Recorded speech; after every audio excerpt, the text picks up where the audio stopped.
should have let them not to use any names. Yes, that's what I'm doing.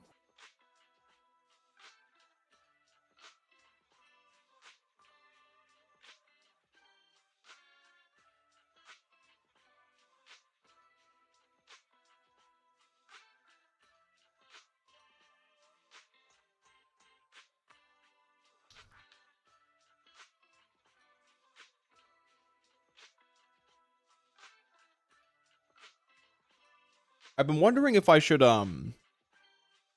because Kaiser had Rune last night come over, but they were one of the people that I had on mute for a little while. I wonder if I should just unmute everybody and just see what happens. Hello, Frontiers. You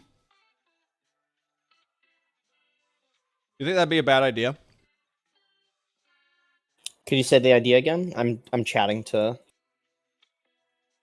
Remember how Kaiser had somebody? Remember how Kaiser had somebody in the chat yesterday and they were on mute? Shion? Shirun. Shirun. Should I just unmute everybody that I muted in the past? Yeah, why not? Okay. If they're shitter, you just mute them again. Alright, let's do it. Everything is a bad idea. Hello, Tillion. Hello, Frontiers. Yo, Tillion, it's been a while. It's been a while since I've seen you from Ethan's Discord. Yeah, yeah. Hope things are going good for you, Tillion. All right. Yeah, sure. Let's do this. All right.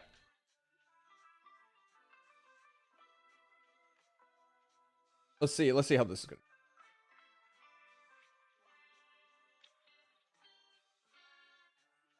Sorry, what was the thing you were trying to ask me a moment ago? I'm doing it. Wait, how do you not remember? I told you what I was gonna. Because I was distracted typing in a different Discord. Okay, well, we're gonna see. I don't know what we're seeing, but let it rip. Work is trying to kill me. Yeah, I recently got promoted. About maybe 2.5 months ago. That's not very recent, but recent relative to last time we've spoken or, been acquainted with one another. And now I'm working full-time shifts, and man, it is grueling. It's recent in elf years. Speaking of elf years, I found out there was a Furin 2 coming. Furin Season 2. It was like 12 days ago, apparently the trailer came out. I'm surprised that wasn't already a confirmed thing. These things take fucking years, usually. And just look at the Attack on Titan, debacle of like 5-6 years for a second season, and then retroactively apply that to pretty much any anime that is relatively like high profile. Yeah, I don't keep track with anime. Sometimes I'll just get it recommended. Sometimes it'll just get recommended to me on my timeline. Mm-hmm. And sometimes I'll go to an anime site, and I will just sometimes I'll go to a site and see like the recent uploads, but sometimes there could just be a lot of stuff there that just kind of makes it annoying just to deal with. We are streaming a bit early than we usually do, aren't we? Like usually about we like 30 minutes. I'd say a whole hour and a half, if not 2. I mean, ideally, I'd prefer to start between 8 and 9. Yeah, but I noticed usually when a lot of people on our chat start saying like, "Oh man, like you guys are here a little earlier," or "Oh man, I like you guys stream at this time." They usually mention like the stream happening around in like the 8:30 to 9:30 range. At least that's the vibe I get. That is the vibe you get. Yeah. I mean, I know some of them have like actively outwardly said like, "Hey, it's at this time," so you don't know. I'll go ahead and just do one quick farming run. Been working on my Ellen Joe.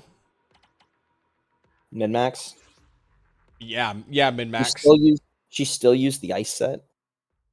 No, she's never used the ice set. Auto attack set? Auto attack set. That's the fucking green circle OXO one, yeah? That's the crit set. Then what set are you going on right now? The crit set. It's not an auto set. It is for the full 4-piece. Unless you're just getting only the 2-piece. It's not just auto. It's primarily the crit set. It's auto. It's dodge not attack, auto. You have to get a crit. You have to get a crit to trigger the set. Yeah, you better never mind. We have a different set.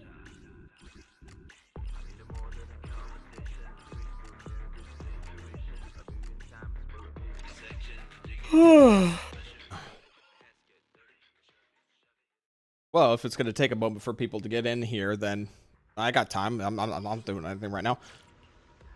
Yeah. I was taking a peek at what Foxel was doing. He's re-enabled stream alerts and stream pop-ups, but now he's adjusted it in a way so he himself will now see it when he's doing it. So he's now challenging off work now. Some nice frontiers. So now he's trying to challenge his chat to try and prevent him to get just 20k clears in Deadly Assault by just shoving so much distracting imagery on screen. What? Do you remember the it's just a bunch of random pop-ups and sound effects that override like his screen so he can't see. There's some pretty simple ones like just change the screen, like put a massive blue filter over the top of it. Okay. But then there's also some pretty interesting ones like that the idle screen on like old PCs where you would just see the pipes just start generating. Oh god, I hate that one. Something about that one made me feel weird just looking at it. Wait, you felt weird about like the pipe screensaver? There are certain things that make me feel like oddly uncomfortable. Like some of my most uncomfortable dreams are the ones where it feels like imagine looking at the corner, like the top ceiling corner in your room right now, right? And then imagine it getting farther away from you. You want me right? to? Oh, I'm looking at it right now. Should I just flash it on screen? What? Your corner of your room? No. I think everybody has a right corner here. in their room. No, right here. No. What are you talking about? I'm just gonna stare it on screen. Yeah, again, it's like the weird. This is time to face. This is time to face your fears. Okay. We're here for you. We're here for you. What's the logic of how these pipes get made as well? It's not like one pipe moving all around. It's like a bunch of random pipes. They don't. What do you mean the logic? This isn't real.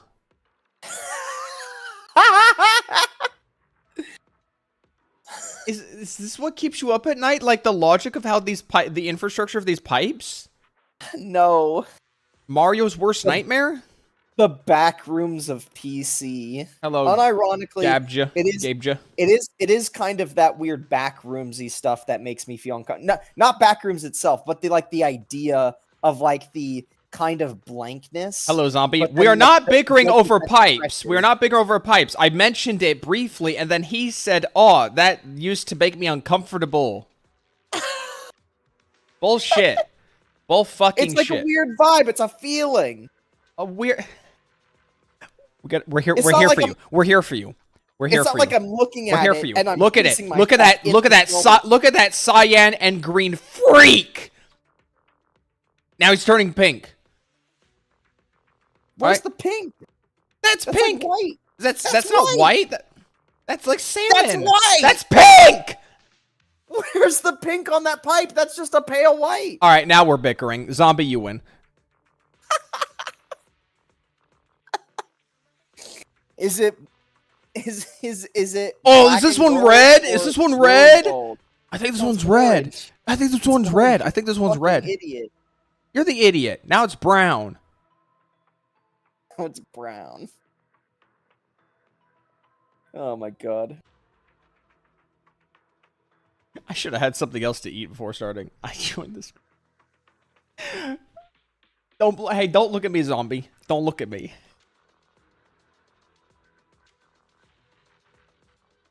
I think the dress, not the dress shit. Okay, just get the screen. Yeah, that's what I was trying to reference. I was trying to reference the fucking dress. Is it fucking black and gold or blue and gold? I was always partial the acid trip that was the 3D remastered May screensaver. Yeah.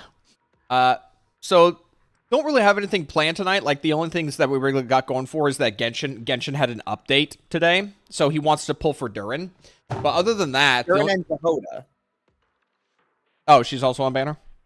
Oh, by the way, the video we watched last stream about how getting the buff for your character would take 40 minutes. I got my Mona buff.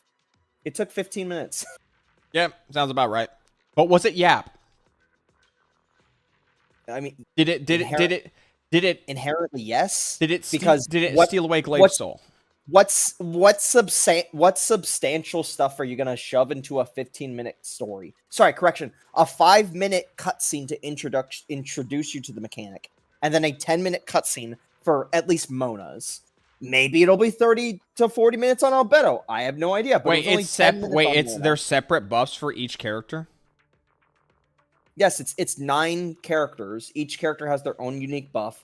They have their own story. They have their own story section. They have their own small little slice of a story. It could total to 4. Well, you see what happens is you can move the goalpost. You can move Glaive can move the goalpost.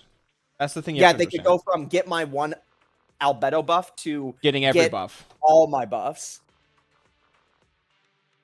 I get it. I get why Genshin does things the way it does, is because they want to provide like a narrative. They want to provide like a narrative justification in the game world for why something's happen. Why do you have a small quest before you get your housing, the teapot for housing? Because they want to rationalize it in the game world. Was there a mini quest for the Militia Wonderland? No, you just press the button and it gives it to you, and you have the 5-minute, you have like the 2-minute cutscene where it basically says one of the witches, Octavia, left a gift for Paimon and Traveler. Okay, well, but you don't actually do a quest or anything. You're just boop, you're in there, and you're customizing your. To be fair, you have to remember that. I should check the Millstar Wonderland while we're waiting for chat. You have to remember that Miliastra Wonderland also has a gacha behind it, so obviously they don't want to waste people's time too much to get before they get to that. You know. I'm gonna go check Millstar Wonderland right now. I'm gonna pop the stream. I'm just on Yuzaha's screen. Yeah. Do you want to pop the recording for if you want to show this part to like on the poll video? I don't know if I want. I don't know if I necessarily need or want to. I'll take one of your sloppiest dogs. Well, don't tab out. Also, there's nobody there. Oh, that guy's got a new outfit on. Wait, what is that outfit? Yo, that shit looks gas! Can I buy that? Is there direct... There's new direct purchase outfits! Alright, well, let's see. Oh my god! Wait, this isn't direct purchase. Uh-oh, I think I'm spending money on... You gotta pull that? I think it's one of the purples. That's a really nice one. Wait, are none of these direct purchase? No, wait, this is the battle pass. This is the battle pass. Shoveling snow sucks ass. It's been ages since I've shoveled snow. Purchase. That hair. That fucking hair. I actually like this. What's that 5-star one? This is the new main pole one. I don't it's really literally want just another witch. Yeah. I'm noticing a pattern here. To be fair, explain this in old terms. I've never played Genshin. This is so Genshin recently released. They recently released Roblox, a form of Roblox in their game, and you can pay for directly or gacha for skins, and there are new skins. You gonna be pulling for this? Well, let me look at it. Shit, it is in here. Do you have to get all the pieces individually? No, if you roll the set, you roll the whole thing. And there's no way to buy it with rebate tokens? What do you mean rebate token? Like you can't direct purchase it. Like there's no like pity. Like you could perpetually lose and never get it. There is a pity. Hold on, I need to check for it. Wait, what the fuck is that? Drama CC's going feral in the back. I don't have context for that. I haven't been paying attention for what's going on with the drama.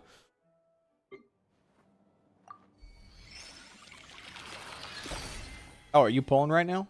This is the free one. This is the free one. Oh. You genuinely cannot spend money on the free one. Wait, it's here! It's in the free one! Yeah, you cannot. You literally cannot spend money on the standard in this game.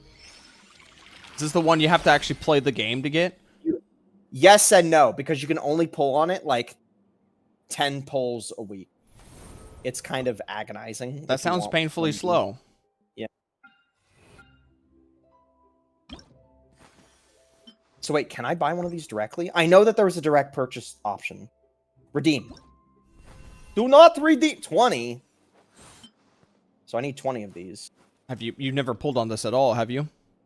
No, I never pulled it on this at all. I love this outfit though. I love this outfit so much. I really, really like it. Does it come with the eyes? Yeah, it comes with the eyes. No, it doesn't. Comes with the hair. I think those are just normal eyes, though. Lovely. Yeah. I guess I can pull. Would it have been cool if it was a Natasha outfit? I don't even know who Natasha is. Wait, we can get pulls for free now. Hello, Zayusa. Not that many pulls, but we can get pulls for free. That's what the pulls look like? A glass throwing knife? Throw that in my ass? That's a funny headpiece. That's stupid. Really funny. It's a quest icon. Yeah, it's What's stupid. So stupid about it? I don't think you heard me. I think I said it was stupid. I think he said it was stupid, guys. Okay. I'm gonna cut the stream. Well, I'll purchase this while we wait for chat to bolster itself. Maybe like, you know, the usual suspects aren't here yet. So I'm gonna cut the stream real quick. Alright, well. Right. Stop streaming. Because obviously the Durin is gonna be the one everybody wants to see. If they do want to see it. Hello, Zayusa. I've been so after I've fully built my after I finished building my Monado and my Jufufu, I'm working on discs for my Ellen Joe right now. So before hold on. So where was it? So before my Ellen Joe had 2,700 attack, roughly. Actually, do I still have the screenshots of it? This would be if I have the screenshots of it. I do not have the screenshots of it. So my Ellen Joe used to. Am I gonna play the Bang Boo event? Oh yeah, I still have to do the. The Golden Mech Bang Boo event. Yeah, I probably should get on that. So before, my Ellen Joe had an attack of about like 2,700 or like 2,800, and a crit damage of like 180. I've done some disc moving around, and because if I'm being entirely honest, I'm pretty sure like I had way too much crit damage considering Ellen's core passive just straight up gives you 100 for like almost every single move, and on top of that, I also just had characters like Austria out just providing more crit for her anyway, so I was definitely overcapping. So I'm working on this right now. I'm trying to get more crit damage for piece 1, and I'm also trying to get more crit damage for piece 2. The crit rate is negligible if I'm being entirely honest, because I may or may not start pulling more copies of Deep Sea Visitor, and if I start doing that, then these extra crit rate rolls I don't need, and I just need more crit damage. The goal at the very least is to have 150 crit damage using the same main stat for disc 4 being attack. Enjoy the stream. Gotta clean up after my kids. All right, see you, Tillian. Hello, Vanessa. Come home. I miss you. One of these days. All right, it's been busy. All right, a lot of work. I'll be right back. All right, right back. Hello, Vanessa. I'm about to pull on the Roblox gacha. Right now, I'm just getting the currency for it. Roblox gacha inside of Genshin Impact, because there's a nurse outfit that's really cute. Although, admittedly, the cost per pull in Millistar does not look great.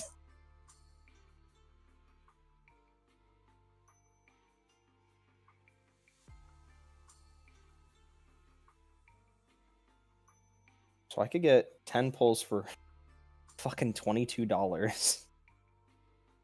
Oh, God. Right. That sounds terrible. This is pretty bad. Or I can buy currency direct. Why would I want to buy currency directly? What does the currency get me? Dragon Twink? Oh, Oh, I understand what the currency is. So it's better if I just buy the pulls directly rather than buying. Because he owns every Genshin character. That's why he's pulling every Genshin character. I'm pulling every Genshin character. He owns every always Genshin character. Been, always will be. You want to say it a fourth time? Huh? Okay, hold on. Let me just do this right. Purchase. Boom. Checkout. Oh, done. He hasn't finished yet. So here's the nice thing. Okay, I bought the currency. Let me put that. So at bare minimum, I guess I should put chat on my phone like I always do, so I don't have to keep alt tabbing and fucking everything up. So one moment. So at bare minimum, there is no purples to like fuck up the list of items here, right? The only purples here are literally just these three outfits, right? So at most, the thing that would fuck me would just be getting one of the other outfits. Rather than like, oh, there's a purple rarity t-shirt or something like that. That's like completely offset. So yeah. Why are you pulling for that dragon twin? I get everybody, Vanessa. Oh, so you're going to say it a fourth time.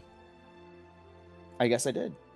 Yeah, all what right, did you think I was just saying it just cuz? Do you need to record this, by the way? Do you want me to?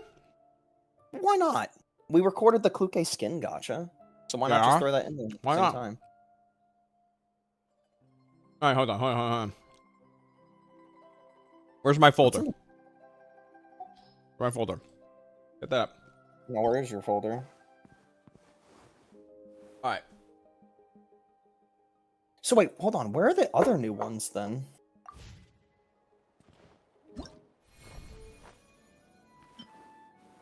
Where the fuck do you get this? Oh, is this direct purchase? Okay, we do have a new direct purchase skin. It's not just all gacha stuff. All right, I'm gonna. Okay, so this is direct purchase. I'm gonna turn turning on the recording. All right. Great. I don't think you're gonna convince anyone that this character looks more attractive than the Resident Evil nurse. Did I just say Resident Evil? I'm fucking retarded. Silent Hill nurse. Don't worry, I confused them all myself at the same time as well. Yeah, you know. One's a horror. Right. Okay, well, let's give it a go. Okay. I don't feel good pulling on this. Wait, you only bought enough for one tempo? So it's better to direct purchase like this than it is to buy the currency itself. You're crossing your fingers you get it in one tempo. I'm going to try it once, and then I'm going to see what the redeem looks like. I'm going to see what the redeem costs look like, okay? It's probably going to be garbage. 20 of these. It's going to be garbage. Probably going to be You need like 7 dupes if it's like the other games. Yeah. So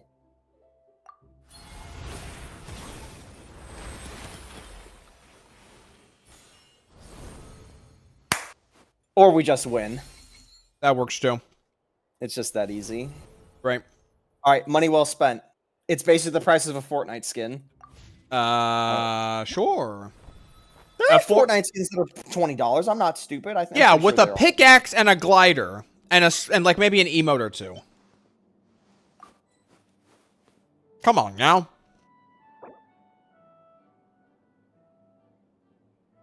No. Keep it. No, keep it. Lower H. EAL. Nope. Okay. You're boring. Heal. You're boring. She's so cute. Yay. You're all cured. This heals my soul. This really does. Okay, well, back to the main game. Lobby. Tave Always rewarded. Damn straight, Vanessa. Genshin treat me right. Never's failed me. Alright. Let's put that on so we can admire that shit. Why is it nighttime here? I didn't realize the time of day also changed. Isn't Durin a vampire? They're a dragon. Dragon vampire?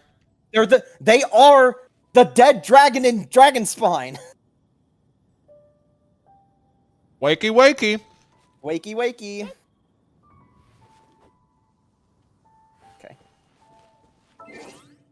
All right. We're Durinless right now. Isn't that Tribby? It does kind of have the Tribby hair. She could never be God B. God B? Tribby? Oh yeah. Vanessa. Tribby is schizophrenic, okay? Methessa really likes Tribby.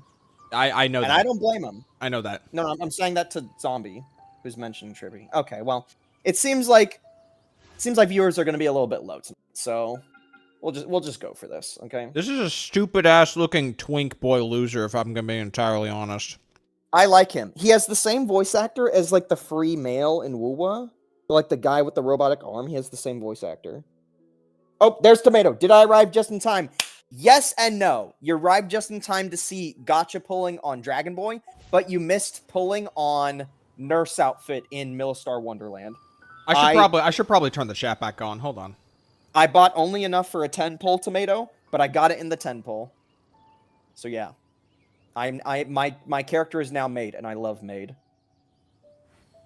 So yeah. Alright, anyway.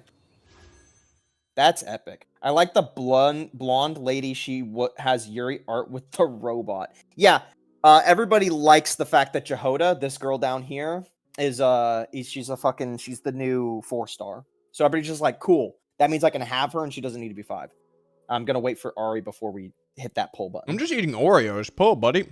I thought you said you were doing whatever. Just Something what? something, anything. I'll skip the purples once we get Jehoda. We should at this point. Why? You need multiple copies of her.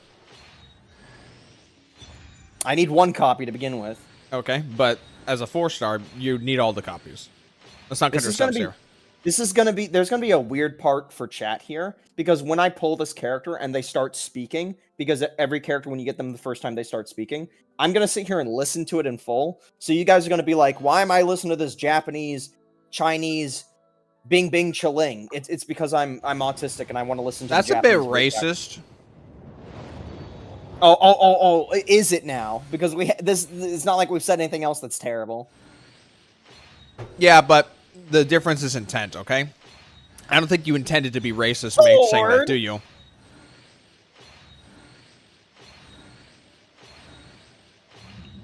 He's not answering the question. Racism bad. How's that? Okay, then why were you being... Okay. Then why did you conflate Japanese and Chinese in the same sentence? Because a lot of people here, if not the vast majority of our audience, listens to shit in English, so they're not gonna really like think too much about the differences in the language. Bennett, son of a bitch. We all know losing the 4-star rolls is worse than losing the 5-star rolls. Is this my Candace arc? Is this brother? That was years ago.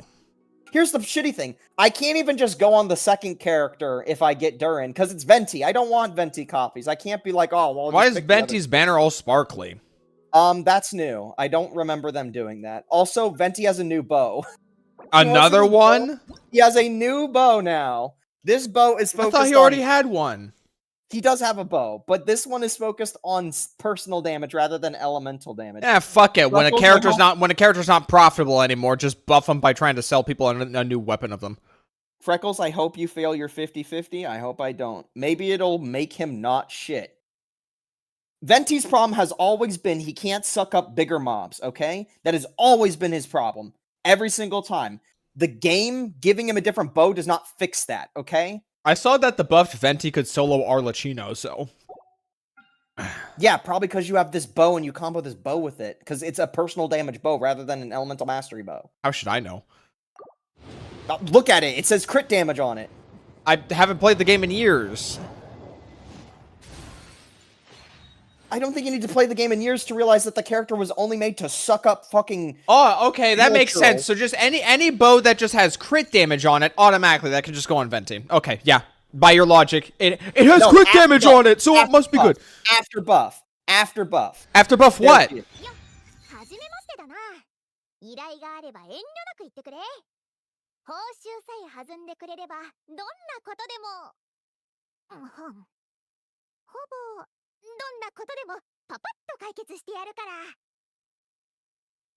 Alright, and that's our Batgirl. Got a new headset. Nice. I need to get a new headset. The fake, the material on it is starting to fall apart. All right. We should be getting Durin. I think that was just him because there was a loading sign. Nope, it wasn't. Nope. The game was just jipping me. Lumina got a PC. Lumina got a PC? Finally. Yes, W. What's the first thing? What Final Fantasy. Final Fantasy. Oh shit. They're just gonna reinstall Final Fantasy. Wait, I thought they already had a PC before. It's just they're getting a better one, yeah? Thought they had a laptop. Yeah, fuck laptops. We hate laptops. OSRS? Cooked. Get on sailing, buddy. We love ourselves a Faruzan. I feel like they added more sparkles to the interface, period. I don't remember all these stars everywhere. I remember... Hold on, you just reminded me. I remember someone in the RuneScape community... Rip Bozo. Lots of Scaramouche slaves. I mean, there's the shotgun Anemo character that flies on the shotgun these days. You can use it with that. There used to there was someone there. So when sailing came out, and the race to like first 99 sailing, I think like halfway through the race there was a guy by the name of Asian Grinder who was at the top of the board for a little while, and that became a nice little joke. Oh, excuse me. Asian Grinder? Asian Grinder. Yep. Asian Grinder. Well, don't they always grind? I don't know. Holy dry! I forgot how frustrating it is to just look at. I forgot how frustrating it is to just look at Genshin polls. What does Genshin polls have to do versus other polls in other games? Right here, right now. What makes this better or worse, other than the fact that like the reveal is slightly less animated than like ZZZ and Wuthering Waves? Okay, it's Genshin. What makes this different? Because it's Genshin. Obviously, Genshin bad. ZZZ is worse. No, you want to know what's stupid? ZZZ has the music that gasses you the fuck up, and then you lose your 50-50 anyway. That shit pisses me off. Okay, to have like this music song that goes.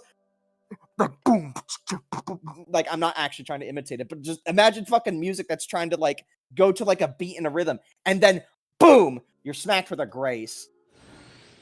She's getting buffed.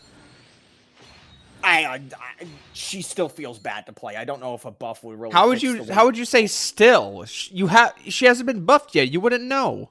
I'm going to assume the buff is like kind of similar to the fucking Ellen Joe buff, where they're just probably going to add like a bell or whistle here or two, but the main gameplay is still going to be the same. I swear it's like the first thing he's missed in the past. I'm sorry they're not going to pull a Zhang Yu and literally just rip them out of their current class archetype and put them in a completely different one.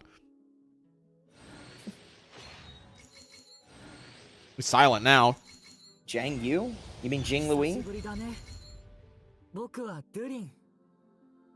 この前まではチビドリンって呼ばれてたけど、見ての通り、もうチビじゃない。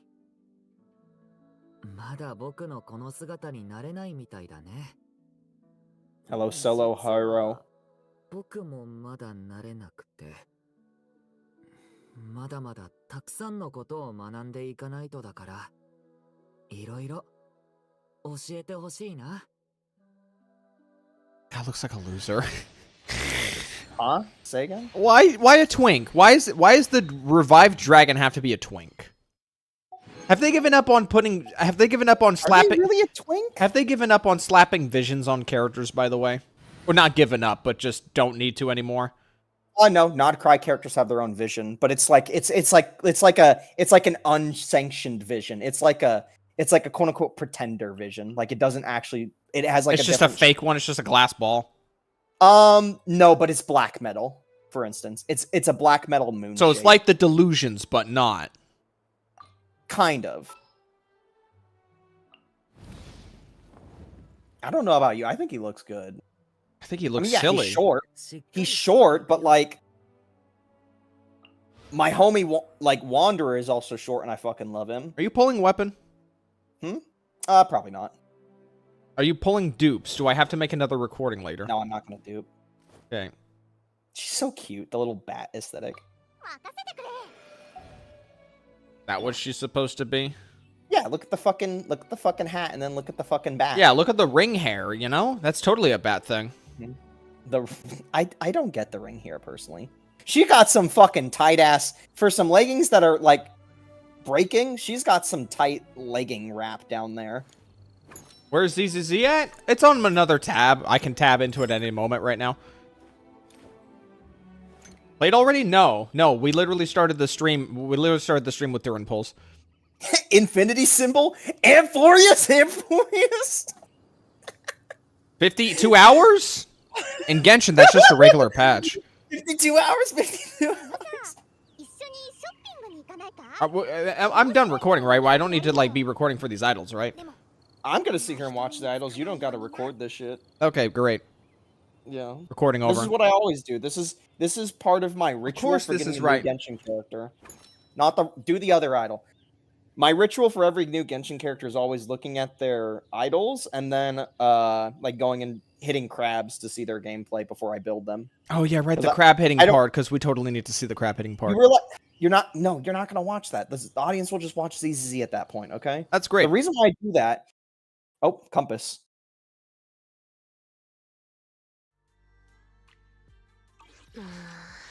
Oh, baby. Never played Genshin. It's fun to watch. Did you want me to tune it back to it? I don't know what he would show. Oh, I'm still trying to look at my idols, so you might as well entertain the audience. Can I activate the idols? I can't. What the? I can't get the. Okay. I can't activate. Nope. ZZZ. Oh, okay. In this game. I don't know what's going on with the Discord. Just. I don't think I can activate. Cut that out. Cut that out. Waiting.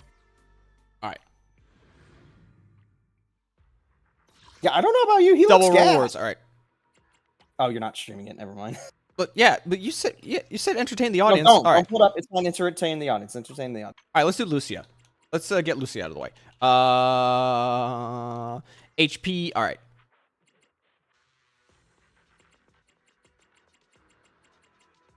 How much am I supposed to do?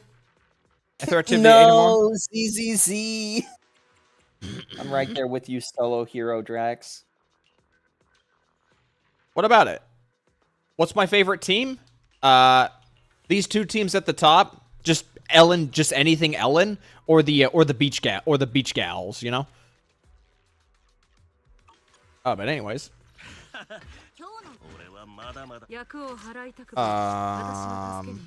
You.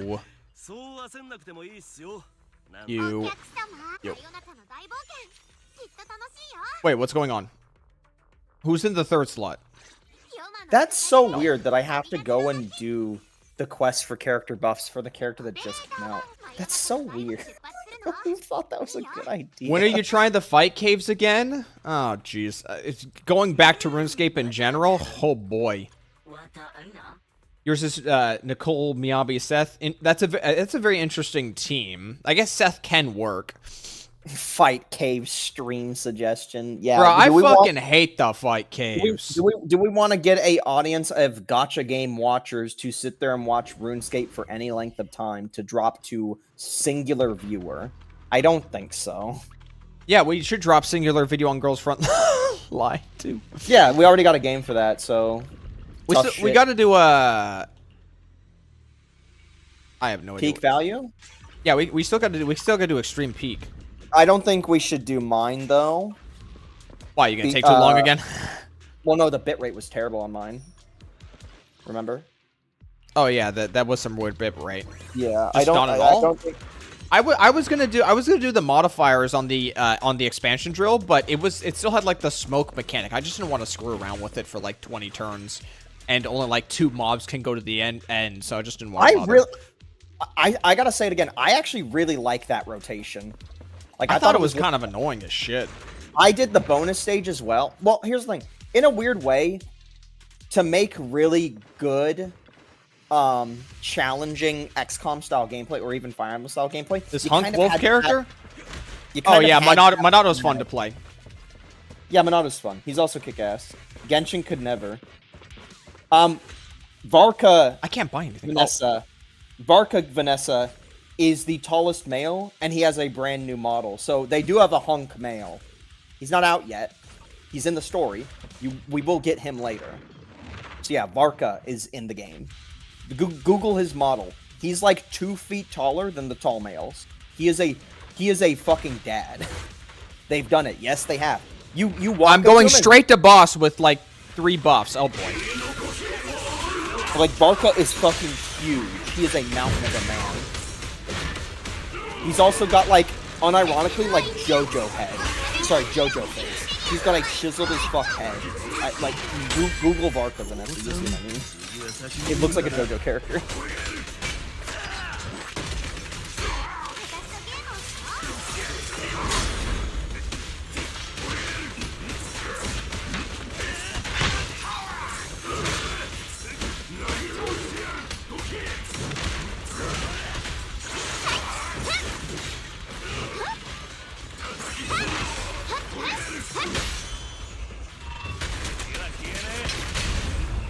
First muscle person in Genshin Impact was such a disappointment.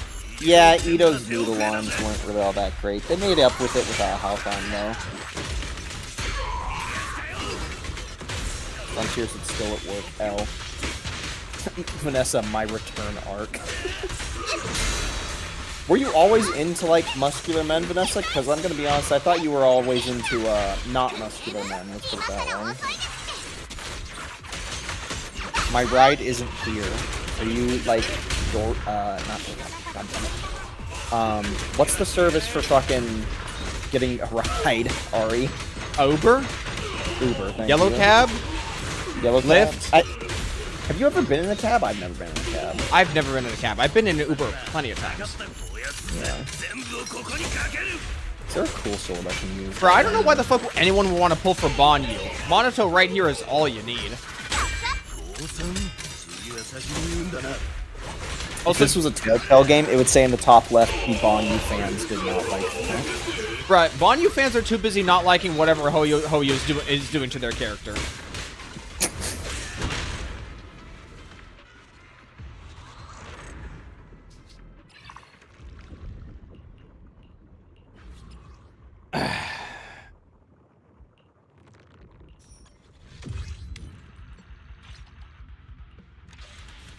Need to build your Monato. I just finished leveling my Monato, I think like this morning.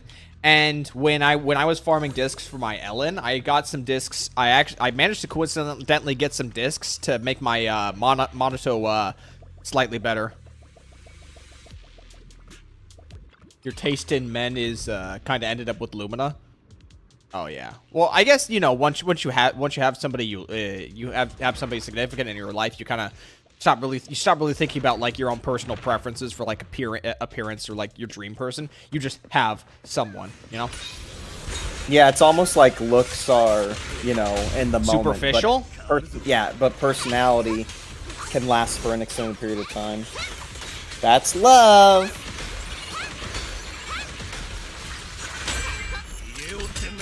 What disc you use for him?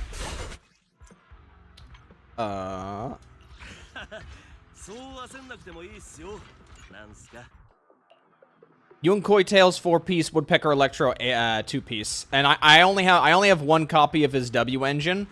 So if I had like all 5 copies, then the crit rate would be somewhere in like the mid 50 percentile.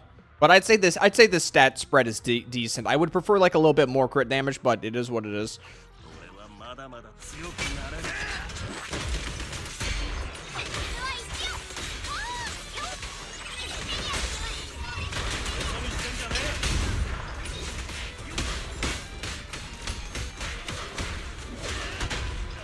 Not bad, it's good. I don't know. I feel like it could be so much better. I was honestly thinking of pulling Bonway W engine for him, but then they nerfed the W engine. It's like, okay, never mind. I guess I'll just try and slowly trickle in more copies of Gorilla Wisp when I can.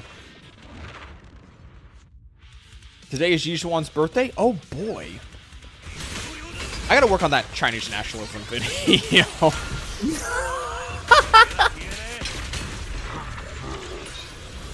I'm on the guarantee. All right. Ah, you're waiting for Yi Shang Wang. I gotta be honest. I'm still trying to do my best to hold back on pulling for Yi Shang Wang, but at this point, I think I'm just gonna lose, and I'm just gonna go for her.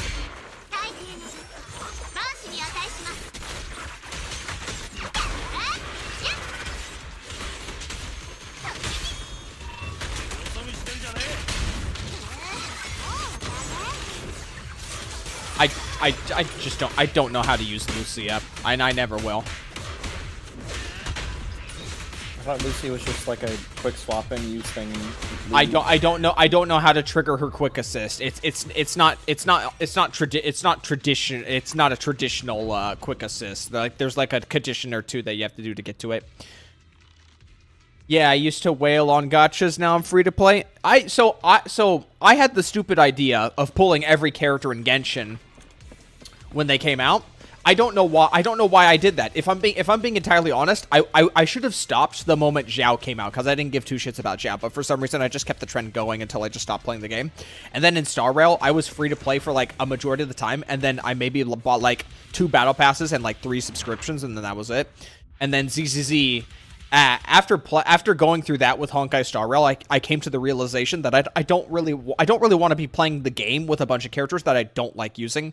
So I kind of met somewhere in the middle with ZZZ, where I will spend money and pull characters I want, but I will actually skip characters I'm not going to use. Saving for Ellen Zhao's W engine. You might not pull for Yang Zhengguang. I might be in some good company. Can't fill her bar while it's active. Oh, that's stupid. That sounds pretty inelegant.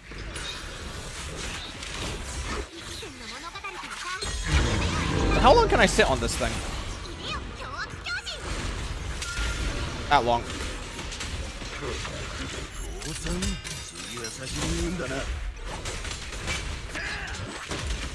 I wailed Miyabi M5, got the rest is free to play.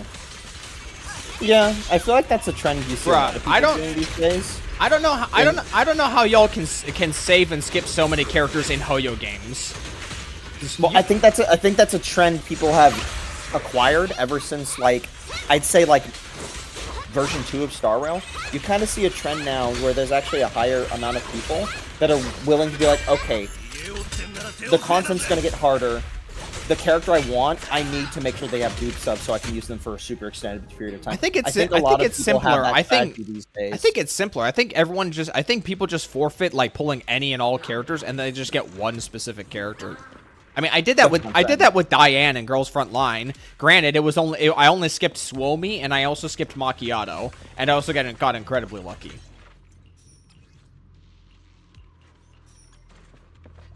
ZZZ, I'm always broke. Yeah, I wouldn't be.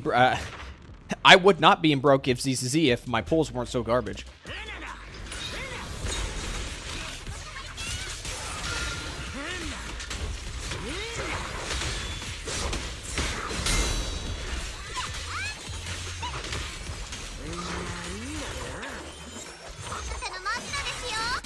Pulling only one character is stupid. I agree. Why would you want to go so long in a gacha game where the characters are the most significant pieces of content in these games, and you just don't want to like try and get as many different ways to play these games as possible. Like that just sounds awful.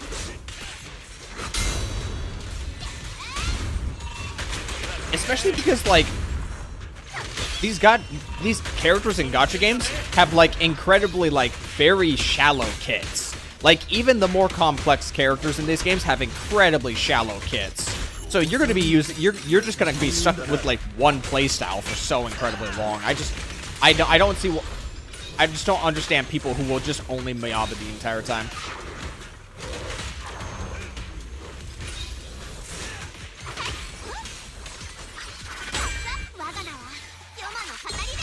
Pull for the right stun and support units. See that's at least a bit smarter.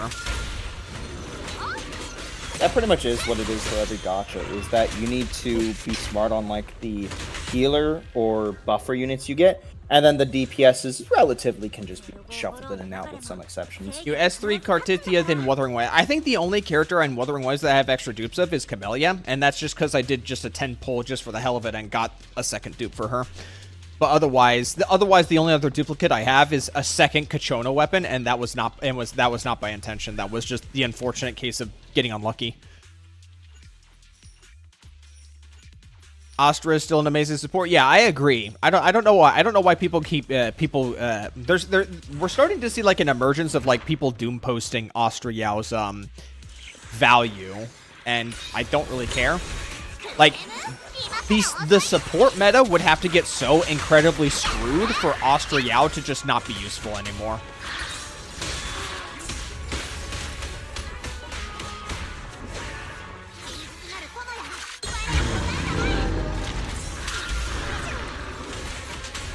I don't understand. I don't understand the people who just play exclusively just the most meta of teams either.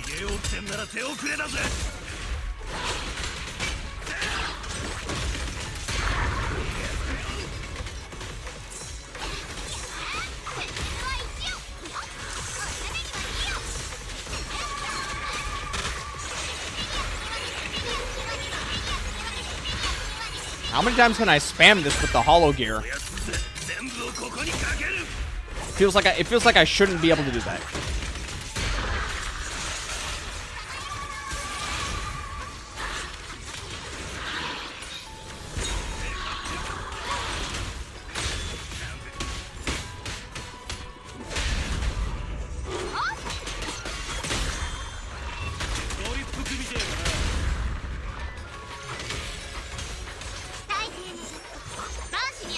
Burnus and Yanagi are still good. Yeah, I think so. They definitely are good, but their numbers could use some beefing up. They definitely feel like they're showing their age, and you know Bernice is getting a buff. I'm gonna be honest. I would love to use Yanagi more, but it really does seem like Yanagi's kind of hard to on field because of how energy hungry she can be with her skills. I don't actually understand the whole energy hungry part. I don't feel that. Well, I just don't think Yanagi does all that much damage when you just use only her basics, and I don't think her electric anomaly buildup is. I think it's pretty slow in my opinion. Oops.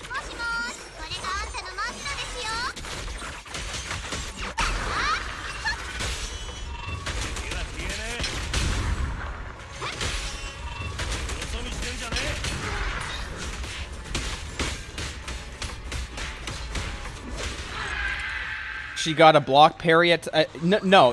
I love Yanagi's playstyle. I love timing. I love timing the non EX special to try and parry attacks. That's why I think in my opinion Miasmic Fiend is a really fun boss, because when I got Yanagi, I went straight to Miasmic Fiend, and Miasmic Fiend's like 2-hit combo is spaced out just enough for Yanagi to just do one dodge counter and then immediately follow up with a stance change, and it immediately parries. It just feels very nice.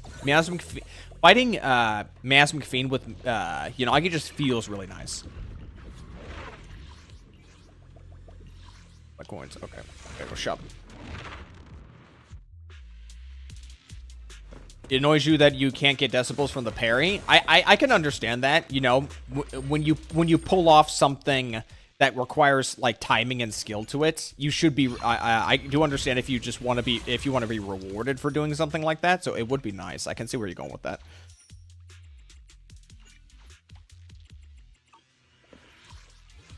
All right.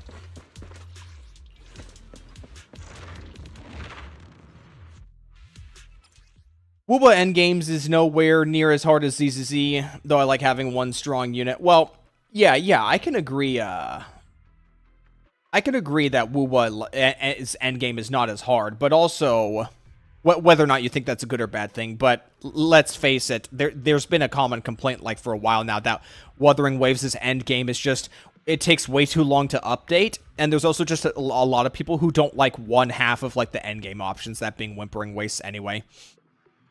Blue Panda mentioned some people use 2-piece ER with Yanagi. I don't know if I want to do that. Hello, Pyrokai. Freckles, you can't build teams, so it's understandable why you don't understand normal ZCC teams terms. Oh, well, did I miss something? I can't build normal teams if I don't have the characters for it, and I also can't build normal teams if I choose not to. There's things to it, okay? You have the characters for you have the characters for an Ambi team now.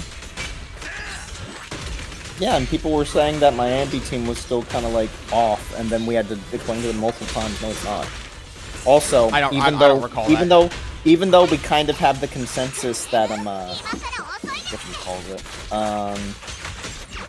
Orphe is a little bit more of a support than an actual attacker. Like, I still have people saying, like, why do you have Orphe in the Zuyuan Chingy team? And the reason for that is because it's fucking fun. The one team that obviously doesn't make any sense is the team of 3 Anomaly characters. And as I said before, I have a you just don't have Yuza. I have a 2 deep Hello, burning. Kaiser. Yeah, it's literally just don't have Yuza. But I have a 2 deep burnings. Started Stellasaur? That's nice to hear. 10.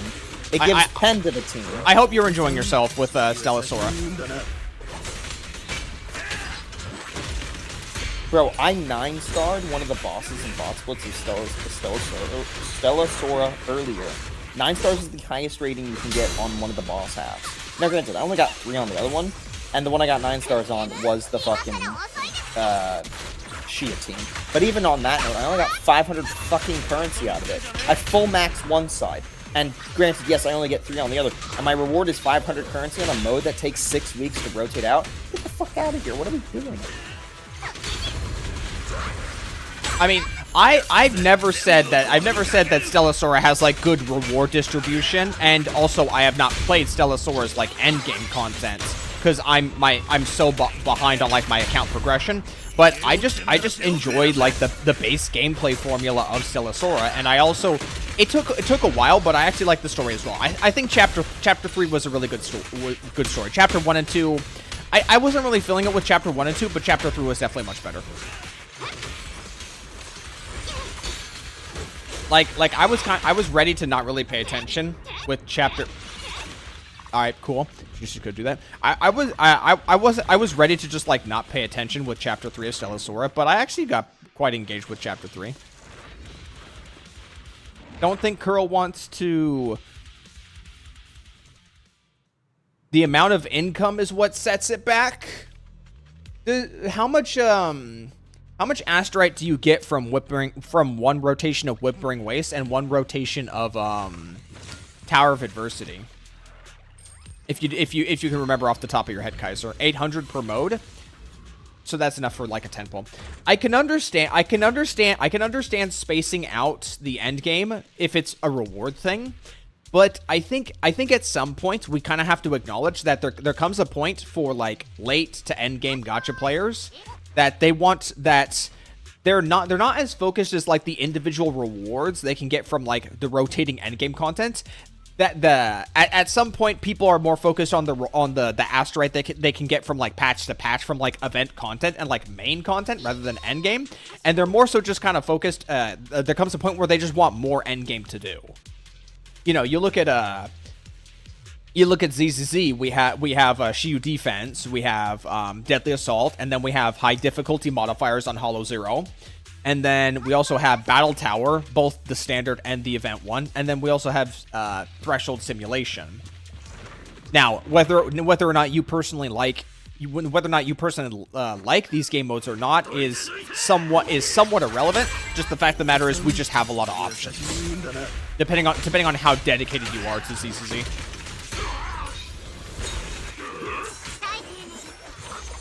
When did 208? Oh, you guys are talking about currency. I can't talk about this.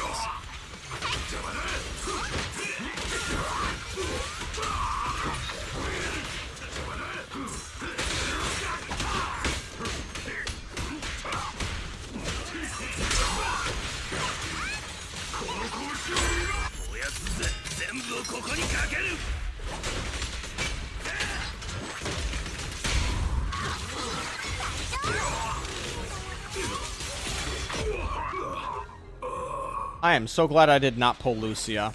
I'm wondering. So unfortunately, I don't know if this is true or not, but is Dylan and Pan Yu like a bad combo? I heard a few things from like some social media posts that Don Yu and Dylan and Pan Yu is a bad combo because like they conflict with each other in terms of like team setup in like these swap activations. I don't know how true that is, or if I just misread the wrong information. Don't believe so? Okay, yeah. Yeah, Panyu's quick assist. So does Dylan have to go before or after the DPS? Because I figured that Dylan is just your typical character that can go, she can go anywhere. Oh, okay. I'm not sure then. I thought I saw somebody mention something about like a specific buff or swap effect that she has that needs her to like position her in a specific spot. Dylan needs the DPS to the left of her. Yeah, I already by default have Dylan to the left. Give her passive to the previous member. Ponyo wants to give his buff to the previous member. Yeah, okay, yeah. Yeah, that's what I was thinking. Yeah, that's unfortunate. So, if I want to use like Monado with a stunner, I probably just had to stick to using Jafufu. I could just use Jafufu Pound. Yeah, they kind of conflict with each other. Yeah. I'll just use like Jafufu and Pound You if I'm using like a Monado gem, I guess.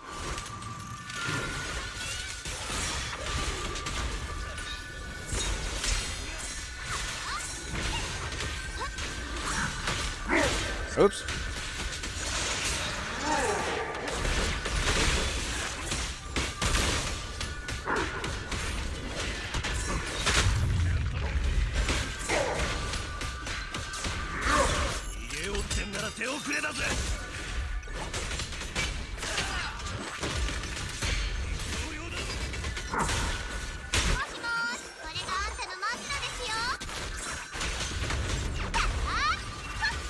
Are you fighting crabs over there?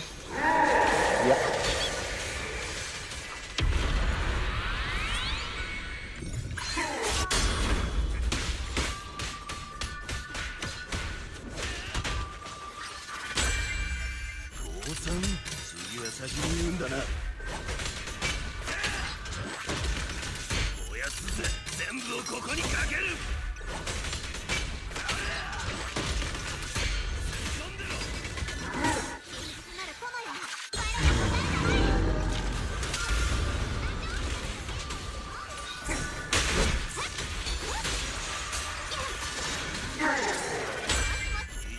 Just keep spamming those Monado oats. Just why not?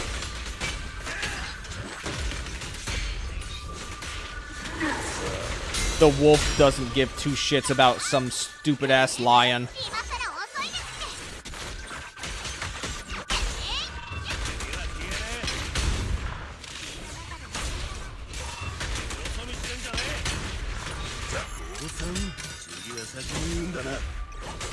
Jufufu is not homeless. Yeah, no. I'll get my use out of Jafufu. I don't own any rupture agents anyway, so.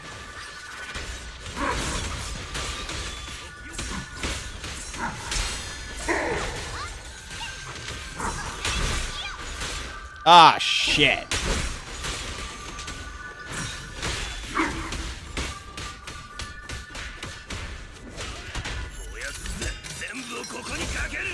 We can slot Fufu in with Yi Shengguang. I gotta pull Yi Shengguang first before I figure out any of that.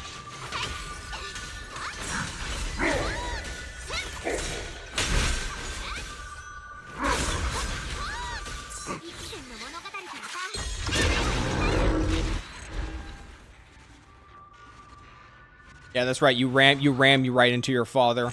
That's some incest shit right there. Alright. Maybe an unpopular opinion, but Lighter might be a better fit for Monado than Dylan. Well, I thought the issue for Monado Lighter was the ult activation, because doesn't Lighter require like it's either fire or Sons of Caldeon? So I'm not sure about that one.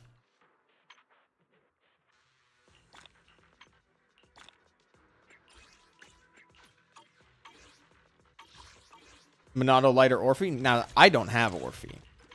Not that many people have Orphe. Yeah, he doesn't have his passive activation. I don't know if I feel bad or I don't feel bad about pulling Lighter.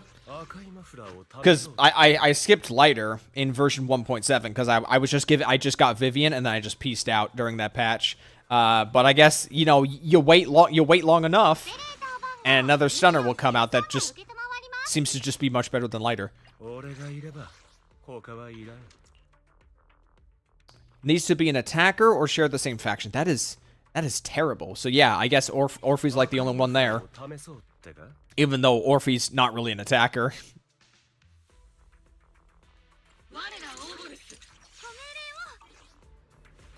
That the 2.3 roster, the 2.2 roster in general was just incredibly bizarre. Lighter Lucy? I mean, you could do Lighter Lucy, but the thing is that Monado is like a Monado's a rupture character. So while Monado gets some use out of like attack because then it gets converted into sheer force, I'm pretty sure like he would just prefer like a straight up sheer force buff from like somebody like Banyu. Never understood why he buffs ice. He buffs ice so that people can then pull, so that people, L and Joe owners would pull lighter. It's actually that simple. It's actually that simple. And also, you know, there's also the possibility of, you know, he buffs ice so that there will be somebody out there who was going to use, like, I don't know, their Miyabi with them, even though, like, lighter Miyabi is not really a thing. And if it was for like a very brief period of time. That's trash. When co-op drops, I think he has universal buffing. I honestly want to use. I'm gonna be honest, guys. When co-op drops, I think I want to be like a Yuzaha main. Like, I just want to support from the sidelines, and if my teammates happen to die for whatever reason, assuming co-op content has situations where your teammates can die, I kind of just want to, like, use the just survive and just use the umbrella to just, like, tank shit. I think that'd be kind of funny. You're using Yakamata? No, of course, there's going to be somebody here using Nakamata.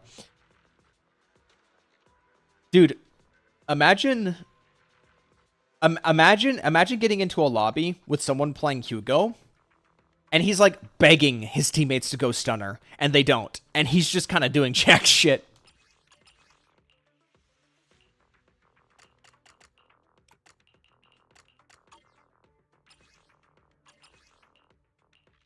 Man, these are so bad.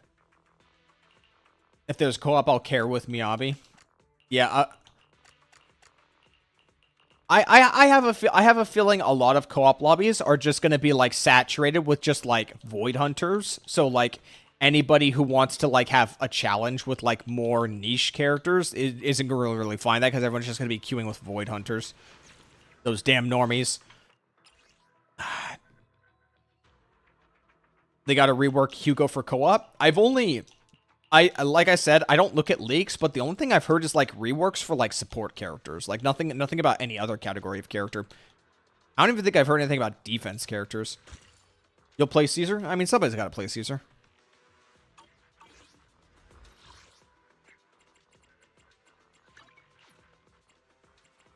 Where is my...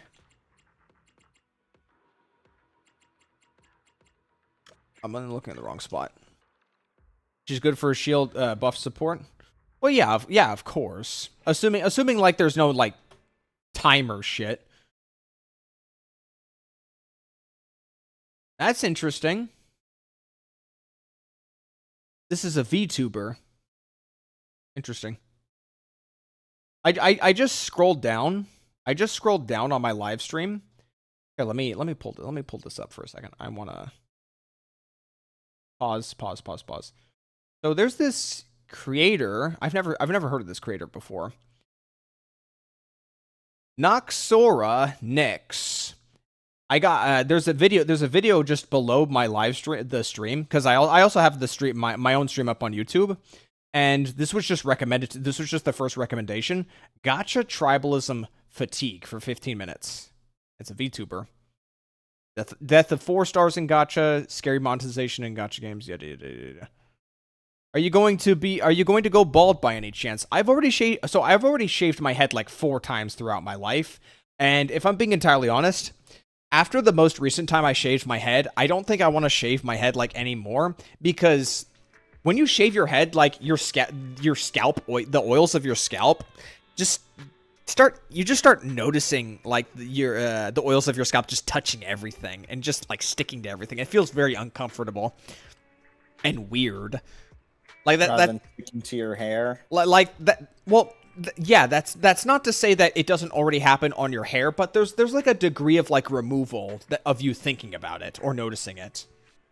I YouTube also. I used to make ZZZ content. Yo, hold on. Let me check your channel. I can check your channel because why not? That's a lot of videos. I see a dog. Saint Tontos is a dog that keeps on barking at every gacha but woowa. Ah, alright. Let's see, we got I've watched this before? I've watched this video before? I don't remember watching this at all. Is this like the case where like when you watch a video for like 10 seconds but then YouTube and then you click out and then YouTube assumes that you watched the whole thing? Because I don't ever recall watching watching a Drax video before, if I'm being entirely honest. Hey Cyberneku. Don't do triple Miyabi. Yeah, there's gonna be triple Miyabis. Saw that same video too. Okay, hold on, let me catch up. She made a video about ZZZ's version 2 character designs not being very impressive compared to the 0-1. Everyone wants to talk about how version 2 designs are not good. I think it's some honeymoon shit. Like, I think Jafufu's good. I like the juxtaposition in her trailers of like this big mighty tiger, but then it's like a little petite girl. I think that's funny and endearing. I'm not a fan of Yuza. Their designs are good. Their personalities are not even close. Their characterization is the problem. I like Alice. I like Yuza. I like best Yuza. example is I think Yadari. I think Yadari is the best example of this, and you can kind of see that for all the other characters. Is that you have a character that has a visually nice design, but then their personality and the way they just kind of act, it's all so like it just kind of betrays what you anticipate that character to be.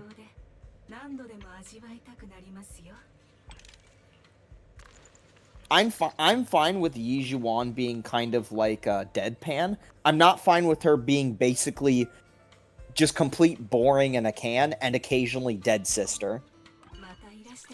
Well, yeah, I don't care about. I think they mishandled Yijuan.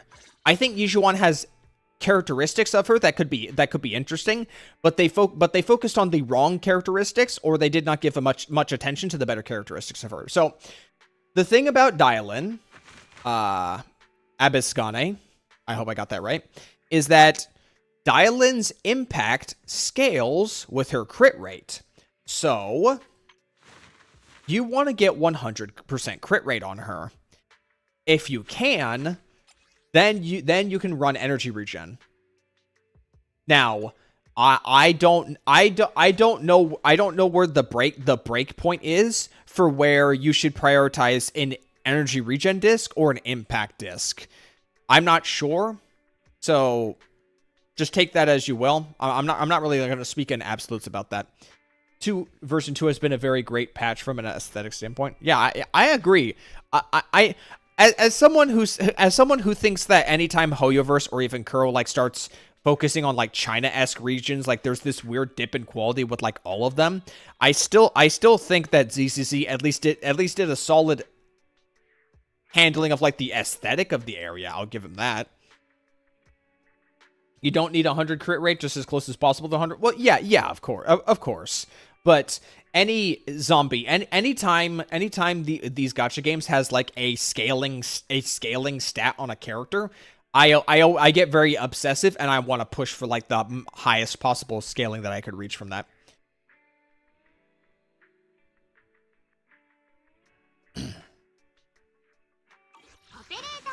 Alright, hold on.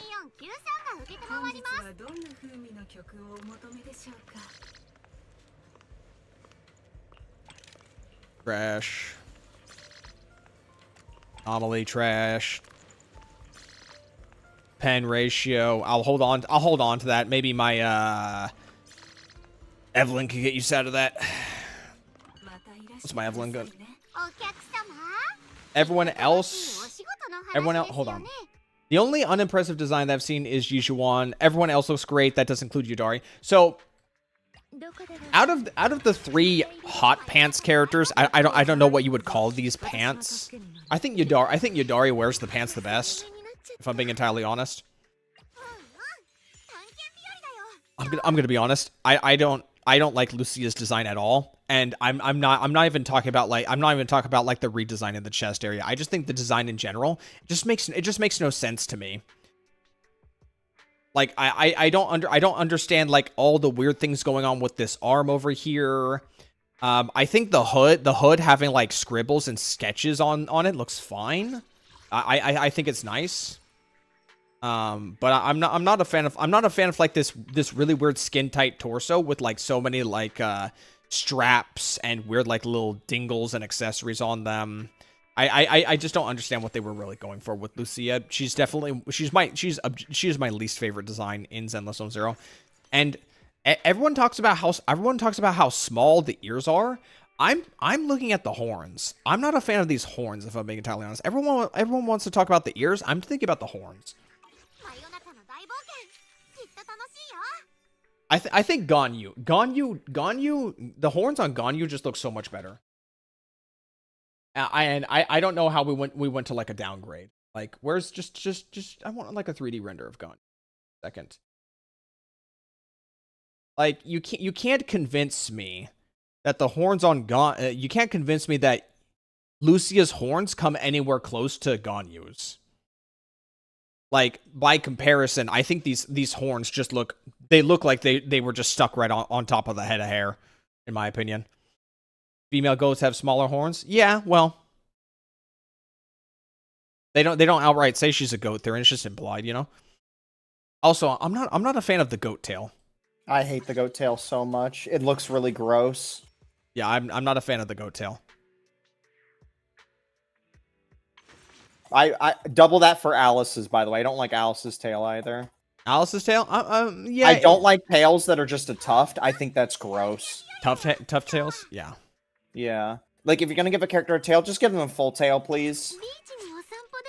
Like a little tuft, it's just kind of weird. I put up with the tuft tail on Alice because I like the rest of Alice's design, so I'm not too bothered about it. Didn't notice Lucia's tail? Yeah, it's weird. Tried to go for an occult black magic. I feel like they could have done better. They could have done better with the occult thing going on. But I don't dislike Yishuan's design.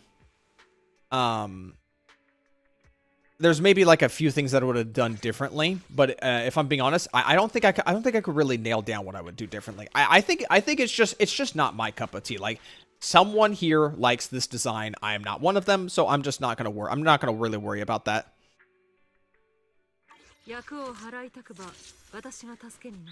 I don't really know what I would do differently about Yishuan's design, if I'm being entirely honest.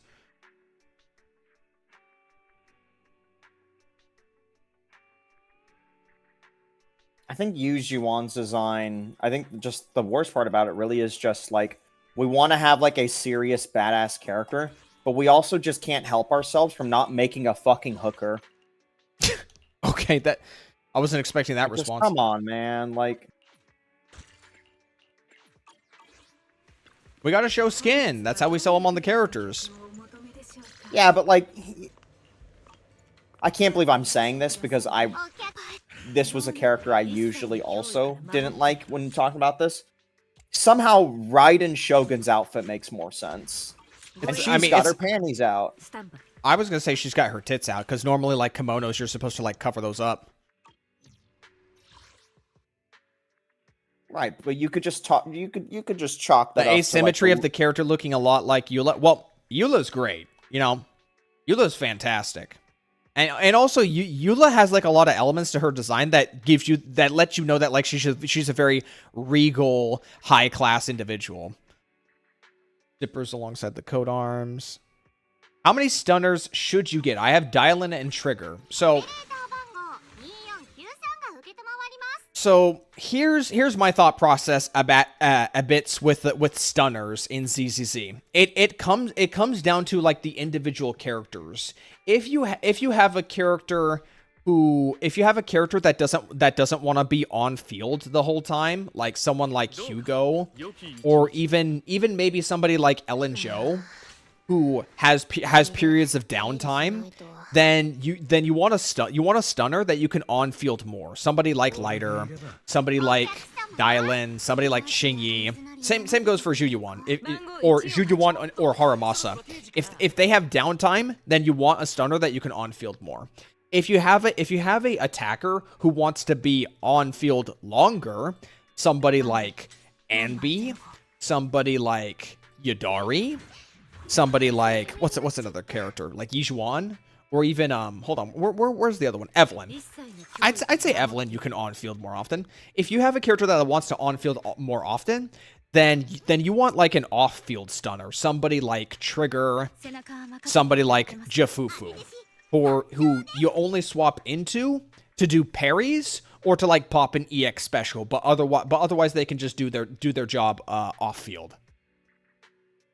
That's what I say is it's not how many stunners, it's what stunners do you have that synergize with your team.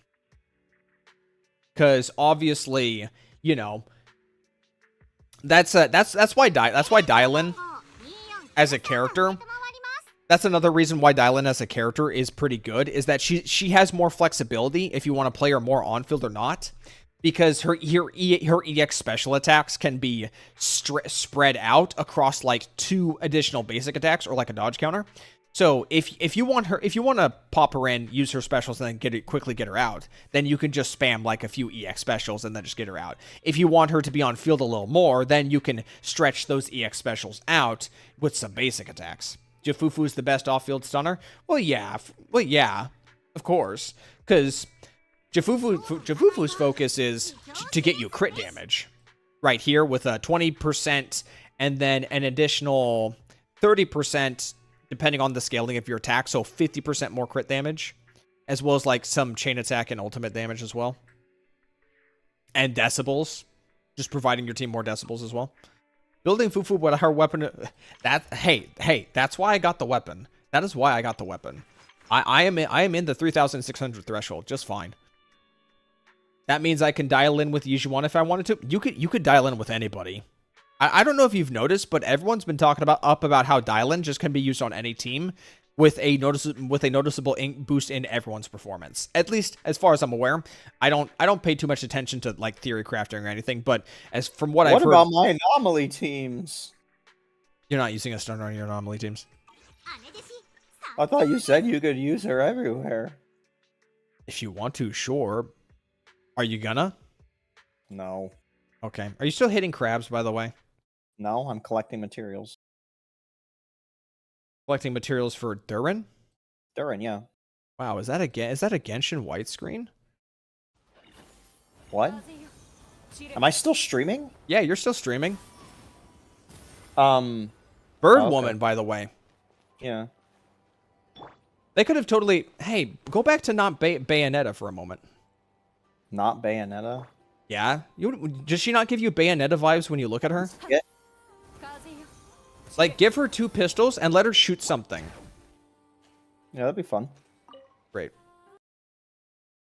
You can have fun over there in the corner. Mm-hmm. I want to pick up Yuzuha on a rerun, but that's going to take a while. Hey, Yuzuha, for Anomaly, great pick right now. I'm going to be honest. I don't think we're going to be seeing Anomaly characters for a while. I would even go as far to say that none of the Angels of Delusion are going to even be Anomaly characters either. I think they're just going to be more Rupture and maybe a defense character. No, I think they're going to be Anomaly. You think the Angels of Delusion are going to be Anomaly? They're going to be Anomaly because right now Anomaly's in a bad rut, so they're going to be like, ah, shit, we got to do something with Anomaly. Anomaly is in a bad rut because they keep releasing Deadly Assault bosses that hard counter Anomaly. So they just make Anomaly characters that bypass the fucking mechanics. The new disc drive set for Angel. So okay, is the tomato is the new disc drive set coming in 2.5? Okay, so one of them is for Yi Shengguang, right? Is the other one for Zhao or is the other one for Angels of Delusion? Probably Zhao.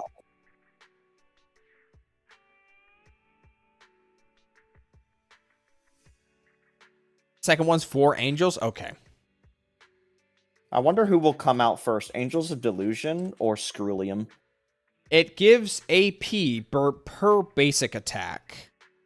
So it's like a stacking buff where the more basics you do, the more buffs stacking buff of anomaly proficiency. Okay. Also a stun buff. That's interesting.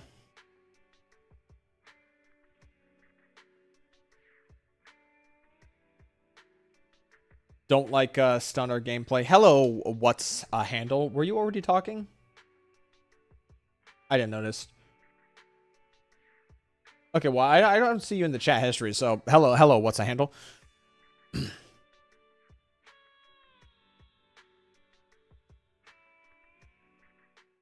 Anyway, this video I pulled up from Nox or Nix. Is anyone interested in watching this? I'm kind of curious in watching this. YouTube recommended me this literally at the bottom of my at the bottom of my stream VOD, like right here, just right here, and I just pulled it. So I'm just curious. I kind of want to see it.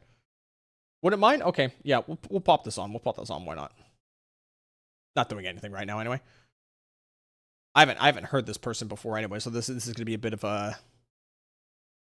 I am so sick of gacha tribalism. I find myself wanting to Agreed. engage with fan-made creations of a series to. Did you want me to hold on? Did you want me to stream this so you can listen? No. No? Okay, cool. Instead, find various that comments Yishong bringing down Guang? one game to try and uplift another. Even being a smaller creator, I get plenty of comments on my videos saying I'm a shill, bot, or whatever word you want to throw at me for talking about the games. When there are 2 cakes in front of us at an all-you-can-eat buffet, you can take a slice from each cake and enjoy them both. There's no rule saying you have to stand by one flavor of cake and act hostile towards those who choose the other one. Well, the reason why tribalism exists so strongly in the space is that you had a number of people who were very dissatisfied with Genshin for one reason or another. So Honkai Star Rail comes along, and to quote Asmongold, it became this weird A/B testing ground where like Star Rail would treat its player base better, and then that started. Star Rail then became a vehicle for a bunch of anti-Genshin players to then try and force competition, which these 2 games were part of the same company. The idea for the longest time is that the reason why Genshin was so bad is, or at least one of the reasons why Genshin was so bad, is that there was no competition in the space. So the idea is that if a competitor could come out, then it could like maybe, put the screws to MiHoYo at the time and Genshin, and then Genshin would have to improve, and then the people who were unsatisfied with Genshin would then come back to Genshin. That's why a game like Tower of Fantasy got uplifted like crazy, because a bunch of people came in and they're trying their damnedest to uplift Tower of Fantasy. Unfortunately, Tower of Fantasy could not hold itself to the task at hand, unfairly set to it by a bunch of people who were looking to try and champion it as like the game to go after Genshin. But so when Wuthering Waves came out and it did a better job, then it inevitably became like this weapon. It became weaponized within a anti-Hoyoverse community to then be used to just beat people over the head with who enjoyed Hoyoverse games. Obviously, like there's your other elements to this as well, such as people getting too emotionally attached to like the games for one reason or another, which is very concentrated in the gacha space. Is everything you're saying in tandem to what's going on in the video? Because I have it muted and I'm not even listening to it. So I just paused like at the start of the video just to contextualize why tribalism happened, because what was the name of this creator for a second? Nox or Nix. She opens the video with saying like it's an all-you-can-eat buffet with 2 cakes, and you can have slices from both cakes, and there'll be no issue whatsoever. What she's trying to say is you can be someone who can enjoys both games. But what I'm trying to say is I'm trying to contextualize and like explain why tribalism exists to this degree is because because there are people who don't enjoy both, that can't or don't enjoy both games simultaneously, but they want to enjoy these games for one reason or another, whether it's because they want to come back to these games if they're improved. Oh yeah, I get that part. I get that part. I was just trying to figure out why this conversation spurred on to begin with, and the answer is you're watching a video. I thought you were talking to chat. Yeah, no, well, That's why I asked it. Okay, well, if you don't want to pay attention, then okay. Fatigue. That's her name. Took me long. Okay, there were many comparison vids way back in the day. Wuba as a being. Yeah, of course. To begin, what does that phrase even mean? Tribalism is a strong loyalty to a group or tribe, and in this case, it's a strong loyalty to a specific game. If you're watching this video, then there's a good chance you've come across the Genshin versus Wuthering Waves conversation on some occasion, but it actually goes so much deeper than that. Let's discuss the various aspects of gacha tribalism. Oh, it's and the how at Genshin end lore it video. just Yeah, I'm not watching results that. in people being horrible to each Well, you could just listen. It's just B-roll. It's just B-roll. I'm good. other. Game versus game. This is probably what most players think of when they Yeah, hear I do gacha want to game watch that video tribalism. at some point. It's If been you're out not for gonna like- listen and you're just gonna be no, I'm just gonna All right. deafen. I'm just gonna deafen. Cool. As hinted Y'all already have to deal with one person yapping. You don't need two people. just seconds ago, there's plenty of game versus game tribalism. You can't simply enjoy a game. No, you have to actively put down the competition. As a result, we get a lot of, honestly, really stupid conflicts in various communities that just don't need to happen. You'll see this happen a lot during a game's anniversary. Remember the phrase Genshin could never when HSR was generous to players in its first year? Fans get really riled up around these anniversaries and naturally begin comparing their game's rewards to others. You'll get fans of Wuthering Waves It gets even worse, and the situation gets stickier when you have individuals who weren't a part of the tribalism who then join in on the tribalism as like an act of retaliation. So you've got like one side who's acting tribalistic in retaliation to tribalism that happened before, and then another side of the group then becomes tribalistic because of the tribalism that started by the tribalism, and the cycle repeats itself over and over. saying Genshin sucks and the other way around. Instead of a healthy rivalry where these different gacha titles are trying to grow in the name of good-spirited competition, we instead get an outright fandom war. What's worse is that the more the communities are at each other's throats, the more negative press the game gets. When there's more press, even if it's negative, there's more attention and possible profit to be made. Artists can't draw certain characters without getting harassed. See you later, zombie cookie.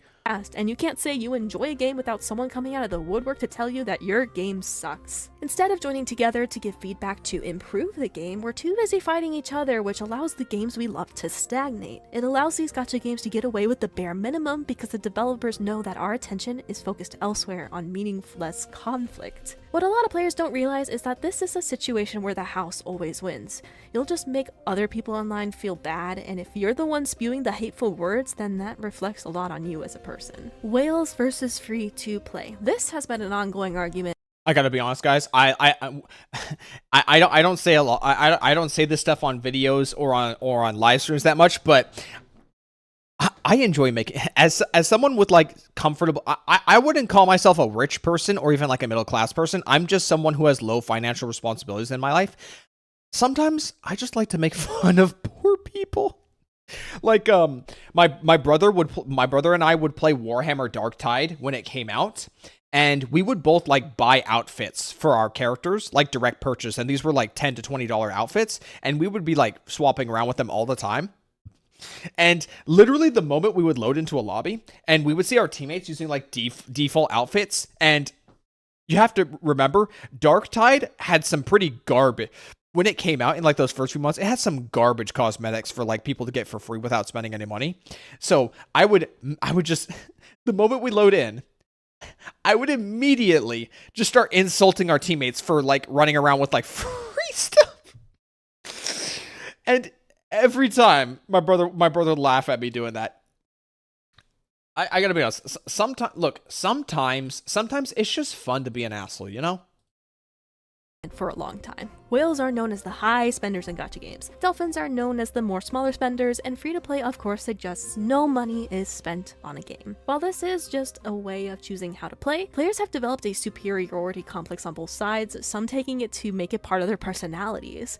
Some whales think they are the elite players because their money helps keep the game alive. On the other hand, free-to-play players brag about their units, weapons, etc. without having to spend a dime on the game. This creates an environment where the two end up clashing. Such phrases as like mint picker were coined after a certain free-to-play player crashed out some years ago over not spending on a guy.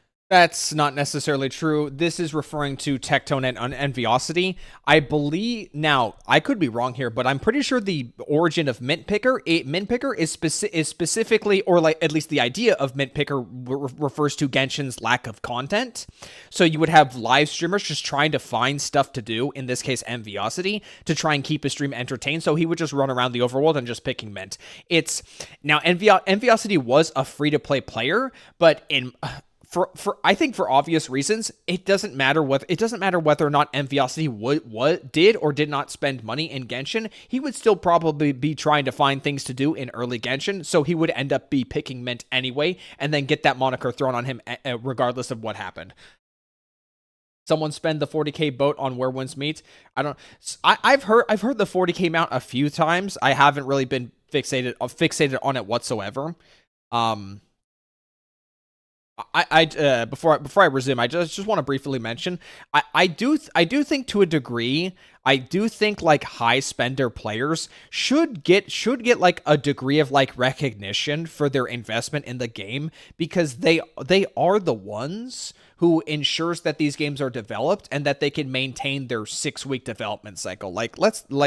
Realistically, guys, being able to pump out content, in most cases polished content with not too many bugs or anything too game breaking across like 6 weeks, when you think about it, is a lot of content in such a short time span, regardless of like how much the content actually is, or even the quality of the content. So I do think that high spending players should be given like some more public recognition for their ability to keep these games going, especially from like the people who don't spend money or spend like a very little amount of money. Because while yes, those like low spending players will have moments where they struggle in endgame, there's still like massive amounts of content in the game that's not designed around like having like endgame builds or endgame teams that everyone gets to experience thanks to people who put a lot of investment into these games. At least the devs need to give them something that back. I'll accept it. Yeah. I don't necessarily want high spending players to be catered to with endgame content to an extent. Like, I think it's fine. I think it's fine if Zenless Zone Zero's Deadly Assault or its Threshold Simulation, it has miscellaneous rewards that are specifically for like high spending whale players, whether that be like getting kills in Deadly Assault or getting 400,000 score in Threshold Simulation and getting like a profile banner. I have the profile banner. Let me go over here for a second. I have it right here.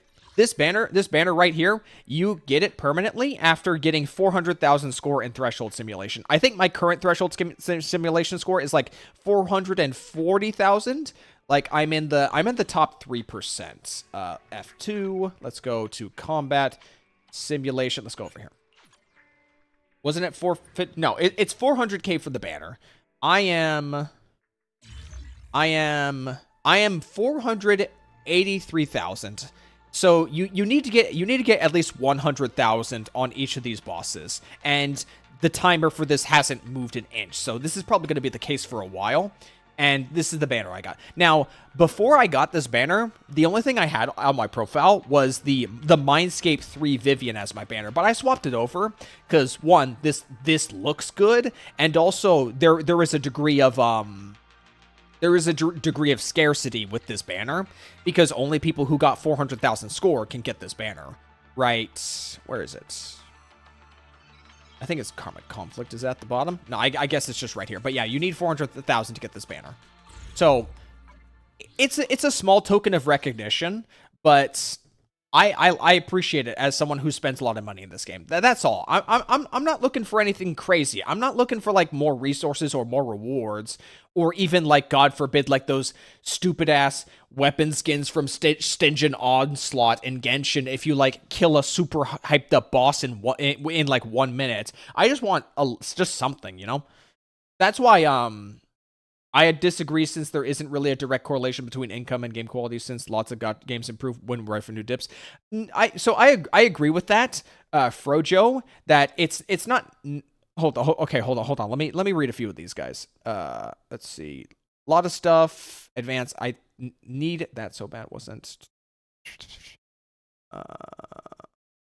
don't agree. I think mid-spending players should be rewarded, not just high-spending. Well, what? This is where things get confusing. Where do we categorize a mid-spender? Because I think most of you guys, if you've seen my account, will probably just straight up say I'm just a whale. Where would we put mid-spenders? And this is the problem. So Derico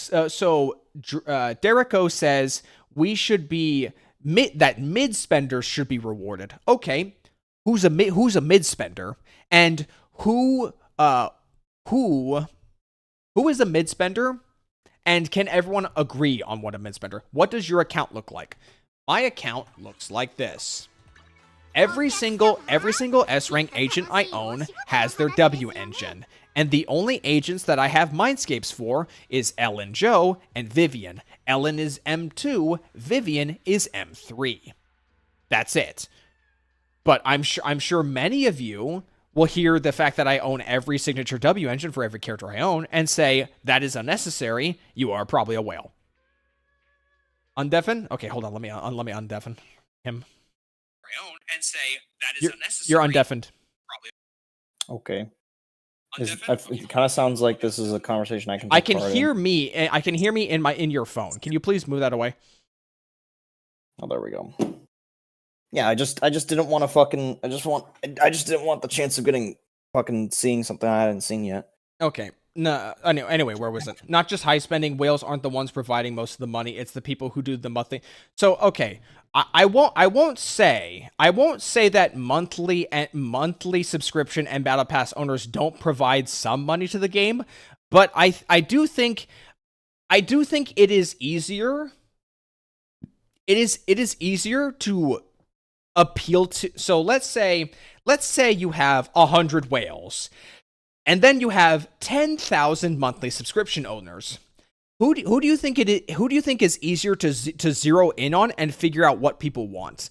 The 100 whales or the 10,000 subscription owners? Because 10,000 people is a much larger pool of individuals with their own wants and needs for a gacha game.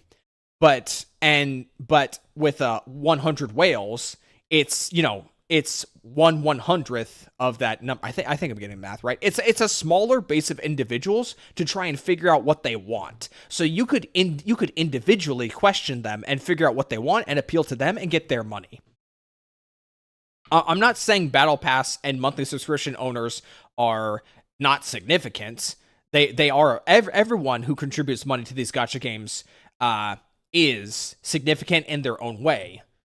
Just to different degrees, because for like monthly subscription owners, there's a lot more of them because it's a more acceptable price point.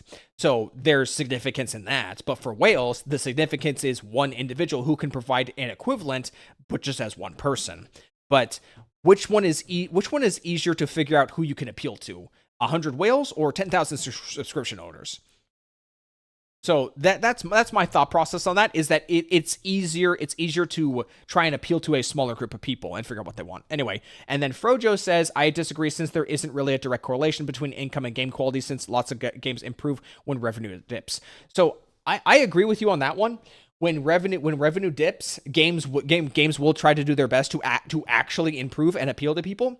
But there was also the possible risk of the revenue dropping below to a certain point, and then development staff start getting moved away from that project. And this is like the weird knife's edge that everyone is thinking about when a gacha starts losing revenue, is that even if Zenless Zone Zero, even if ZZZ, I'll use the revenue chart for a moment here. I'm not a fan of talking about this shit, but just for the sake of like having this conversation.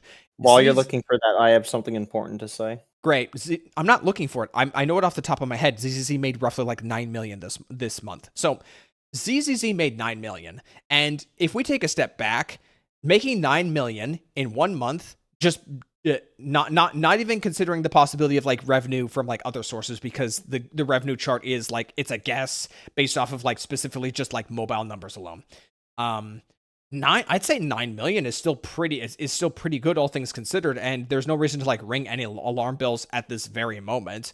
But the thing is that nobody knows. Nobody knows except Hoyoverse, like the actual cost of like maintaining a game like ZZZ. So when people start seeing the revenue numbers dip, they begin to panic because they're used to seeing like 10s or 20s, or in the case of Genshin, like around like 30s to 40s, 50s, 60s, 70s, 80s, 90s.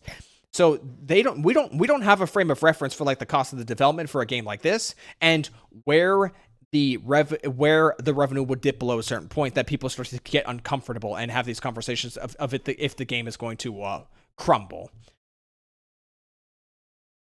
I think I kind of lost my train of thought, but I think I got my point across.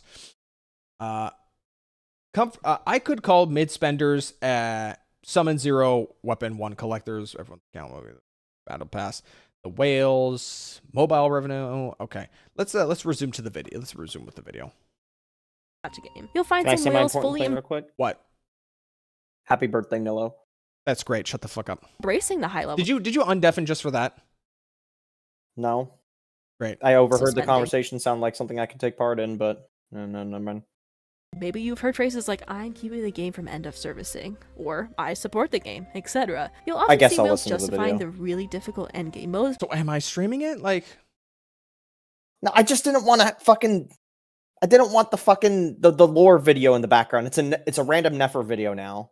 so are you listening on stream or what? Just play it. Because they have spent the money on their units to be able to complete it. Stygian Onslaught from Genshin Impact was the focus of such discussion in recent times, as even whales with numerous 5-star copies struggled to complete Yeah, that Stygian level. sucks, On the dick. other hand, you have free-to-play players mostly showing their pride.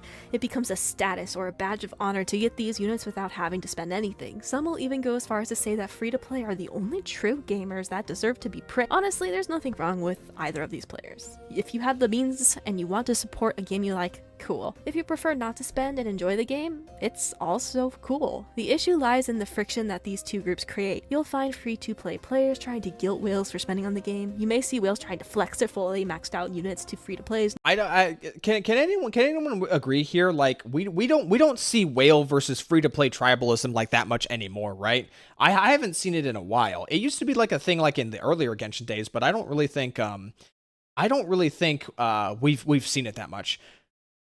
Tomato asked you a question. Oh, okay, sorry. Well, real quick, I wanted to say, the reason why people aren't as crazy about that anymore is that they understand what a gacha game is now. Because before, people had their pride hurt when they got their beloved Hu Tao, and then they saw somebody who spent money who has a better Hu Tao, and they're just like, I can reach that, and they just can't. Ari, bro, compared to the worst dead-ass resets, how bad is the average Stygian reset? It's not about resets. It's about the mode structurally being a timed mode where, in theory, you have to kill a boss that is so souped up and has so hyper mechanics that you need the exact team for it with probably whaled mid-max gear, not gear, but like weapons and stuff like that, and even maybe dupes, purely just based on the fact that you have to kill a boss within a minute and 30 seconds. So Stygian Onslaught has like, I think it's like 6 or 7 difficulty modes. And then on top of that, there are additional rewards in Stygian Onslaught based on how fast you can actually like clear the bosses in Stygian Onslaught. And there's 3 of them. And they usually have like very hyper specific mechanics that requires you to run certain team compositions. So if I were to draw a parallel for a second, it would be like if Deadly Assault rewarded you for killing bosses. That's, in my opinion, I think that's how bad Stygian Onslaught is at like the highest difficulties. Is that imagine Deadly Assault, but you are actually rewarded with something tangible for killing bosses. Whereas now here's the thing. Here's the thing. The currency reward you get from Stygian, you just have to do the 3rd of 6 difficulty options. You just have to do hard. And hard is just straight up turn your brain off. You're masturbating on your second monitor. You don't even have your hand on your keyboard playing the game. You are given 10 minutes to kill one boss that most players kill in the first fucking 20 seconds. And you got to do that 3 times. And then immediately, the next difficulty, you go from having 10 minutes and a fucking dick in hand easy 20-second boss kill, maybe even 10-second boss kill, to a, oh yeah, you have a minute and 30 seconds on your boss kill now for one of your boss kills, and it will most likely take the entire a minute and 30 seconds. And even if you have a comp that's like exactly perfect for it, it's still going to take you 50 seconds. And then to go up another difficulty, it's even harsher, and then another difficulty even harsher. To get the best, quote unquote, best, it's the most quote unquote flex reward. You need to kill these bosses that are getting progressively, infinitely, retardedly more harder in 30 seconds each. If you want the super glowing epic weapon, you need to kill each boss in 30 seconds flat. And bear in mind, Genshin Impact is the type of game where your setup and then you swapping to your main DPS and doing your damage window, that is all within a relatively 20 to 25 second time Ultimates window. don't pause the game. Ultimates don't pause the timer, right? Yeah, they don't pause the timer. You and literally you have start to with kill you start with no energy right at the start of like a Stygian Onslaught, right? Yes, you start at half energy, so you can't even ult immediately. You basically are given a boss that has effectively the same difficulty as trying to 50k a boss in Deadly Assault. You were given 30 seconds and basically one rotation to kill it. Lasagna, hello Lasagna. Any thoughts on Bonway? I have no opinions on Bonway. I'm pulling Ellen Joe on her rerun when Bonway comes out. The only opinion I have about Bonyu is that I find the malding of players on r/Bonyu mains and the cope, I find it to be very funny, and that's about it. I don't really have much opinions of Bonyu at all. Hello, makes 100 sense. To give you guys a quick idea, I do have teams that are basically like the best min-max team, including like whaling for dupes and stuff like that. And even then, some of those boss kills, again, really do take like a minute and 20 seconds. So for people to reach the mid-max potential to beat the final difficulty of that mode, we're talking they literally have max dupes for every single character in that team. Max dupes of the weapon for every single character in that team. And then on top of that, they also just have the best mid-max artifacts, period. And that includes stat rolls as well. And that's just to kill it comfortably. I'm sure somebody can do it slightly worse than that. But that's if you want to kill it relatively comfortably with a little bit of extra time remaining, right? Or a good chunk of extra time remaining. There's a reason why I praise Genshin so much, but Stygian Assault should never have came into the game in the state that it's in. It is a joke. And the only saving grace is that the Primogem reward is in the most hand and dick difficulty. Don't even have to basically play the game at all difficulty. That's its only saving grace. I could go and clear the 5th difficulty if I wanted to. I don't. It's annoying. It takes up way too much of my time to min-max the rotations in a way that's frustrating. And it's just stupid. I go and I do the 3rd difficulty hard to get my Primogems and I leave. I never go and attempt the harder modes. It's fucking stupid. There's no reason to do it. And there's generally no reason to do it. And just as a frame of reference, to go back to Stygian Onslaught for a second, just as a frame of reference, because this is basically supposed to be like ZZZ's equivalent of like that endgame mode, because HSR also kind of has like a similar game mode, but I'm told it's not as bad as Stygian Onslaught. I didn't hear too much of a fuss with Stygian Onslaught. Threshold is basically supposed to be like this game's idea. Like, so the biggest issue with Threshold Simulation is just how many characters you need, but Something that's interesting about Stygian Onslaught is that based on like the decisions you make during like these story paths, is that it changes the boss that you have to fight. So when I first did, well, no, this is an actual mode. It's not. Well, yeah. So when I first did Stygian Onslaught, when this came out in version 2.3, I picked this story node up at the top, and it gave me Wandering Hunter. And Wandering Hunter, I don't have Rupture Agents, so I could only get like 60k. I swapped it over to, it is now on the final node. Can I click in? It is now Miasmic Fiend. And obviously, my best team in the game is my Anomaly team with M3WN Vivian, M0W1 Yuzuha, and M0W1 Alice. So this is my best team. So by being able to change the pathing and then change the boss at the end, I got a much better score. And same with over here with Same over here with Miasma Priest. I was able to just brute force Miasma Priest. This one's a bit lower. This one's Bringer. Obviously, just bring a Miyabi, you'll be fine. And over here is this one is Marionettes. I also just threw the so the thing about Stygian Onslaught is that you need to get like 30-second kills with 3 separate teams, and you cannot use this. You lock in the team. But if you've noticed here,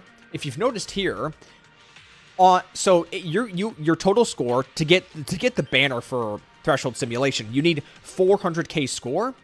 On every one of these 4 bosses, I have brought Yuzuha and Vivian into every single one of them. I've even brought the Robin Bangaboo into them.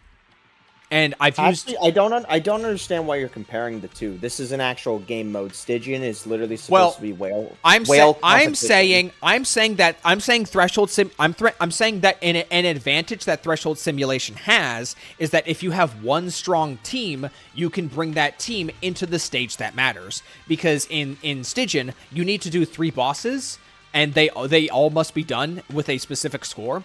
Here, it's 1 boss, and then you have a bunch of like preliminary levels that you need to clear to raise your score multiplier so that your final boss fight has a higher score.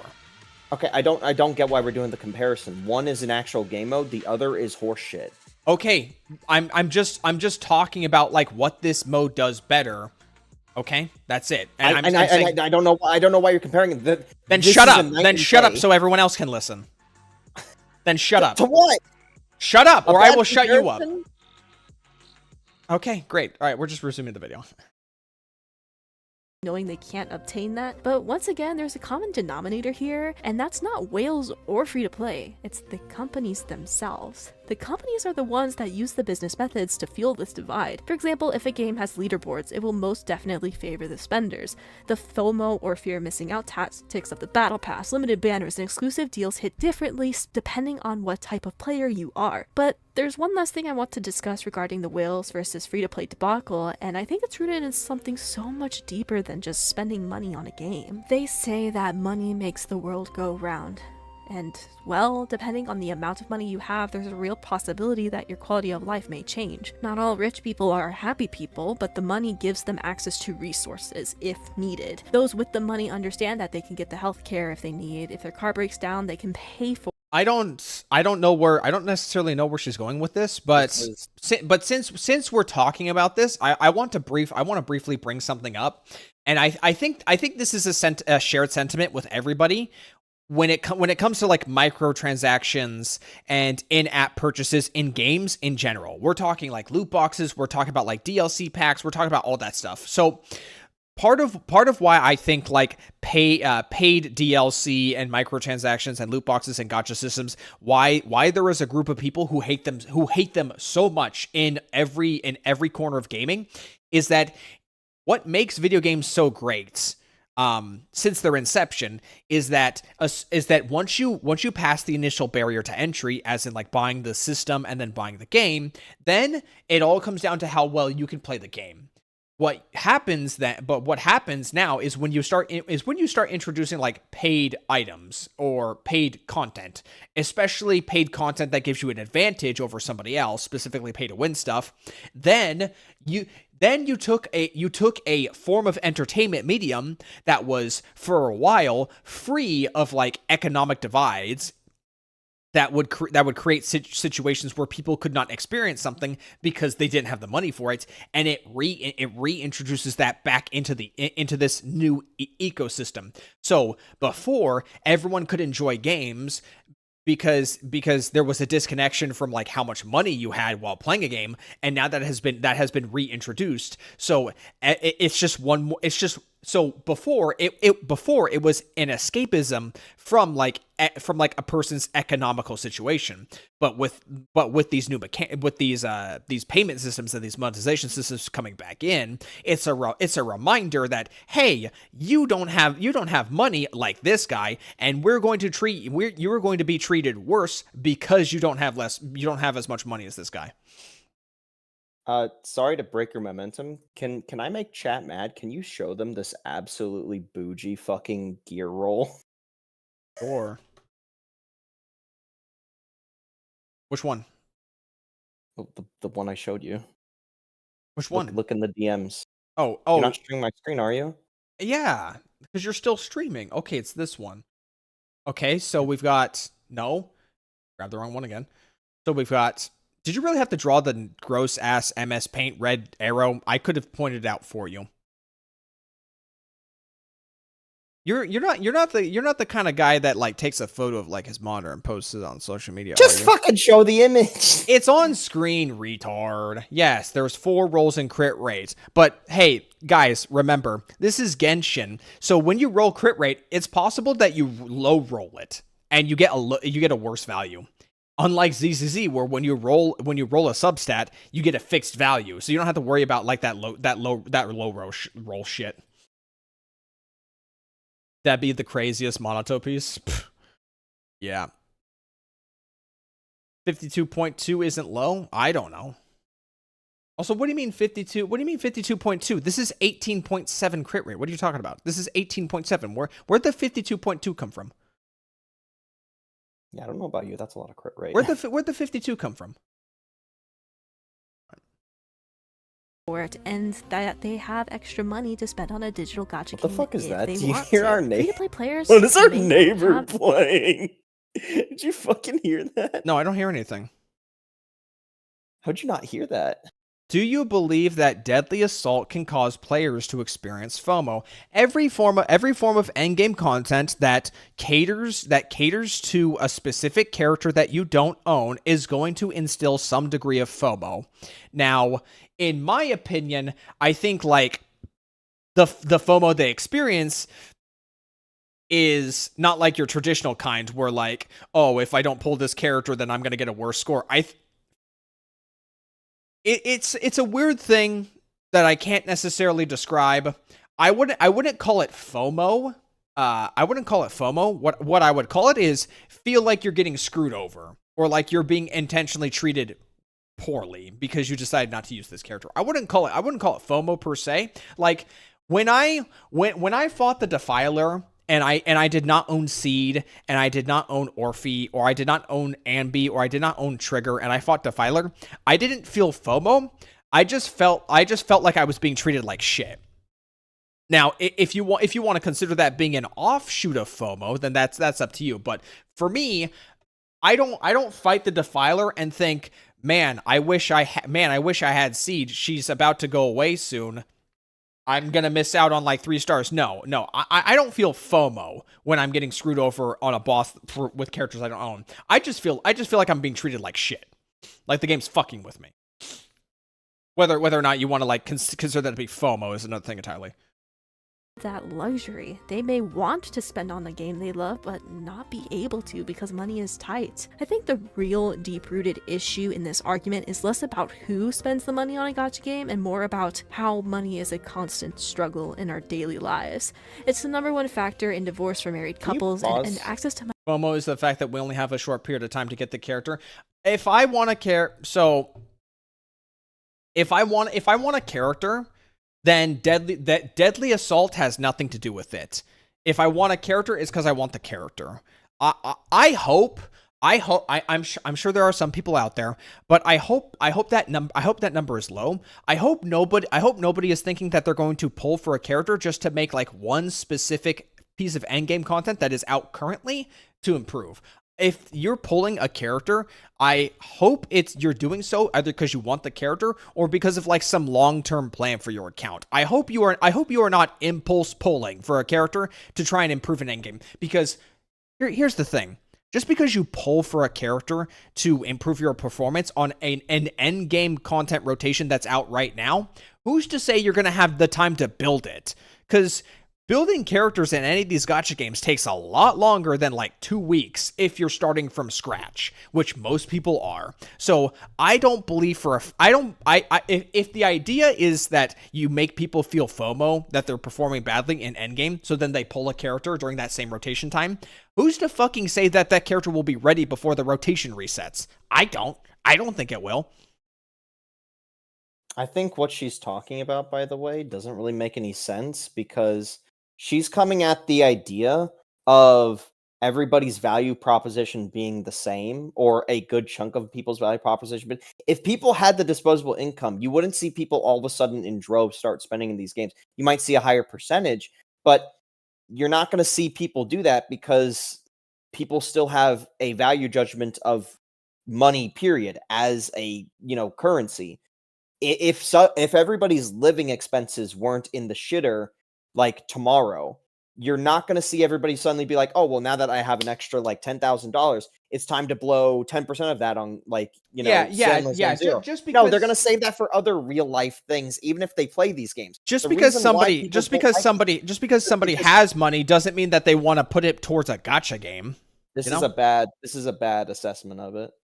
Okay, well, I wanted to put that out there, and I didn't want you to yap for like 20 minutes more before I could finally make that point. You can continue now. Well, I think I made my point. I don't want to go too much further. Okay. Why do CCs, particularly drama CCs, focus on meta or endgame? Because it's the only content they can do. Because meta and endgame are the easiest things to poke holes in. That's just a matter of the fact. The meta and endgame are the easiest things to poke holes into in any gacha game because those are the ones that are most influenced and adjusted to get people. Those are the things that change the most to influence people to spend money. So they're easy targets. It's always meta or endgame because it's easy targets. Stuff like story is more subjective. Stuff like graphics is more subjective. Stuff like story writing, aside from like obvious blunders, is again subjective. Meta and endgame is much easier to talk about because all they have to do is they have to see that this character is coming out and this character is and see that somebody who plays the game says this character is much stronger than the characters who are out, and then a drama CC can see that, easily understand that, and say game has power creep, game bad. They can look at a HP inflation chart that somebody else made. They can see that. They can point at that and say endgame bad. It's that simple. They can see a boss that recently came out, and they can see that somebody else did the research and found out that this boss has a mechanic that is a lot easier to handle if you have this specific character. A PCC points that out and says endgame bad. It's nothing special. It's low hanging fruit. Meta and endgame discussion is low-hanging fruit for drama CCs. It's that simple. I think it's even, and I've said this literally numerous times in the last like 3 streams. The reason why they talk about it is because the only thing they can fucking do to make content for a channel or anything like that. They already did the game. They already did as much content as they could to either get ahead of the game or because that's just them making the content in general. I am on the spectrum that the reason why they focus so much on endgame is because, again, as I said before, it's the only transformative content you can do on the game. Especially even if you haven't even done all of the campaign of a gacha game yet. Anyway, there is still not much people want to see when they watch that type of content, unless it's like second monitor stuff for a Twitch stream. Like people don't actively want to watch a gacha story unless it's what the hell did ZZZ do? All right, well. Uh-oh. I just want to pause. Yeah. No, I've said this multiple times on the last multiple streams, is that it's the only transformative content. It's not good content, but it's the only transformative content they have. Okay, yeah. I was just curious since we were talking about drama. Yeah, I don't know what ZZZ do. Could you scroll up and read my response? Okay, hold on. Tato. Let's see. I wonder, can I pull this out? Yeah, I can. Do you believe that? Okay, we already talked about the DA FOMO. That's a different feeling then. I felt the same way when I struggled with Wandering Hunter while I was using Ellen because I didn't have Yudari at the time. Yeah, since the Thrall came out, there's been a few people who have been retroactively saying that the Wandering Hunter was a really good boss. Blue Panda is one of them. I disagree. I think the Wandering Hunter is a dog shit boss. Just because you can hit the boss the entire time and you're not like gate kept out of hitting it because the Wandering Hunter has like 0 invincibility phases doesn't automatically make the Wandering Hunter a good boss. The reason why I hate the Wandering Hunter is and I made this clear in my video about the Thrall. He has defense stats blown out the ass. So even if you can hit him the whole time, he's just a massive fucking damage sponge if you don't use a Rupture character.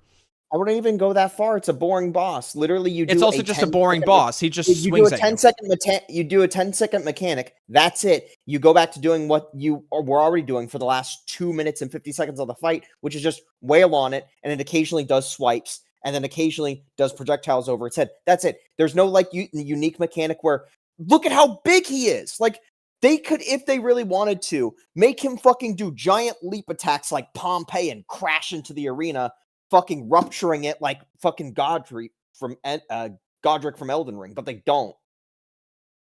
That Anyway. guy could do some serious damage to that arena, and he doesn't. He To just clarify, I pulled Yadori because I like her kit Wait. and design, not because I am desperate for another rupture that isn't Isha one. Okay, I'm not entirely sure what Tato wanted. I'm not entirely sure what Tato wanted me to like, he wanted me to respond to that. I'm not sure really what to take away from that. I missed out on my 960 primos from the Archon quest and exploration events, but my wish went for both weapons hunter. Okay. See a loss in players income. Need more seats to talk about lore, which is. Oh, you read them. Okay, that's it. So you got both weapons in Durin. Nice. Puffer exists. Puffer exists. You don't say. You don't say. What's Puffer? This right here? Puffer Electro, this right here? This disc 5 pen ratio? This one right here? This one right here? You talk about this one? This is the old one. This is the old one. This is the old pen ratio that I've had on for a while. This one? You want to talk about this one? Talk about Puffer? Talk about this one? This one, Tomato? Talk about this one, Tomato? Then what's the issue? Then what's the issue? Is that Wandering Hunter is just a fucking damage sponge. Fucking 30% pain, fucking 32% pain ratio isn't gonna do shit. All right. Anyways, let me see your Monado build. My Monado's my Monado.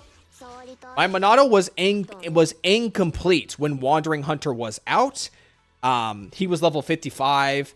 He was missing his core skill F, and his discs were slightly worse. Like this crit rate down here, this crit rate was like in the low 40s, and this HP was lower, and this attack was, and the sheer force was lower. So my Monado now is not representative of the Monado I had when Wandering Hunter was out, and also at the time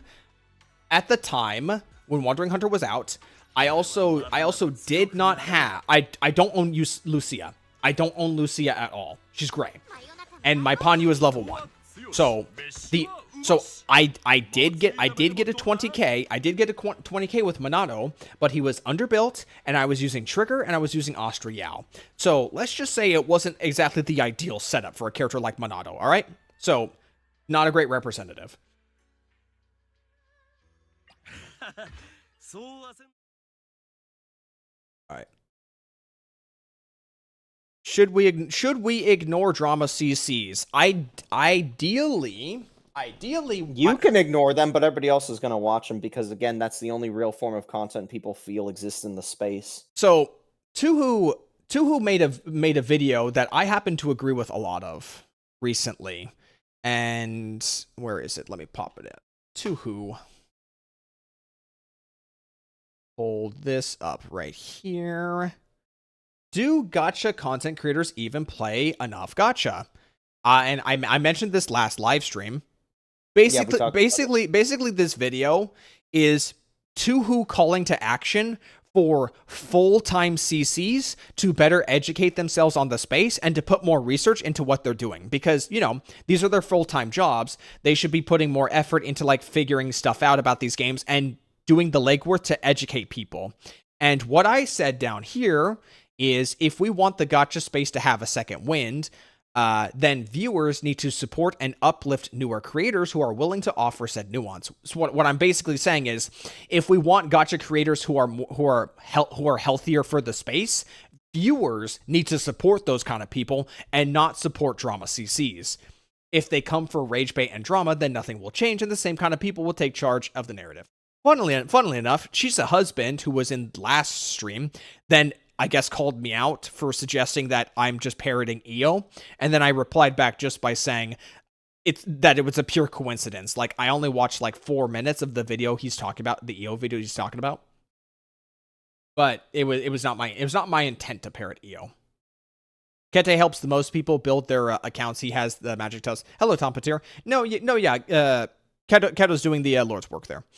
If you don't have Lucia, is your Monado even M6? My Monado is M6 with his W engine. M6, Will-O-Wisp, 1 copy. All right.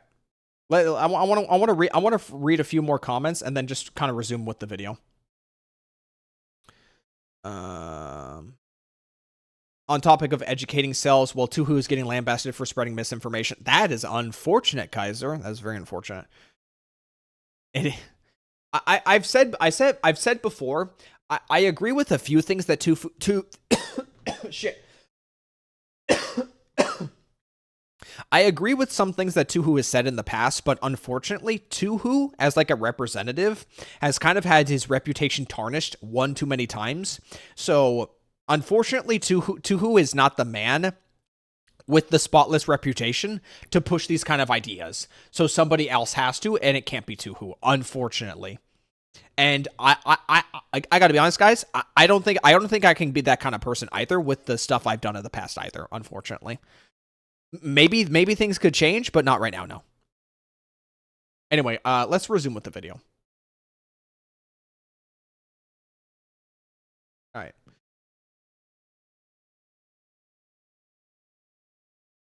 Money can open a lot of doors. A lot of people will tie their To start making lore videos? Fuck no. I don't give a shit about the lore. I just enjoy the surface level story content. I don't give a shit about the lore. Worth to the amount of money they have, which adds so many complicated. What video is this? This was a video in my recommendation. Literally, like, while the stream was going, I scrolled down and I saw that it was in the top of my recommendation because I have the stream on in the background. It's from Nox Aura Nix, Gotcha Tribalism Fatigue. In the first part, she was already talking about like free to plays versus whales. So we're like in the transitionary part. Discussion. I think we have to remind ourselves that no matter how we choose to play a game, we're all real people trying our best to navigate the world. Casual versus meta. This is another aspect of gaming that's existed for quite a while. Otherwise known as waifu over meta. You pull the units. It's so weird for her to bring up like the real world in what is just a game community involving itself in the game. It was so weird for her to bring that whole like it's a reflection of the real life struggle of financial struggle. No, it's not. People just don't want to have their Hu Tao and then see the other guy that has a better Hu Tao because we all have the biggest penis until we see somebody with a bigger penis. It's literally just that simple. It's not some like reflection of financial struggles. Your teams, it's ridiculous. Or do you pull for characters that you just genuinely like? There's nothing wrong with either way you choose to play, but players may attack you for choosing differently. Some may call you a meta slave if all you care about is the meta, forgetting that some players actually get their enjoyment by min-maxing. Other players prefer to take the game at their own pace, pulling for units they love, even if they aren't the most powerful. This can lead to meta players commenting that they're wasting resources, time, and energy by investing in a unit that's not as powerful. We also have creators making tier lists that can kickstart debate. Normally, I'd say this is fine and even fun, but players end up taking this way too seriously. I agree. Especially for a game like ZZZ where the meta is a bit more transient based on how well you can actually play characters. I'm not a fan of like tier lists in ZZZ. And does anyone here take Pridwin seriously anymore? I stopped. I only come on to Pridwin just to see like what discs Pridwin might recommend, and then I combine that information with like mains subreddits. But I don't take Pridwin seriously anymore. I just use it as like a aggregate of information and some suggestions, rather than going through like a Reddit page of somebody saying like, well, I think this and this and this. Like these guys are actually like dedicated to that. And while even if what some of the stuff they say is stupid, they're at least trying to get on the right track. And I just combine that with my own information. Now that does not represent the people who just literally Google what build for my character. Obviously, they probably want the just directly tell me what to do, but I don't. I want to use my own knowledge with a combination of a little bit what other people do, and that's why I use Pridwin for that. At this point in this video, you might be seeing a pattern. It's not necessarily the way someone chooses to play a game, but how people react and attack within the fan base that's a problem. A lot of casual players will view the meta players as toxic, too serious, and tryhards, while the meta players may view the casual ones as unoptimized and ignorant. I honestly, I don't mind dealing with the casuals more than the meta players, especially like in ZZZ. With the Thrall coming out, I'm kind of getting more and more fatigued with people complaining about their high scores. Like that, you're missing the point of Deadly Assault. Like if you have a hyper invested account and you've spent quite a bit of money and you're complaining about not being able to 20k, I understand. But when you're complaining about like your like 40k score is like diminishing because like you didn't pull dial in, then I'm gonna be honest, I don't give a shit. Like the boss is designed with like stunners in mind, so either you need to have hyper invested like dedicated stunners or pull dial in. And if you don't have either of those, I don't care about you complaining about having a score somewhere between 30,000 and a kill. I just don't care. As someone who puts a shit ton of money in ZZZ, I am just fine with getting 20k, and then anything beyond 20k is just me hitting the boss for funsies. Like, I don't care at that point. Like, can you please stop trying to like take control of the conversation? This is why I couldn't take Blue Panda seriously, is because Blue Panda and people like him try to make like his problems my problem, and I'm not having that, unfortunately. I don't care. I'm not going to say that the game is cooked because I can't 40k the Thrall. Newsflash, the only boss I've managed to 40k is Miasma Priest, like 45, with like my hyper-invested like Beach Girl team. But do I care? No, not really. The closest... Yeah, I'm upset because I can't 40k it was the most out of touch. Like, I'm going to try and place my own personal distaste onto other people and make them carry my flag, my very, very stupid flag. Jay, I can understand why the ZZZ team let players kill bosses because it effectively gives them like a stopgap. Like that's the goal for like mega whales. The problem comes in is when you've got like mid-spender accounts or like really high skilled players who try to then size themselves up and say they're as good as the whales. That's where the problems come in. When that's not the focus. Like you're not getting anything from killing the boss. Just you're not even getting like a badge or anything. You're not getting a badge. The only thing you should be complaining about if you're like a mid spender or like a high skill player is if you can't get the banner in Threshold Simulation for 400k. But I got it just fine, and I play like play like decent but not great, and I have quite an investment. But you saw my score. My score is like 480,000, so I have a lot of wiggle room, you know. So that's the only tangible thing for like high-end invested accounts to look towards. It's not killing bosses, it's getting the 400k banner in Threshold Simulation. So your opinion on Thrall is still the same. Yeah, my opinion on the Thrall is the same since I put out that video. ALG put out a video about Thrall earlier today where he spent the whole time whining about the Enfolder affair, even after getting to around 35k. Yeah, no, I saw ALG's video. I saw his video on the live stream VOD before he posted it. So I saw it without like all the crazy the editing or whatsoever. But yeah, I'm not entirely sure what ALG thinks is gonna happen. I don't even know ALG's like level of investment. Hello, Sergeant Voids. What's going on? We're reacting to a video called Gotcha Tribalism Fatigue that was in my recommendation by someone called Norex Noxora Nix. So we're just gonna resume.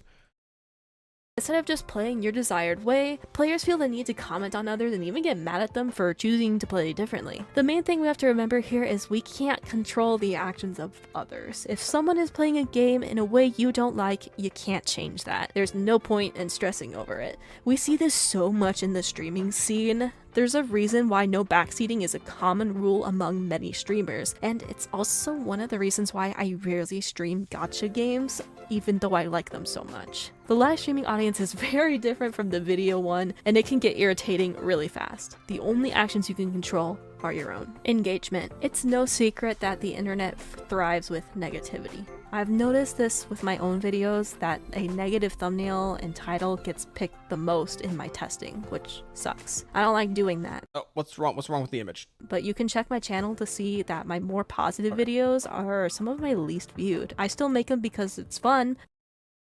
How many videos do I have that are positive, or what is my most popular video? Let's go over for a second. Let's dig. Let's really dig. Okay, It so would be the same tone toss one, yeah. no, it's the Arknights one is my biggest one. This is negative. I did not like the change in direction with Arknights. The same tone toss critique is, oh hey, look, it's my face. I don't like looking at my fucking face because I don't like being on face cam anymore because you can very clearly tell that I'm looking at a script.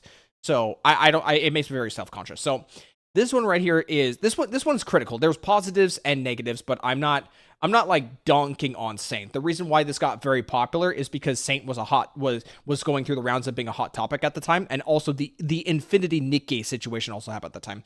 This one's positive right here. This one's me praising the bus for Alan Joe. This one's positive, and I'm just talking about like the whole just why I think ZZZ has such good things. So negative, neutral, constructive, positive. I'd say this one's probably negative. This one's just literally me just ripping Asmongold content. This one should be crashing out over polls. This one I'd say is negative, I guess. Negative, constructive talking, negative, shit post, negative, drama, constructive criticism, drama. So, you know, I won't say like only the negative stuff gets views for my content. It's just that it's easier for the more negative stuff to float to the top. But there's a higher demand for controversy and negativity, and a lot of creators will lean into it. The first video you saw of mine was me crashing out. Hey, that video hit the algorithm like crazy. That was a pretty good one.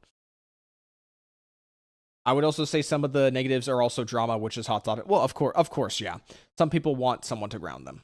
This is one of the situations where we have to sit back and assess whether to hate the player or to hate the game. It's not the cool threads discussing lore theories that go viral. It's the unfortunate situations like how a couple broke up because one of them spent $600+ on Farina. It's the drama between content creators and the outrage we see from unfavorable company decisions. Twitter/X is a huge place for crap like this to thrive. Being in any fandom on that site is such a drag. Even artists who post their art in their own little corner of the internet can be attacked over what they drew, and the players feel justified in chasing them off the internet simply because they drew something they don't like. You probably have a feeling of what major topic I'm going to tackle next. That's right.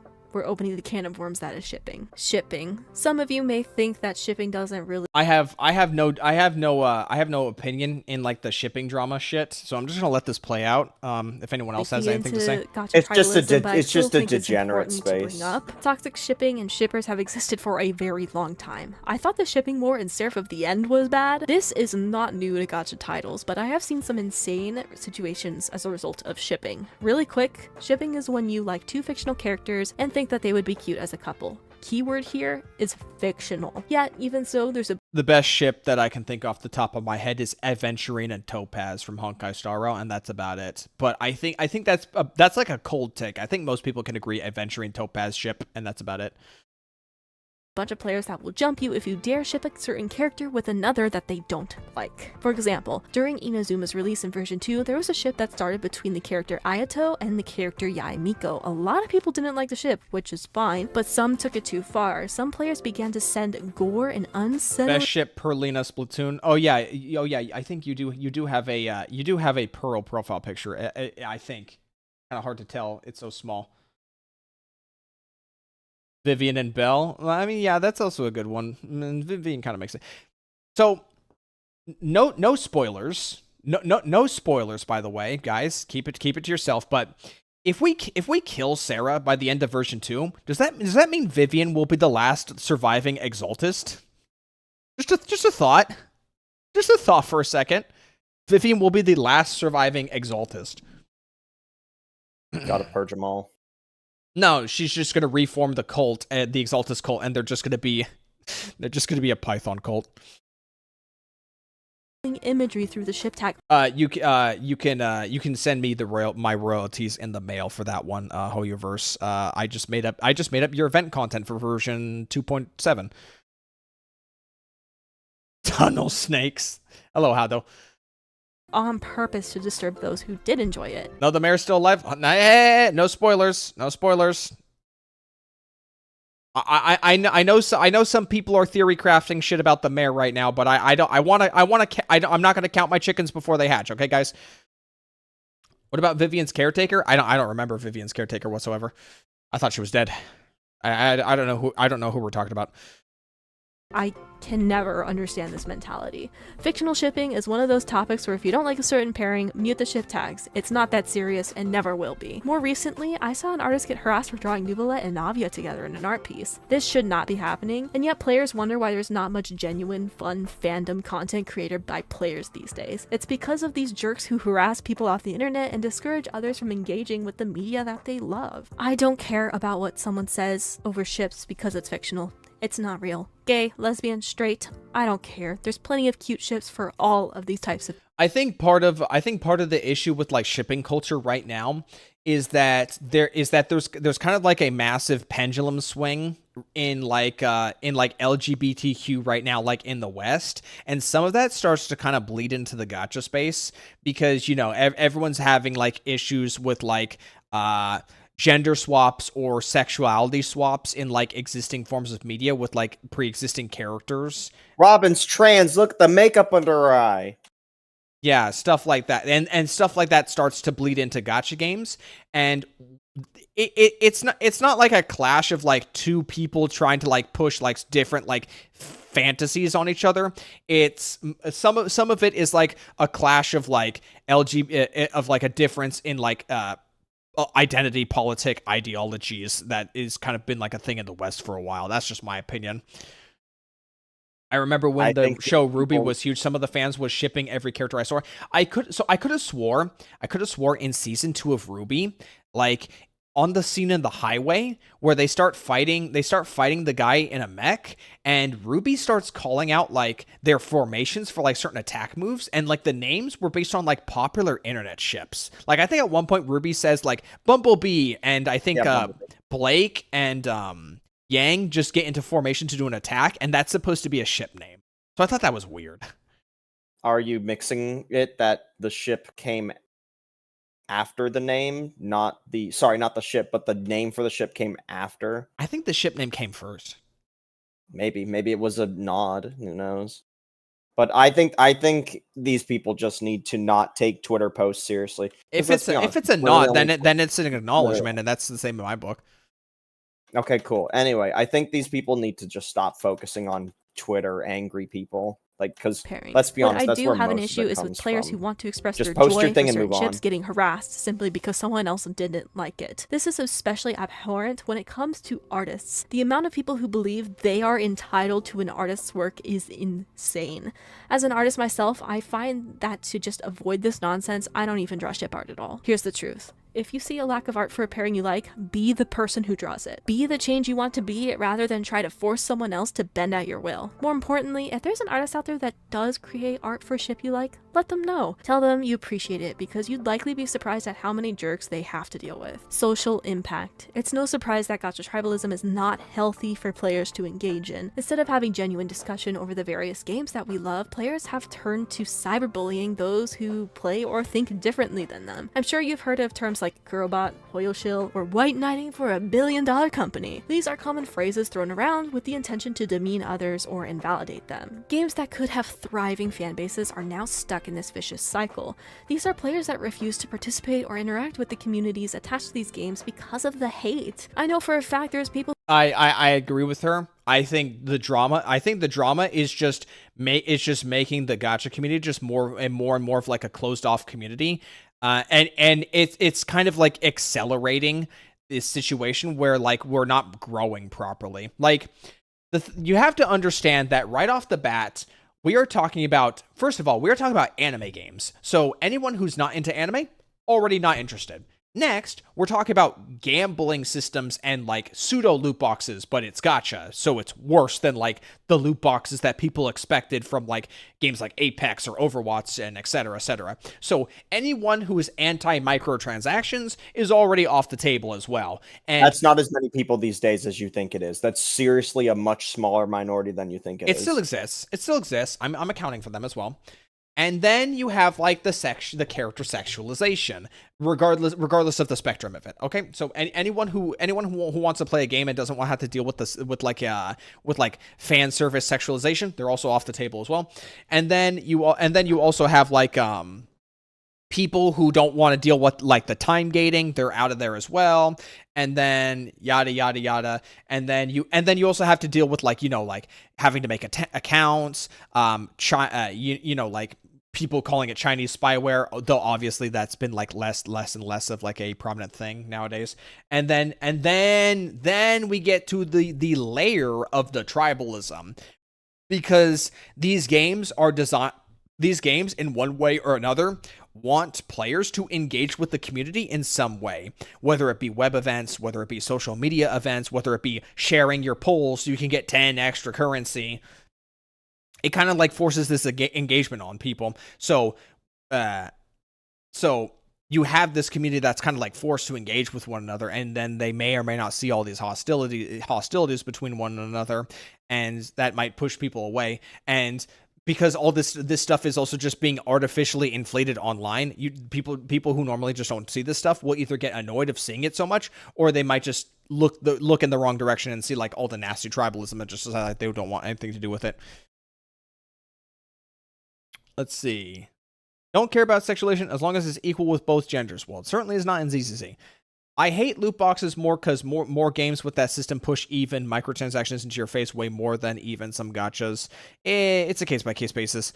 I know of a successful artist who had to take multiple breaks from the internet because people harassed her for her artwork of Nouvellette getting shipped with chlorined shipping drama.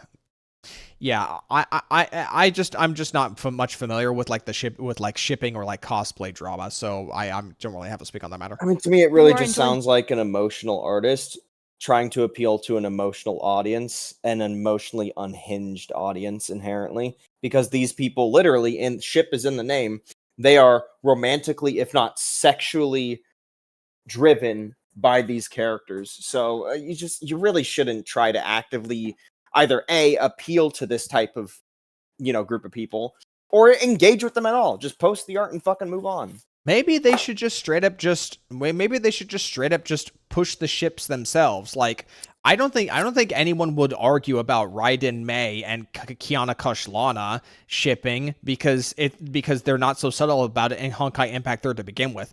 I don't think people care about Bronya Sealy shipping because they literally kiss in a manga scene. All right. Both Genshin and Wuthering Waves, who are standing in the corner watching both communities go at each other's throats. These two gacha games aren't the only ones dealing with this tribalism either, as games like HSR and ZZZ get thrown into the mix sometimes too. And as we discussed I've been a 5-year player of Genshin in particular, which, let's be honest, is a massive talking point in this video. I have things to say.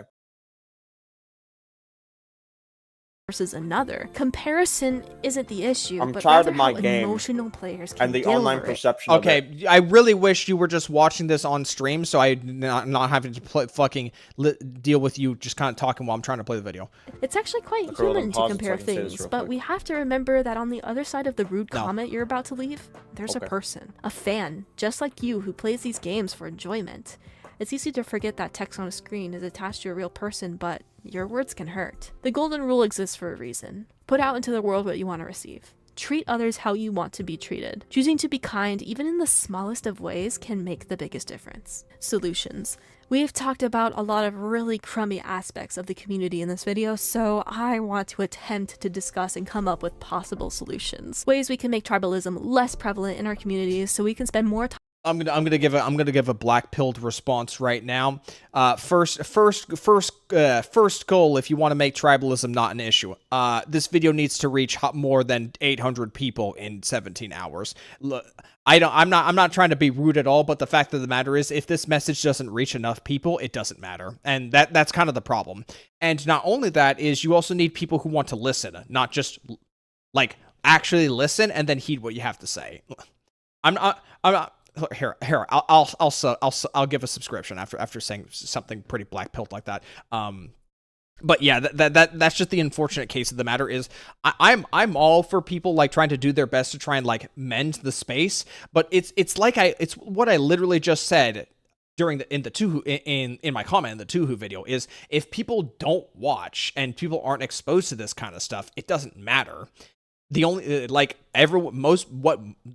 was the most popular person in the gacha space, or at least the most well known, Tectone, or at least he was one of them, and Tectone was very comfortable with clashing with people all the time. Now, whether or not he was justified is another story entirely, and I'm not really interested in getting into the weeds of that one. But the fact of the matter is that he had a lot of eyeballs on him, and and he kind of shares similar sentiments with Asmongold. Is if someone takes the low road he's gonna meet you there on the low road. So unfortunately, that's just kind of like the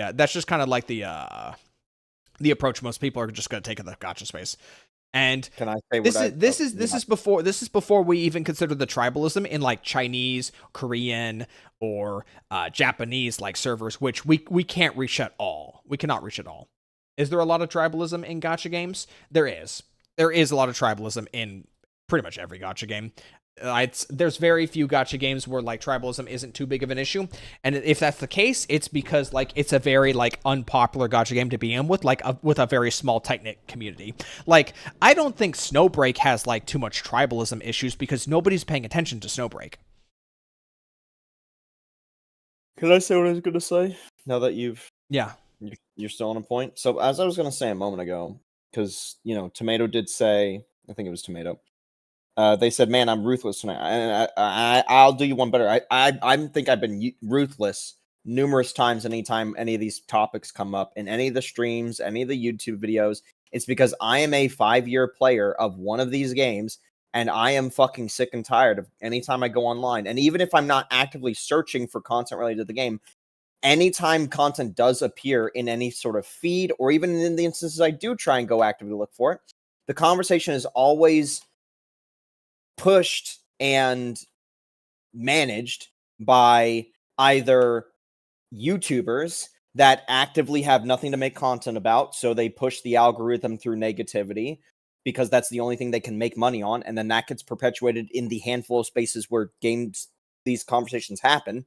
And then on top of that, if you want to include Twitter, that these random conversations of, the community is bad, is relegated to a hyper-specific section related to, again, unhinged, romantically or sexually aroused individuals who are so deep in the weeds on their favorite waifu or husbandu that they go and express that on Twitter.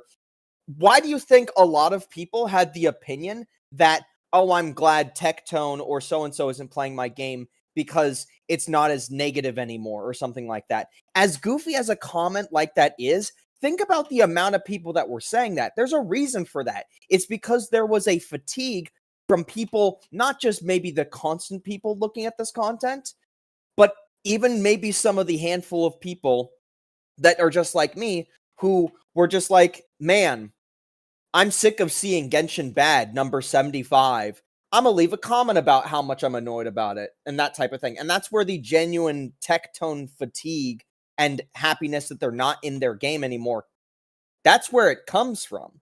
It's because when we go online, and again, Genshin has, again, best example, has a massive amount of players that play it better than any of the other gachas today, even still today. And this sentiment of why the game is bad or why the community is bad is perpetuated by a small group of extremes or radicals within the community that make their voice way too heard, way too often, in a way that puts people off, even though the vast majority of people are just playing the game and logging off. So yes, I'm ruthless because I'm sick of it. And I think, again, I'm going to keep saying it. I'm a better barometer for the normal average player than any motherfucker that has made a video, a tweet, or fucking brigaded on some random ship feed. See you, Tom. This isn't the community.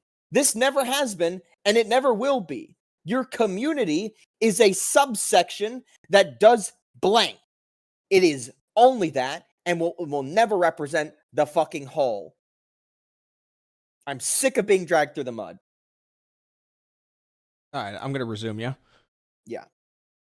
I'm enjoying our games instead of dealing with nonsense. First, we should try to encourage meaningful discussion. Instead of writing down a rude comment or phrase, telling someone that they suck, that they're playing wrong, etc., approach conversations differently. You're playing gacha games because you have a shared interest in pulling characters and being entertained. If you're unable to discuss your differences respectfully, perhaps it's better to try to see what common ground you may have instead. Secondly, this is for the content creators. Videos saying that X game is better than the other, this game could never, and the constant reckless comparisons can further the divide. I do think there is a good way to go about genuinely comparing games and assessing strengths and weaknesses, but oftentimes you'll see the buzzwords and the titles with the intention of riling players up. You'll see This is never going to get fixed because creators are financially motivated or just motivated in general in one way or another, and will be compensated with analytics and views and ad revenue and more subscribers, yada yada yada,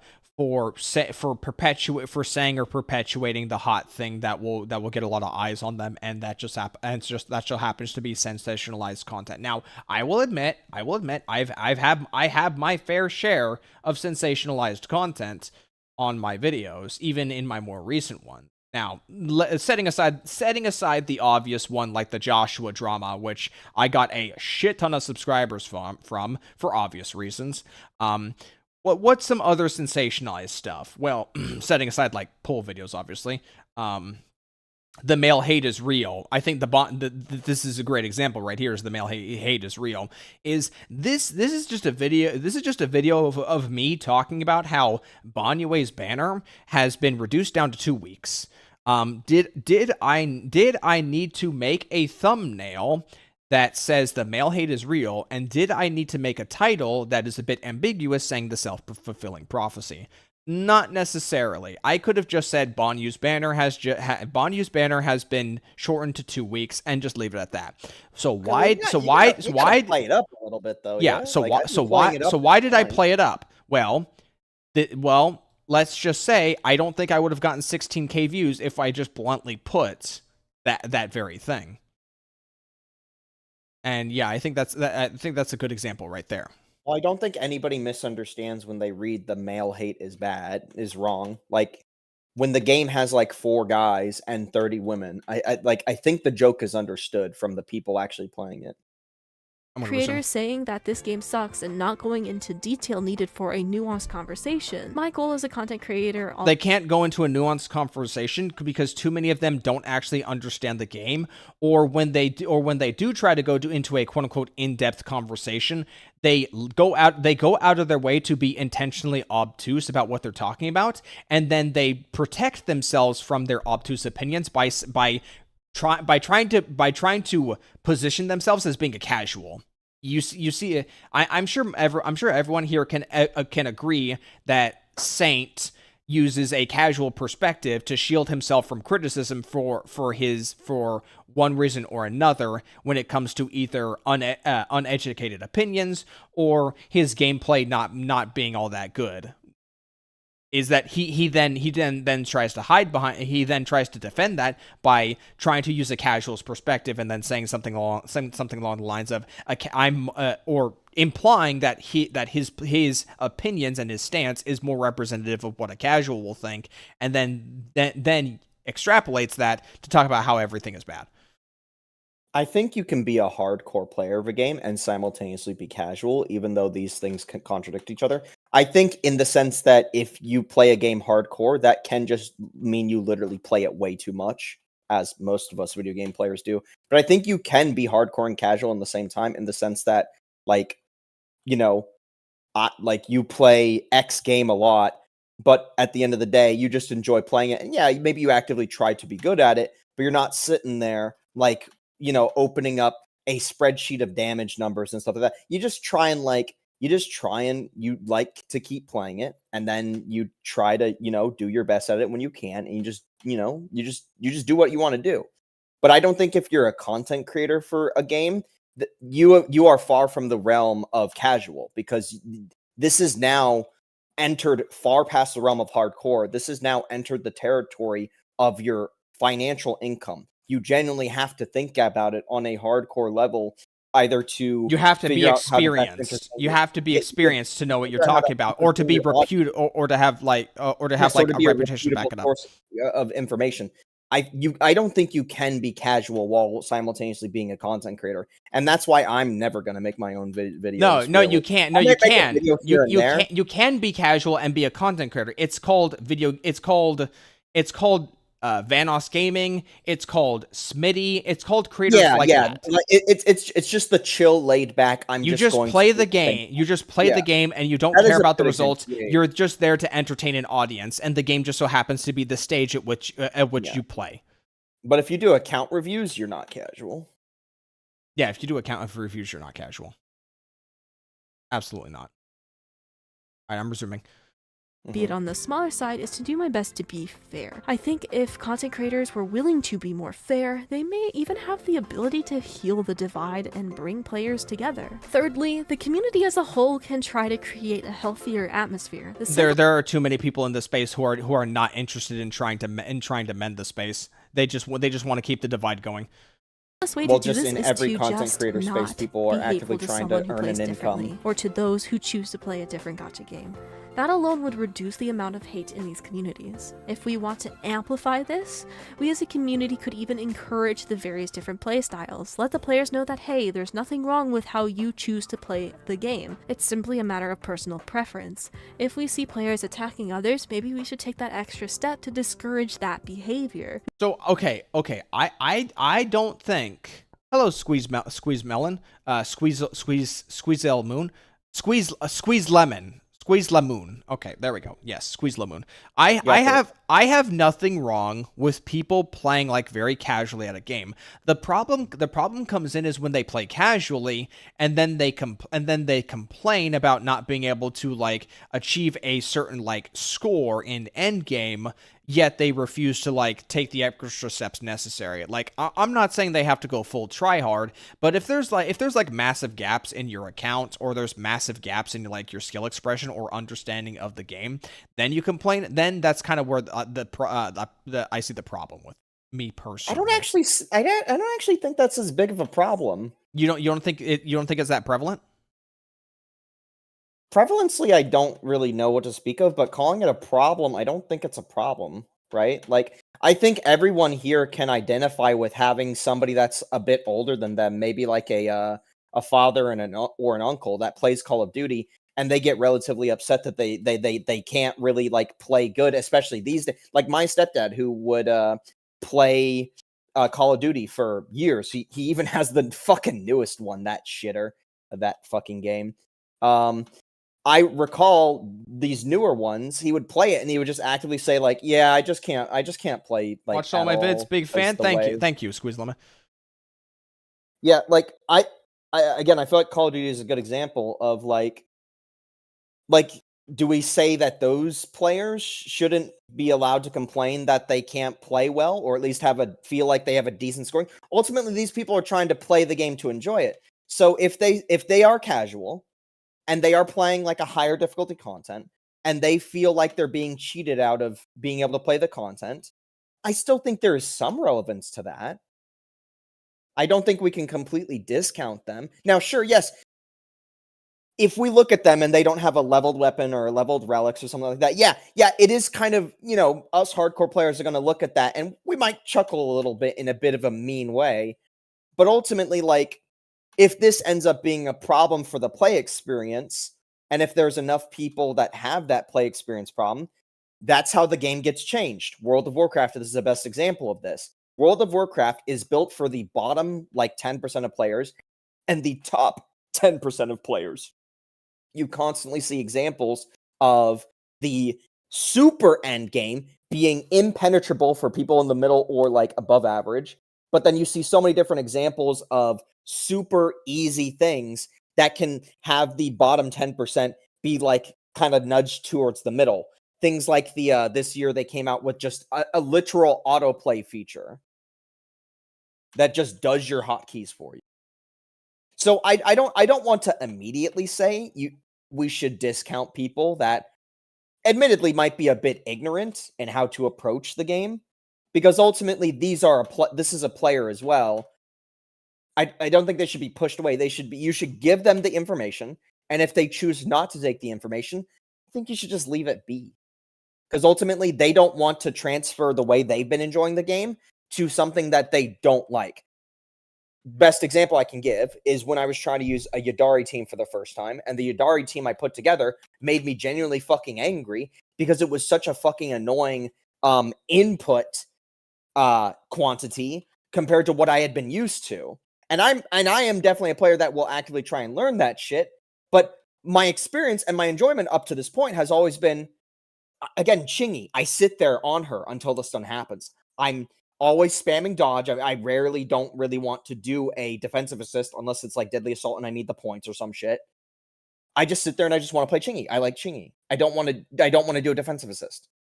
You cannot tell me you don't want. I'm just trying to slowly proceed to the next conversation.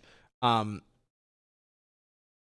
cannot tell me you don't want to play the game that you're interested in because of the gacha system is bad. Stella Sora. I'm on the verge of making a video. Stellasaur is definitely in there. I am on the verge of making a video calling out a shit ton of creators because I swear to God, nobody wanted to give Stella Sora a fair. I can't get this back on. I want to fuck it. Okay, I guess you're going on the left side. No, I want Stella it on the left side. Stella doesn't deserve a fair shake. It genuinely doesn't. I don't care. I don't care what you think. I don't care what you think. I don't care what you think because your complaints about Stella Sora are as someone who actually played the fucking game. So you can have whatever opinion you want. Okay, I see what you're saying. Almost every single motherfucker who I am gonna go scorched earth here. Almost every single motherfucker who talked about Stella Sora was only talking about the fucking gacha system. And that was it. Nobody was interested in talking about the fucking game. All they were interested in was talking about how bad the gacha system was, so that they can get their they can get some easy analytics for their channel and then call it. That's it. So I got to be honest. I actually played the whole game. Stella Sora black-pilled me with a lot of like opinions.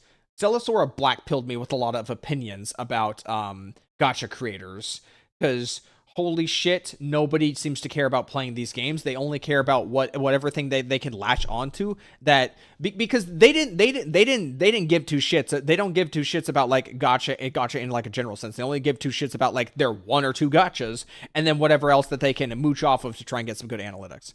Yeah, and bear in mind, I have been working a consistent like usually 40 hours over the last couple of weeks, especially when around that time that game came around. I'm not a content creator for the game, and I also play multiple other gachas on top of it. And in 2 weeks, I was able to do almost basically literally all the game's content, even with like weaker elemental teams that couldn't really clear like super well in the arena modes and stuff like that. I was able to basically do every single smidgen of content in the first 2 to 3 weeks to try and bum rush as much as possible to get as much currency for Shia's disc as much as possible. And these guys can't like turn on the game and do half of what I did to have like an actual opinion and understand why the game is bad outside. Because again, if Stella's gacha system was 150 and not 300 per pull, there is still a ton of issues in the game that a improved gacha system would genuinely not fix. And even outside of the gameplay issues, it is actually just a half-baked video game to begin with. It released with 2 fucking chapters of a main story, which could basically be completed in less than fucking like 5 hours. And you don't even need to have team characters set up for it because there's only like 3 combat missions in the entirety of the 2 whole chapters you get. And then we had no new main story. So you just immediately go to the side content and endgame modes, literally like 6 hours after main story. And then maybe a week or two of fucking using your XP, sorry, not XP, your stamina to get fucking materials. You're at the end game at the end of week 2. And we're not saying end game as like, oh, you're at the bottom floor. I fucking beat the whole, basically, that game's version of the Abyss and got to, like, the hard challenge trial versions of the arenas on week 3. And they couldn't put that much effort to understand why the game fundamentally is bad outside of gambling? Like, what are we doing? Damn 2 weeks? Yes! It was agonizing because, again, I was trying to get Shia's disc because this, hot surfer woman with a bunch of drones spawned out of nowhere as like a fucking, we're sorry, guys. We're going to push ahead a character release nobody was expecting. Literally not even leaks had this character because it's a pseudo apology. Yeah, Stella is... I logged into Stella today and I was just so upset because Yeah, we're seeing it. We're seeing it again with Enfield. Well, here's the thing: the people who threw a massive fit about Enfield's design just so happen to coincidentally be the people who probably don't care that much about Enfield. So they just see it as an opportunity to just complain about other aspects. Like Saint claims that he wants to play Enfield, but I don't believe him. I don't believe him for a moment about that. Can I try and speedrun a side tangent? Because, sure. Speedrun. Derek says, hot take, Endgame is overrated. And I agree with that because I've been wanting... I wanted to say this the other night when we were like watching the other videos, but I like we ended the stream so soon that, well, quote unquote, so soon. But another take I have from being a 5-year Genshin player is the whole concept Wing of Shu. The whole concept of, Genshin has no end game, Genshin bad.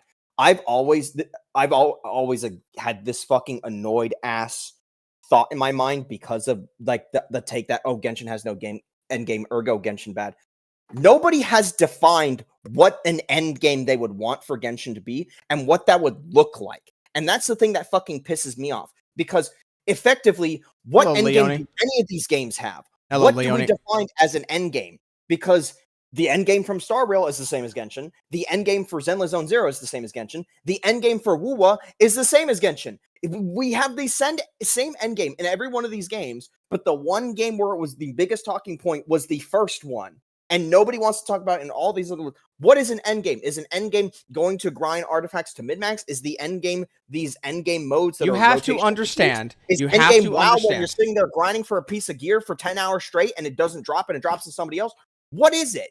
You have to understand. You want an end game, but what do you want? You have to understand that Genshin was the first big gacha game to come out. I understand that. So because of that, it effectively became a martyr because it was the first one to get torn to shit by people who did not understand how gacha game design worked when they came into it. So it got the most negativity because everyone had different ideas for what they wanted Genshin to be. And you have to remember, Genshin was the flagship for gacha games. Salem. For gacha games, hello, Salem. You have to understand that Genshin was the first game to break into the mainstream and become closer to like a premium retail experience. So they were hoping that Genshin would continue in that direction and not either not stagnate or not fall back on like pre-existing gacha systems, which I'm going to have a hot take. I'm going to have a hot take right here, right now.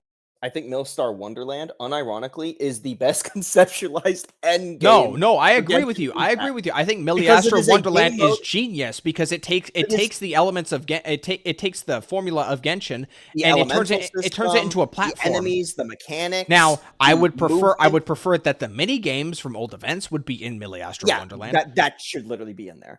But like, it takes everything and it puts it in a format that can be transformative, not just through player creations, but because it all ties back to things, again, like the elemental system, the way your character moves, the way your character can attack, the way that enemies move, the way that enemies attack, the way that the elements can function with different terrain. It takes all of that, puts it in a system that admittedly can be janky because it's all user-generated content, but ultimately it's a space that everybody can enjoy relatively, possibly equally. And guess what? There's no gotcha tied to it that changes the way you play the game. So in theory, you can go play Tavat soccer and have the same experience as the other bloke who plays Tavat soccer, and you could be free to play, and he could be a damn whale that has a fucking maxed out every single Genshin character that's come out. But guess what? You're on an even playing field because you're playing motherfucking soccer. You hit him with water, and then one of your teammates can hit him with freeze. That's a Genshin mechanic, and this is now an even playing field. So while it might not be the end game of combat, it is essentially the end game of the Genshin universe,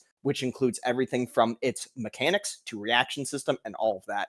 It might be dumb to call it the best end game, but honestly, it's better than them adding something like Stygian fucking Assault. Okay, I got a minute and a half left. Let's wrap this up.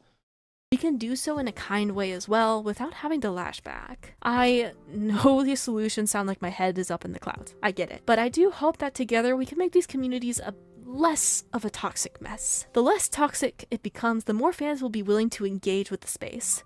We'll get more creative artwork, cosplays, discussions, etc. I see a huge complaint in the Wuthering Waves community that there's a lack of just fun content for the game. So much of it is comparisons, and I'd like to see that change for them. I want WoWa players to have really fun videos to watch, lore theories, fun kits, etc. I hope you found this video interesting and insightful as to why these communities are at each other's throats. I'm exhausted with gacha tribalism, and I know I'm not the only one. I also know that there's going to be plenty of viewers who don't get far into this video and just leave a rude comment and go. There's always at least a handful. If you see any of those comments, just ignore it. That's the exact type of behavior we don't want to encourage. If you enjoyed watching, please leave a like and consider subscribing. Let me know if you agree or disagree with what I've said. Just make sure to do so respectfully. I know I'm just one person, but I want to give players like you and I a place to genuinely discuss the games that we love. Please take care, and I hope to see you in the next one. I appreciate your thoughts on this matter. Unfortunately, as you said, negativity fuels this space, and the people that really need to hear this aren't listening or even clicked on the video. Clicked on this video. It's a shame, but that's just how it is. I think conceptually she had some good ideas and decent talking points. I just think when she explained how she arrived to some of those talking points, like again, like the finances of real life pouring into the game of how people want to get their characters, I feel like some of the explanations for the points were quite off. But the general ideas, they're not disagreeable. Don't be mean to people. You know, be a little bit more agreeable, be a little bit more ready to, like, you know, talk it out and stuff like Millie that. Astro Wonderland is a waste of time. Uh-oh. Subjective comments. Oh boy. Death of 4 stars. I mean, I think Genshin comes out with plenty of 4 stars. Genshin literally is the only game that has 4 stars. You just saw me pull one, Jehoda. And the 4 stars are usually actually usable. They're not just shit. Yeah, Kaiser, at this point, I've been noticing that a lot of people keep referring to drama videos. At this point, it's just drama slop. But people are starting to like misuse the term drama slop when like there's actual instances of drama that need to be addressed. I think not to pull myself up here for a second, but let's just pull this up for a second. Not to toot my own horn. There was a comment somewhere near the top. People shouldn't dismiss this as drama slop. It's exactly what the big channels want for you to dismiss their disrespectful behavior as expected. There was a few people who commented something similar about how like some of the low commenters need to understand the difference between like drama slop and content that actually needs to be called out.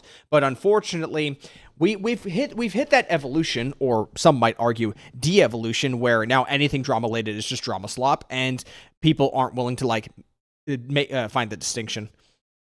Well, it's just a general fatigue is what you're talking about. That's all. Saints Enfield Gotcha, I was right, was also partially drama slump. Well, yeah, to a degree, because I don't know if you've noticed, Kaiser, but with a lot of like with a lot, if Saint has like a video, that if Saint puts out a video and it potentially references an older video that he has, he will keep banging that drum about like how he's mentioned this before or he's had past experiences. Like I don't know if you watched his react to my video on Joshua, but it seemed like the entire time Saint was watching that video, like 3 out of like a majority of the time, anytime he paused to mention something, it always like referred back to him rather than necessarily what was going on right now between me and Joshua. And Tectone to a degree was also like this. Yeah, yes, like he was trying to make it about him in the video. Like he was constantly talking about his experiences with like trying to like project his own experiences of Joshua onto like me, despite like the video he was reacting to being about me. Tectone kind of had like Tectone had a similar situation when he was reacting to Tectone EO. Can I find this? EO got called out hard. This video on me. So this 30-minute video of Tectone reacting to me. He played my video at 1.5x speed, and it seems like he was mostly paying attention, but it seems like a lot of the times when he was pausing, he was just talking about his past experiences with EO, or just referring back to EO rather than like focusing on the video too much. Well, isn't that inherently just because A, he probably has like 700 things he wants to react to, and B, ultimately, he is the content creator in that channel that people are there for. The Shoeboy drama is definitely drama slop. Yes, that's your opinion. All right. Isn't he inherently using his own anecdote because the chat is there for him, not for you? Huh? Okay. Well, I mean, if you watch the video, like he's not interacting like, you know, we watch Asmongold. I think Asmongold's like the gold. Whether or not you agree with Asmongold or not, like some of my chatters in here, I think Asmongold is at least close to the gold standard of what React content should be, in that like giving a certain degree of respect to a video, like paying full attention, interacting with the video consistently, and also playing the video at 1 speed, because in my opinion, if you don't do any of those, then you're basically just using React content as an infinite money glitch to just make content out of thin air without providing too much in your own regard.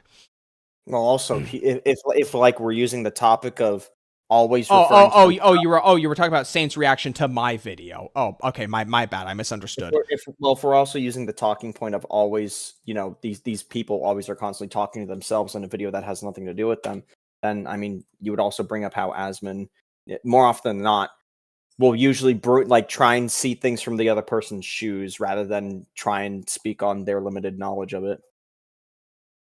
What's he doing? He's still just doing clears with the chat, just like spamming visual effects in his face. Oh, it looks like he did stop to talk about. Man, what the fuck did I ever do to Foxsoul? He's reacted to everyone talking about the Thrall except my video. I thought I was his golden boy. Guys, I think I'm getting sidelined. Maybe I should cut things off with Foxsoul. Ooh, what? All right. Did we want to ship over to like Girls Frontline 2 or like Stellasaur or something? I should have asked you to download Mist or Wonderland. You mean download Genshin Impact? Yeah. What day do you want to do that? What day on my do you days want off. to try and do a On my days off. When's your next day off? After tomorrow. So Thursday? Do you want to do a Millstar Wonderland? I want to get like a video out though at some point. Like the Elden Ring Night Rain DLC. I think that's going to be like fuck late, no. Late, fuck no. no. You're not playing it. You're not playing it. I know you're not playing it. I know I'm gonna play it though. I don't know when. I don't know if that's gonna be late tomorrow. Yeah, you're gonna play. Yeah, you're gonna play. That's. Yeah, I'm gonna play with the boys. Here's like, it's only 2 new bosses and like 2 new characters, so it's not like I'm play the whole day. I'm just gonna play it for a couple hours. My video barely talks about what you like about the boss. Yeah, because the intent of the video is not me talking about what I like about Thrall. The intent of the video is me saying I like Thrall. Here are the reasons why I think the Thrall is better. Because you have to understand, when I put the video together, the Thrall had been out for maybe like a day, and everyone was doom posting about how bad the Thrall was, to the point where they were saying it was bad as the Defiler. That was the point of my video. The point of the video was me to just present why I thought the Thrall was a better executed Deadly Assault boss than the Defiler. That was it. That was the whole point of the video. Oh my god, I just realized I need to say it out loud. I'm going to bring up Millistar Wonderland again. Do you think we could do a Millistar Wonderland night with chat? Because you can have minigames in there that are 8-player. I don't know. I've never really. That would be gas. I've never interacted with I've never directly interacted with chat or even like collaborated with like another creator before. I just kind of do my own thing. Think about that. We could have a night where it's not just you and me. We get 6 other people in a lobby, and then we just have 8-player. And here's the thing: how many ZZZ mains in this stream do you think play Genshin Impact? Probably 0 of them, considering I consistently see Frontiers. play, You can't play Farina. Frontiers, you just play like a generic avatar. Play a custom character. You play a custom character. You make your custom character. See, I like the responses from both of us. I say generic character. You say custom avatar. Cheers. There's me, but I'm just one guy. Here's the thing: if you do girls frontline, I'm gonna stand on what I said before, and we'll only have your part streamed. Yeah. I've done the chess mode, Sergeant. The bitrate on mine was terrible. No, yeah, of course.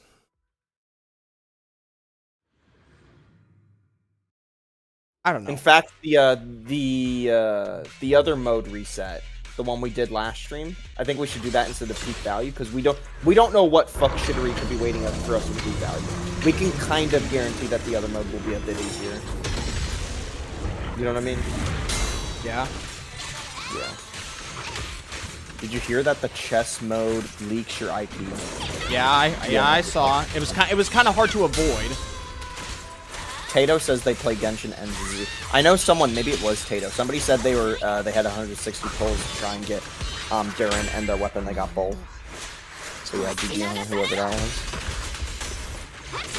Yeah, I think a Millistar Wonderland night with chat, or at least some chatters like coming in. I think that'd be badass. Because you can have 16 people in a lobby, and you can have 8 people per minigame, if the minigame supports up to 8.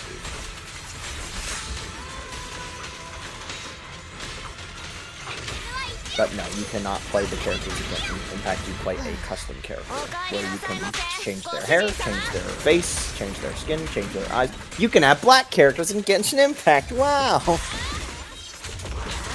How about that? How the times have changed.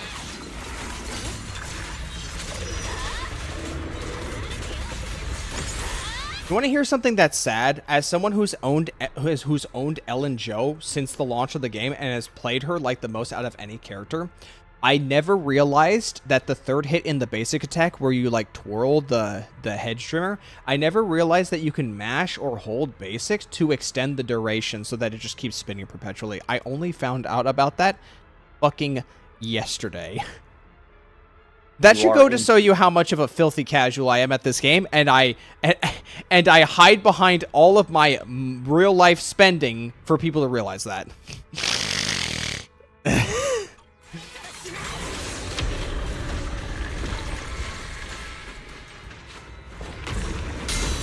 And you were trying to tell that chatter that was in here a while back, that was literally named like Ellen Jo #1 fan.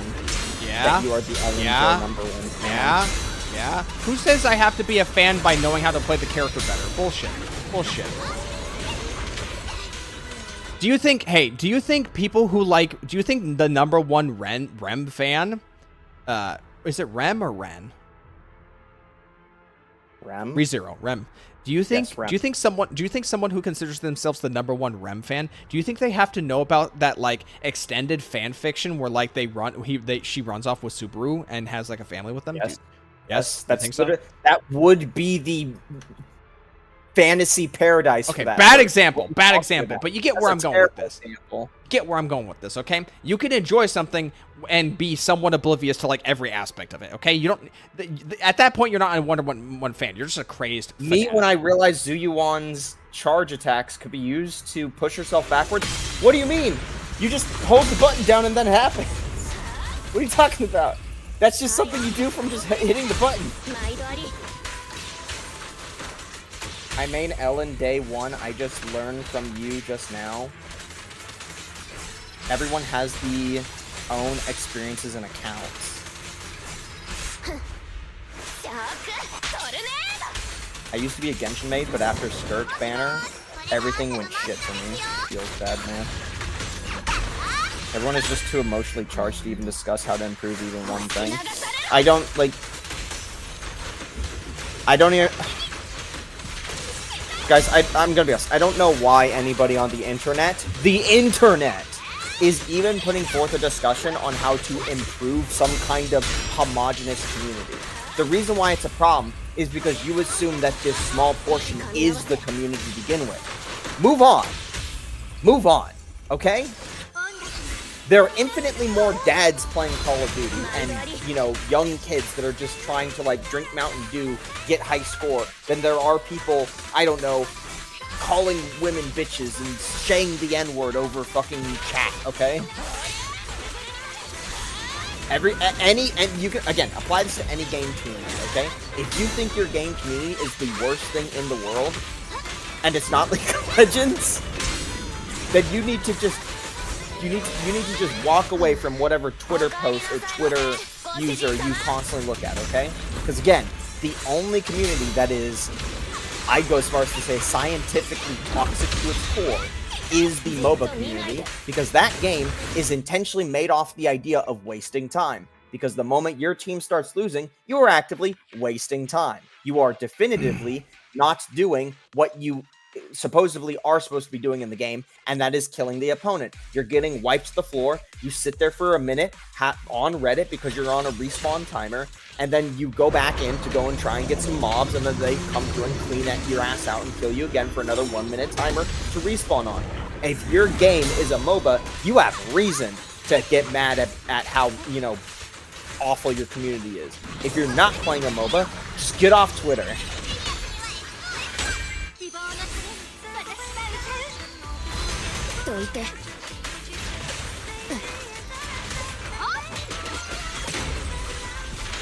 You buy Ellen's school uniform. He wears it like every time. Wait, he's not wearing it this time? What are you doing? I'm not feeling it right now.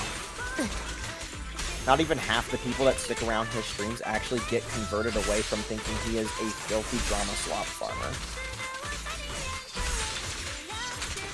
I'm going to assume this is probably the same stuff again.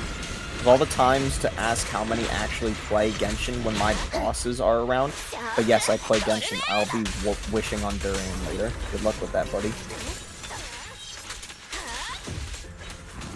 Not everything he says is an unsupported claim. I'm going to assume they're talking about the same. Who am I to be able to convince you all? You've convinced me, Kaisar. Again, I know nothing about any creators. You've convinced me, and I'm the co-streamer. That means that I'm more important than all these fucks in the chat. Okay. So don't worry, Kaisar. You got an ally in me. Putting his dick on the table. Mm-hmm. Yeah, I'm the co-host here. And if nothing else, I'm the mega fan, because I'm allowed to be here.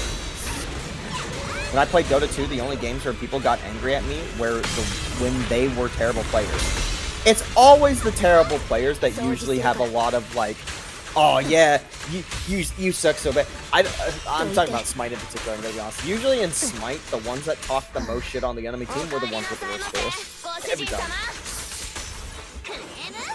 I went to check and they had bad input and no fundamentals like lasting and a free lane. Here's the thing, you get that equally. You get the bad players that are angry at the people that are just playing, maybe not even good, but just like they're doing alright, like they're just doing what they're supposed to be doing naturally.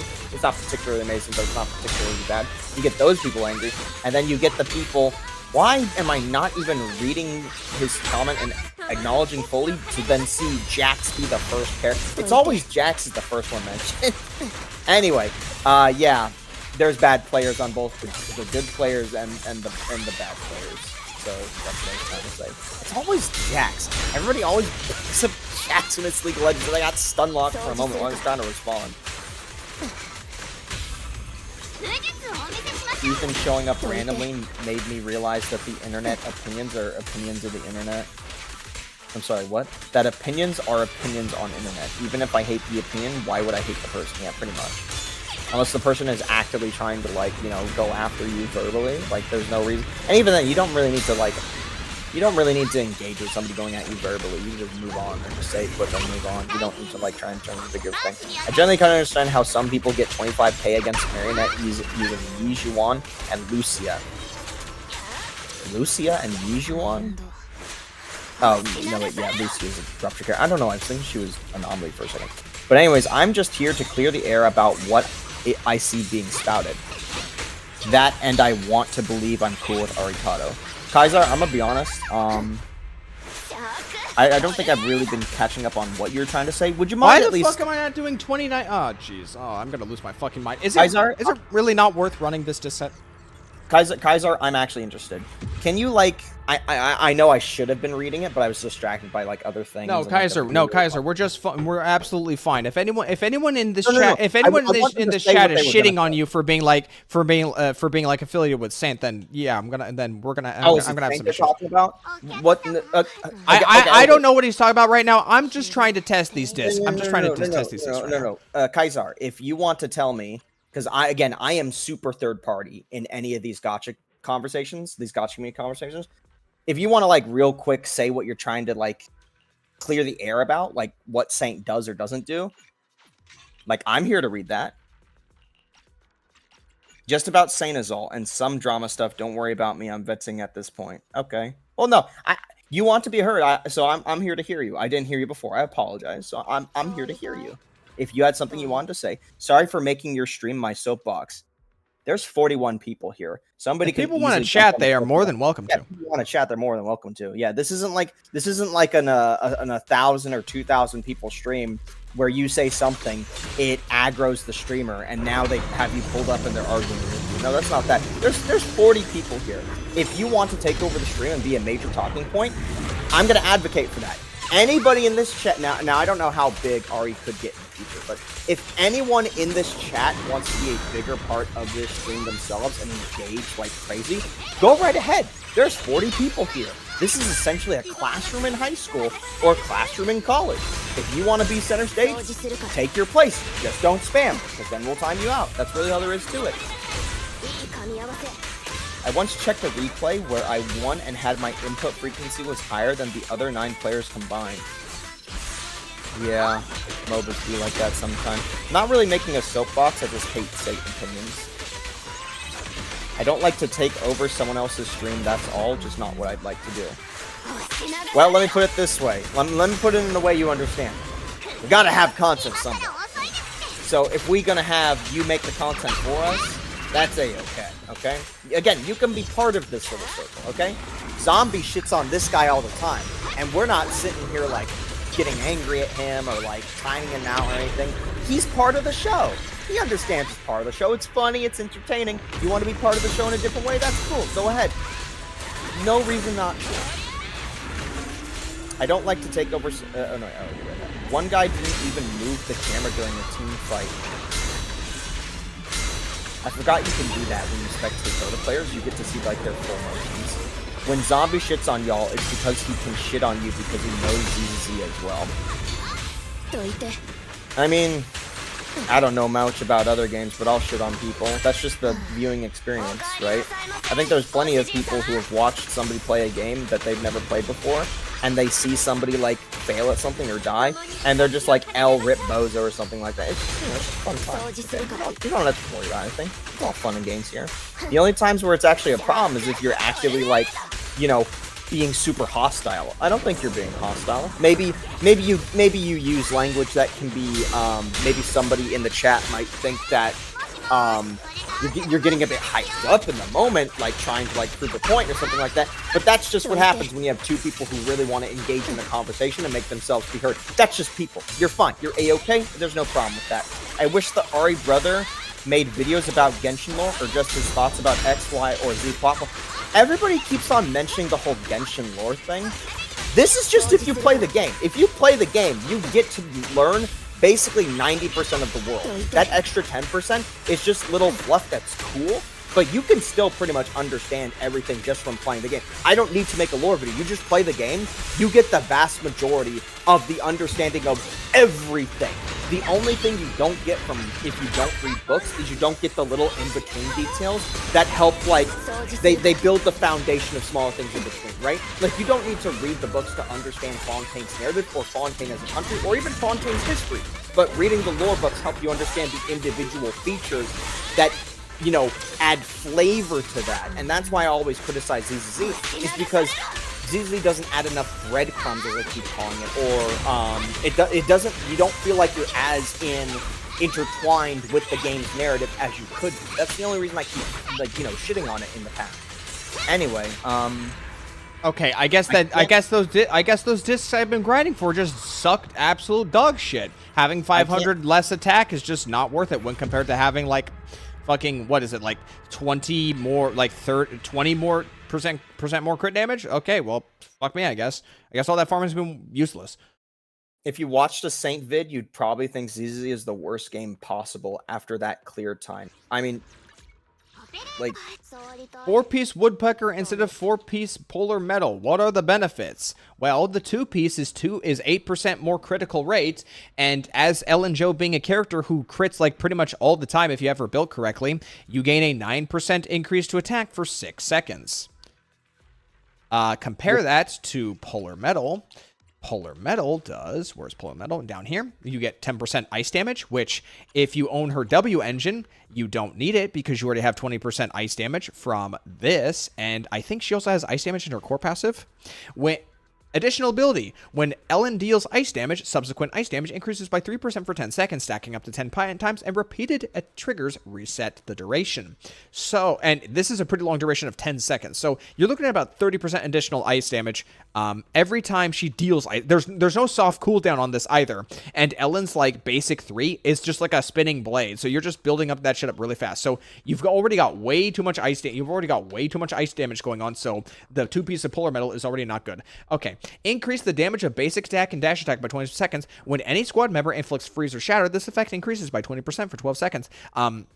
So just because Ellen has basic attack and dash attack as part of her kit, unfortunately, these are just the lower parts of her multipliers. So you're not really going to get, you're not, while yes, she is going to do damage about that, you're not going to get damage. If I were to draw a parallel for a second, Dawn's Bloom right here, which is basic attack oriented, this is only for seed. So if this is only for seed and this is specifically basic attacks, why would polar metal be any better? And more importantly, polar metal is a launch day disc set, and this is designed around freeze and shatter. Ellen is an attack agent, not an anomaly agent, so she's not going to be able to pull off freeze or shatter as consistently as your typical anomaly agent. So polar metal is, for all intents and purposes, polar metal is a trap that, for some reason, a lot of people have just decided to go with for no good reason. Every MiHoYo game has the elemental high specific effect set at launch, and they're all bad. With, funnily enough, Genshin's is still, like, fine. I think the worst example, though, would be the win set from Star Rail, though. The, like, turn advancement on ult, and that's it. Like, you get no damage buff. That shit is real bad. So, the discs that I've been farming for a couple days do absolutely nothing for me. If at this rate, I should really just... What other discs do I have? I wanted to acknowledge what three people said. Tomato says, because you're passionate about it, I like that. I also don't want to play Genshin. And then also we got down here, Sergeant said, I think it's because your commentary is good, mate. I appreciate the compliments, guys, to my passion and my true autism to speaking while pacing back and forth, staring at a fridge, staring at a window, staring at a fridge, staring at a window as I pace back and forth and have these conversations sometimes. I appreciate that. Well, I guess I got 3% more attack now. Cool. I got Yeah, some no, anomaly proficiency as well. Again, I actually wouldn't mind engaging in making like a script for a video and talking out the script and just in general, like that type of content. I actually would like to do that. I just don't want to make it. Okay. I already kind of have a mental problem right now from doing so many work for hours fuck's sake. where I feel like I'm unmotivated to do something. I'm trying to fix that right now. I'm trying to take less work hours and I'm trying to put myself in a position during my free time to think to myself, oh, I have all this free time. I should be doing something. Because right now I'm not doing that. A lot of the time in my free time these days, I kind of just meander. I'm not really doing anything. And that's just comes from the fatigue of doing work. I'm trying to fix that. I'm trying to give myself so many days off to feel like, oh, I should probably be doing something this time. I shouldn't just be like constantly like napping or just kind of meandering or just like sitting around not doing anything. So I'm trying to get back in that rhythm. Maybe you'll start to see some Ari Bro videos around that time, like once I get out of the get out of that.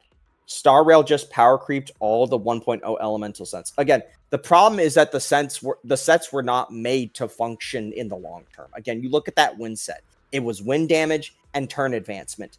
What DPS character in any of these games would actively want something that gives a small damage boost on its 2-piece, which they all are small boosts, and then its 4-piece is just turn advancement. And it's not even a mass amount, it's only 25%. Star Rails were just not made to succeed. And to a certain degree, ZZZs weren't made to succeed as well. When, like, if you use the fire set, for instance, the fire sets is, if the enemy is burning, you get a massive crit rate boost on them. The problem is they have to be on fire. And Soldier's not an anomaly character. She's a fire character. So by the time that activates, you've already lost most of your stacks. And even if post buffs, right? Most likely what they're going to do is post buffs, they're just going to make you not fucking have to use it. If anything, Soldier in particular probably just uses the auto attack set that came out for Seed or whatever, if I had to guess. No, Soldier doesn't want the auto attack set for Seed either. She doesn't want the auto attack. She doesn't want it. I would have thought only Seed. No. People have done extensive testing. Seed is the only person who wants that set. Nobody else. Not a single person. But yeah, like the problem is that these sets are gimmicky.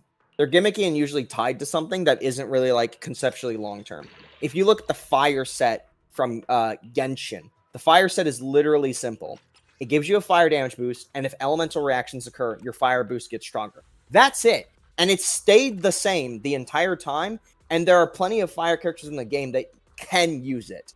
It might not be their best because new ones have come out, especially for those newer characters, but it's still in their recommended. Like, you could use it and it like get success. To be fair, Soldier was played with mono fire all the time. The real issue, you can't control when to burn the enemy, so you could stun when the burning is about to run out. Yeah, that's true. But inherently, there are plenty of teams you can run without fire, especially now. Did she always have, if a member of Opal Squad was in? I mean, at that point, you just pick Orphe, so maybe that kind of cancels out what I was going to say. I have Yanfei use the fire set, actually. Yeah, I mean, to be fair, that was the set for her at that time, but also, to be fair, she's a year 1 character. But, like, for instance, Durin just came out. People were debating whether or not on Durin you get the generic Elemental Burst set from version 1, the fire set from version 1, or one other set that I can't remember immediately off the top of my head. Because Durin inherently doesn't really use any other like current new set to like a massive degree. So you just kind of go a lot of the stuff from V1, and it's just fine. The fire set sucks because it does nothing but give crit rate. Yeah, and here's like crit rate. Crit rate's an important stat in pretty much every one of these games. You know it, I know it, everybody knows it. But again, the super conditional means to activate it. It just ends up being one of those situations where it's just you could just get good rolls, lol, kind of deal. I generally enjoy Arikado's streams because of him and his brother. And you see, I realized that. I realized that early on because when you think of any gacha, it was with the poll videos. When the very first poll video we did with Yuhi and Girls from Online 2, and when I watched it back, and even then when we did a few poll videos later, I thought to myself, what kind of poll videos do content creators usually do historically? Well, they do videos where they stare at the screen by themselves, look at chat usually shits on them, and then they sit there and they'll be like, oh, it's so close, oh, no, I didn't get it, oh, it's so close, no, I didn't get it, or I failed the 50-50, or they pull and it's just constant purples and nothing like that. So the fact that I understand that if me and him talk about random bullshit, sure, it's still a poll video. Most people these days don't find poll content all that interesting, unless it's during a live stream, because it's a live stream. You got to fill the 4-hour time slot. I think polling is fine within a live stream format. But ultimately, for like a video on of itself, you got to add something entertaining to make another poll video in another gacha game interesting. And I think that's where me and him deviating on random conversations and shitting on each other makes it interesting. Because then inherently you could have the chat talk, the chat after the video's over start talking about those conversations, stuff like that. You go on a lot of our poll videos, it's a lot of people saying like, oh, I really enjoyed this poll video. I love the dynamic, or this reminds me of talking to my own siblings, stuff like that. They're still really relatively low view videos, but there is a level of engagement there that would have been non-existent if it was just him doing the polls by himself. It would literally just be comments of people, you know, if anybody would leave a comment, reflecting on their own polls, which you still get that. You have got comments in the section of people reflecting on their own polls, but being able to have like a dynamic of another person there, that's content. That inherently is a more interesting form of content. I die a little insight every time I see a Zuyuan S11 main posting their crazy stats while using Dawn's Win. I mean, technically don't. Some people think that that set's decent on Zuyuan, the auto attack set. I mean, I don't do it because I just don't want to try and mid-max. I've already mid-maxed my Zuyuan. Wilba's Echo sets also have that problem, in which Carlotto's Echo set gives a ton of skill there. Here's the thing. I think Wuthering Waves has the most egregious example of we make sets that literally only work for one character. They're just too hyper-specific, because then the character's kit itself is way too hyper-specific, especially when, like, Carlotta is a great example of this. A lot of her damage is on purposely written in the kit to say counts as skill damage. Or things like, I don't know, I think Cantarelia's, like, some of them say counts as base attack damage, right? Even though it's like a follow-up jellyfish hit or something like that. So Wuwa kind of has it. I heard you can use Andy set on ZU1. I don't know which one's the Andy set. Oh, Aftershock? It's not an Aftershock character, though. Spectral Frazzle set? Another good thing. Wuwa also speedruns power creeping Echo sets, too. Does it, though? I don't feel like I've ever needed to swap my Echo set like Echo. That's because of how too hyper-speed they are. Now, granted, I stopped playing, but I've only stopped playing for effectively like a patch and a half, so... It's Dash and Zuyuan's Strafe is Dash.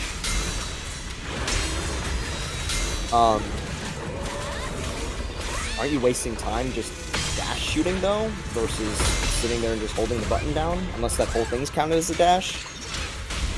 I don't really see how that works. Cart's ice damage set is just better than the launch ice set. Probably.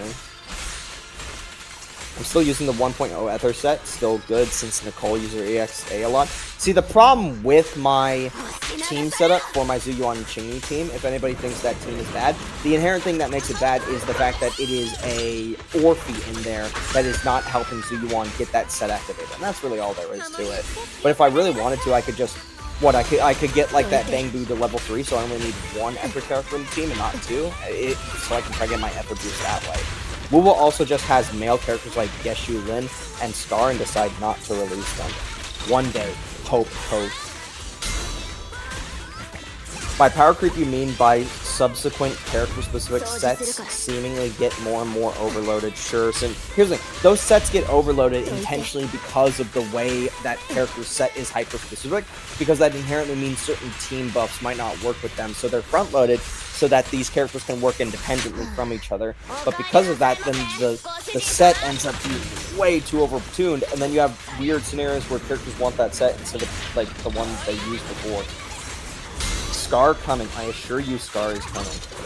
I mean, if they can release Prolo, then like kill her anyway. I think they can release Scar. I don't think there's a reason they put in.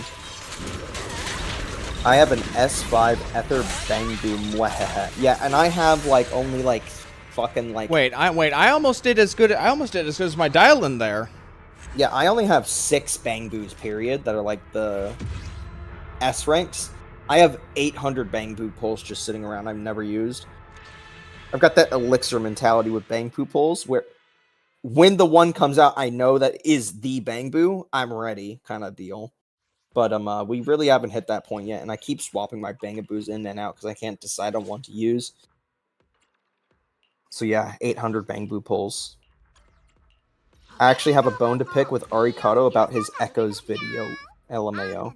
I don't actually remember that one. Which I know which one he's talking about. I know what he's talking about. I'm curious, which one are we talking about? Like, are we talking about like the The stat rolls, the variances of stat rolls, the number of substats. Are we talking about like the echo guarantee item? Are we just talking about the general nature of grinding echoes? I'm curious what we're talking about here. Prolova is alive. Not in my world save. I didn't do the final quest of fucking Renacita. I don't know if she comes back during there. She's dead as a doorknob on my save file.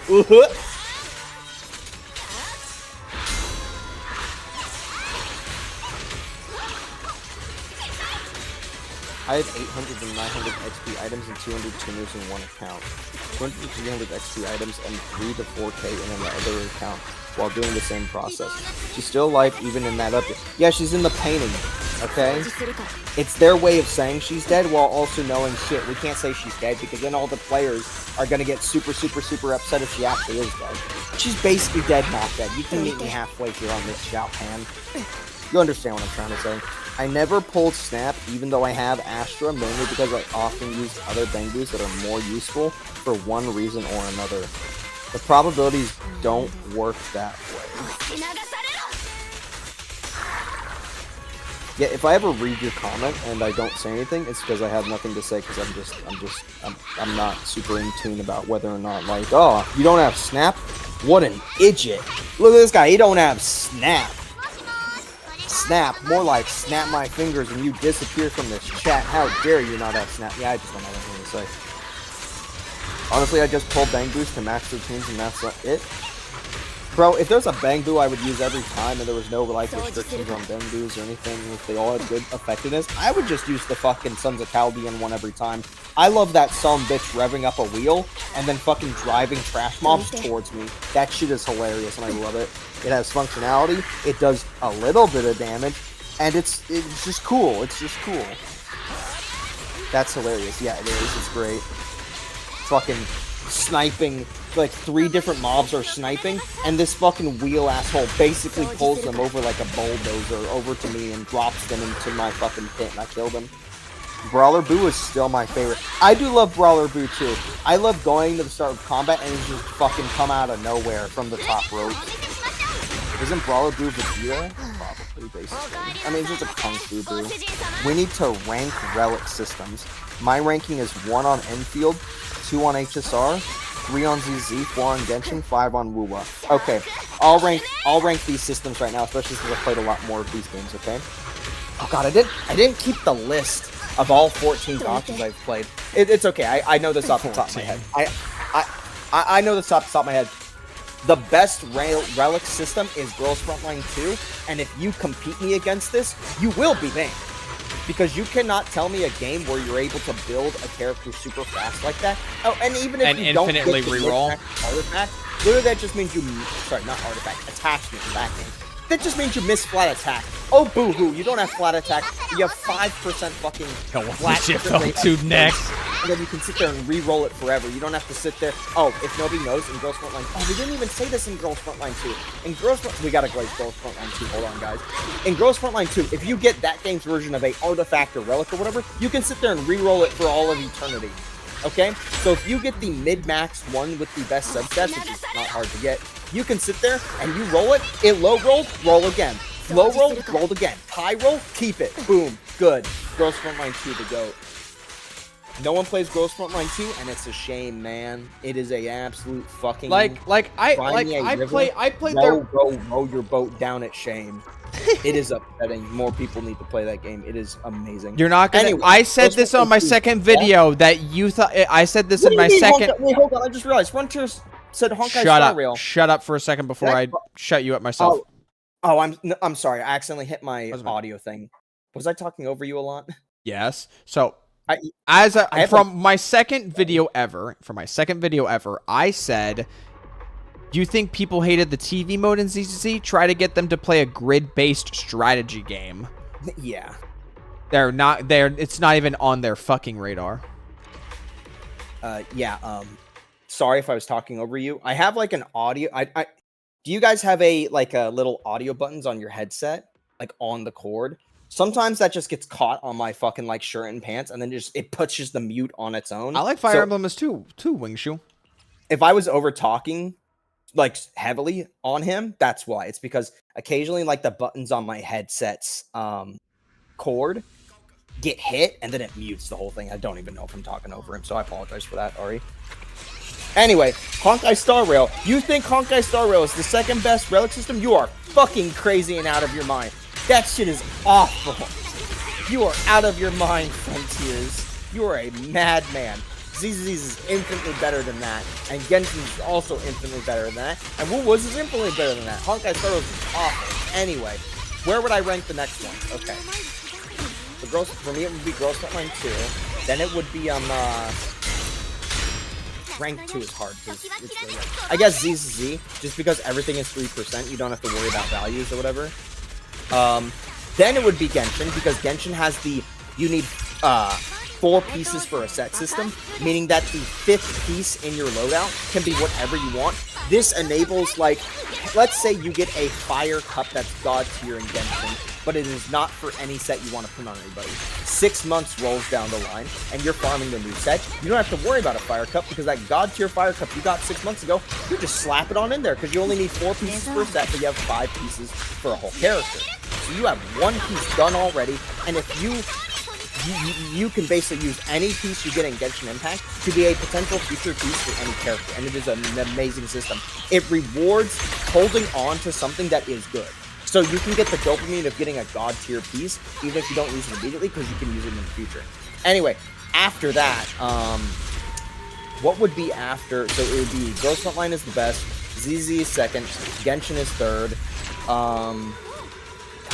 I guess Wu will be 4th, just because there's like the grinding aspect, even though grinding is not really fun, and there's way too many subsets in that game. Honkai Star Rail is 5th. I fucking hate farming relics in Honkai Star Rail. I feel like it's just the worst. It's definitively the worst, and there's no leeway to the crafting sucks for them. The amount of material to get for crafting sucks. There's no leeway like a Genshin 5th piece or anything like that. You have to do 4 or 2 in it for a set. And then, on top of that all, you have all these different effects for each of those 6 pieces. You have like 5 different effects for your torso, 4 for your boots, fucking 10 for the orb, maybe 11, and then you got fucking 4 for the rope. It's awful. It's awful in Star Rail. It takes so long to figure that shit out. And then the worst gear system I've ever played is fucking Epic 7, and it's not even fucking close. But nobody plays Epic 7. Even less people here play Epic 7 than Ghost. I kind of wish Fire Emblem had a better graphics. I don't like 2D games unless they are $5 to $20. I mean, yeah, if the older ones. Like, I think most people agree they just need to have like a Fire Emblem collection come out anytime, any year, some fucking time. Stop leaving that fucking IP in the ditch. How is Wu Wuz building trash, and whatever happens, I just want to know. It really isn't. Like, they give you so many opportunities to, like, really farm if you really want to, or just kind of passively earn them. There's so many means to actually do it. It's not to say it can't be annoying, because all gear rolling in games like these can be annoying, but if you're dedicated to it, it's actually not as bad compared to so many other ones. In my opinion, if you guys like Genshin HSR relic system because you just grind every day waiting for that perfect gear to come out. Oh, well, here's also the thing to it, is that like the grind in Star Rail is easy because you just auto play and then move on. While the grind in Genshin, I admit, if you don't like the grind, because you have to actively play. So like I can understand that if you don't like that. ZZ is step up because it's the same without roll range bullshit. Yeah, but inherently because there's no roll range, it also means your character will just kind of be like everyone else's character in a weird way. Does that make sense to anybody? Like, in theory, if we tried to mid-max, and even if we had like different rolls by like a margin of like 3 to 4, like your Bernice is going to be the same as my Bernice. Your Zuyuan is going to be the same as my Zuyuan. Like, unless there's like a stat threshold, like 80 crit rate on Evelyn, everyone's character is going to function and kind of act the same. So that's why, like, I mean, that's a huge reason why I don't really like do the same team. Like, I don't do the quote unquote team comps I'm supposed to be doing with my roster, because I don't want to just play the same team comp that everybody else plays, because that's the team comp you play with that character. I think that's boring. That's why I have Orphe in the top team. That's why I do Astra instead of, you know, insert other character here in the fucking dual military team. I thought in Wuwa, crit damage rolls max was like 7%. I don't know about that one. I know I just keep rolling low on fucking stats in Wuwa. I know that. Ho-Yo games have an abundance of enhancement mats, but thick, a scarcity of actual gear to roll. It really is the opposite. Some days you run out of gold, some days you run out of XP, some days you run out of gear, or the gear you got just didn't roll good substats anyway. It's a back and forth, it's a pendulum swing in all these games. How bad is Epic 7s? The problem with Epic 7s isn't inherently the gear acquisition. You can earn a fuck ton of gear in Epic 7 fast. The problem with Epic 7 is that a lot of the game's meta focuses around speed stat primarily for PvP. So it's really easy to get good gear for PvE content. So your PvE content gearing is like super fast. You really don't have to worry about it. You can get it in your first year, right? Basically, for any character off the top of your head. Gear acquisition is easy in Epic 7. You can make on-the-fly pieces work pretty well. Problem is speed rolls, because if you want to get engaged in any of the game's PvP, speed is going to be the make or break. Speed is the difference between you can actually play your team against the opponent's team, or the opponent goes first, presses one button, their next character goes immediately, and then your entire team instantly dies because the way Epic 7 PvP is kind of dog shit. And I think everybody agrees to it. The only people that can enjoy Epic 7 PvP are people who have actively tuned a character with high speed, like the 180s or fucking 190s or 200s. And that's fucking high. That's high. The average speed for a character in Epic 7 with like average attempting at getting speed rolls, your highest speed characters are only really going to be hitting like 130 or 140. So 190 and 200, that is min-max. And when I say speed rolls, I mean this is like you get a piece of gear and you're actively trying to roll speed 5 times on it. Like no stop, just full stop. You are trying to roll speed on a piece of gear 5 times.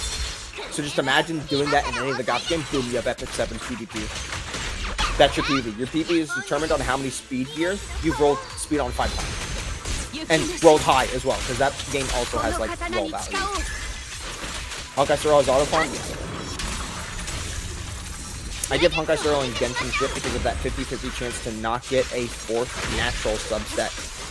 That is kind of a dick in the ass sometimes, where you have like a piece that admittedly does have like a tank stat on it, but it could be a good piece because the other 3 stats are inherently like DPS pieces, but you only have 3 or 4 stats, so you do have to kind of fuck that up. At least Genshin improved it. Yes, Genshin now shows the substat that is not rolled yet, which is a godsend, because before it was like, oh, this piece has % attack and crit rate, but it has flat defense on it. I don't know what that 4th stat can be. There are so many pieces after that patch came through, I was like, wait, I was sitting on this the whole time? And like, you know, so you still take the chance because, sure, technically you only get 4 rolls after unlocking that 4th stat, but what's to say that's any different than getting a piece that has a flat stat on it that's bad, and you roll +1 on it anyway? There's no difference, right? So if you get like +2 in your crit and +2 in your crit damage, that's actually pretty good, even if like it's only like a piece that only has +4 on it. See you later, Tomato. But yeah. Goodbye, Tomato. Since you're a bit of an expert when it comes to using of Alice Ari, but can I get away with putting Alice on a Weeping Gemini? Can she live without her Weeping W Gemini is very strong for very good. A majority of anomaly characters. You can get away with you can thank Weeping Gemini for being incredibly strong. You can probably get away with it. I don't think Alice has like any specific like stat threshold doesn't have like a specific stat threshold she needs to reach at all. Let me double check. Does she have like a scaling passive? Inflicts anomaly? No. Hits an enemy? No. If her anomaly mastery exceeds 140, each additional point increases her anomaly proficiency. Yeah, this stat right here that can only be influenced by this. Okay, no, her W engine does have anomaly mastery to it, so you are getting value, but what? So hold on. So for every point of anomaly mastery after 140, grants 1.6% proficiency. Okay, so technically, this part right here can just like can just be retranslated to just be more proficiency, so just more damage. Like I think you could be fine without a Weeping Gemini. I know I just announced Pridwin earlier. But let's go ahead and just see what they have to say about the damage differences between her signature, and Weeping. Bro, Kaisar played girls. Sorry, not girls. 77 or 72% difference. So it's about like a 3/4 of the 3/4. Kaisar played Epic 7, and he understands the struggle. That's a real one. Now, admittedly, you did say a little bit before saying that your experience of Epic 7, you did mention that showing last substat is a band-aid fix. If you're going to say that, then basically WoW was the only game you agree with at that point. Because all these games have fucking hidden final substat. What are you talking at that about? point, Genshin now, ever since like a couple patches ago, you can see the invisible last fourth stat on gear that only has GFL 2, 3. let's just see them all right off the bat. Well, it's also GFL 2. That's why I ranked it number Nobody 1. gets to play GFL. Nobody plays GFL 2. Nobody plays GFL 2. I recently went broke in Genshin because I was building Llama, Flynn, and Ino at the same time. Yeah, that happens whenever a new game version with multiple characters on patch 1 comes out. Because I used to play with Talentless LMAO. I don't know who Talentless is. I expect you to... No, I don't. I'm so pissed off by on the topic of if this is a content creator, or albeit maybe one of those pro players, because that game does try to have a pro player scene. I don't know. I genuinely don't know. I never know. I never will. I never engage in these things or any of these. Azure Lane has a problem where random specialized gear spats, but eventually you max everything, so it doesn't matter. Oh, so it's just like Girls Front Lane. They were top 50 guild. Oh yeah, I remember Talentless now. Yeah, I mean, I didn't really care about that. I was just playing with me and 3 friends, and we just always hopped to random guilds. But admittedly, Guild Wars was like, if you want to talk about fun PvP content, Guild Wars is fun. 3v3s in Epic 7 is unironically gas content. And it's so crazy how adding a 4th character into a team really fucks the creativity of that game. Just 3 characters versus 3 characters. There's so much more you can do with that. It's so fun. I love Guild Wars in that game. What were you going to say? It doesn't matter anymore. It was just... you don't give me the opportunity to talk. Sorry. Streamer, man. What are you gonna do? What are you gonna do tomorrow, streamer, man? I'm just your co-host. Well, I got Genshin I need to do. I need to unlock my, buff for my character that just released. Why did they do that? Why isn't Durin just automatically a hexalotl character immediately? I don't know how to pronounce the witch cult. It's like Hexarata, Heterexia. My rolls for Genshin was funny. I bet they were. I recently used 5 million more at building my characters for Stygian. Most of the cost was level 80 to 90, which is kind of required. I got Jehoda, who I wanted ASAP. Everybody likes Jehoda. She has kind of got that same vibe as like she kind of has like the same large like kind of fandom as like Purina, where it's like a cute girl that like tries to be a little smug, but is also kind of like a failure in some aspects.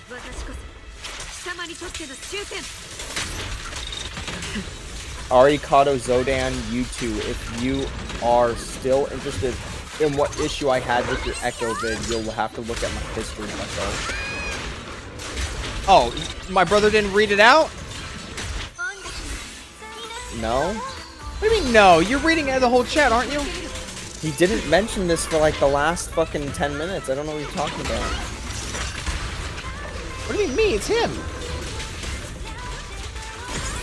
Yeah, I don't know what his problem is with you, okay? You gotta hash this out with him. He skipped it. I mean, maybe I did. I don't know. Let me scroll up. We were talking about fucking...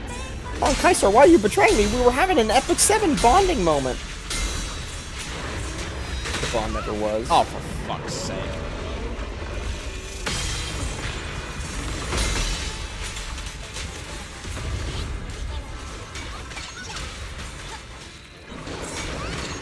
What the fuck? You gotta be kidding me.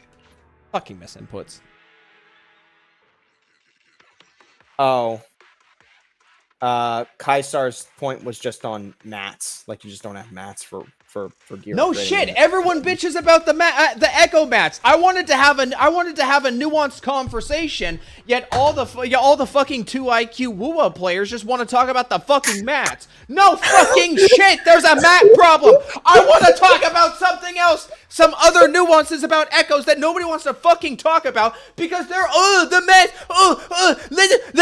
Let's use like fucking they do echo to the fucking mat. Shut the fuck up. Say something else. Well, I think what Ari's point was in his video is that the mats problem exists and is exacerbated. That's the problem. Exacerbated by like the 16 stats you could roll for on top of the low and high rolls, and the fact Mats that wouldn't be a problem if you didn't have to keep trashing so many shit echoes. Why do you have so many shit echoes? Because there's so many fucking stats and stat variances. And expectation on top of the normal DPS bullshit. When energy regen is a stat you don't have to give a fuck about in the other games, because Genshin you have batteries, in Star Rail you have fucking ropes to hang yourself, and in fucking ZZZ you have disc 6. God damn it. That's pretty. I don't understand why people. I never knew that you got flack for your video on that. I thought it was a pretty easily understandable thing. Is that if you have one problem, yes, it's a problem. But if it's then exacerbated by 2 to 3 other things, that it becomes an even bigger problem.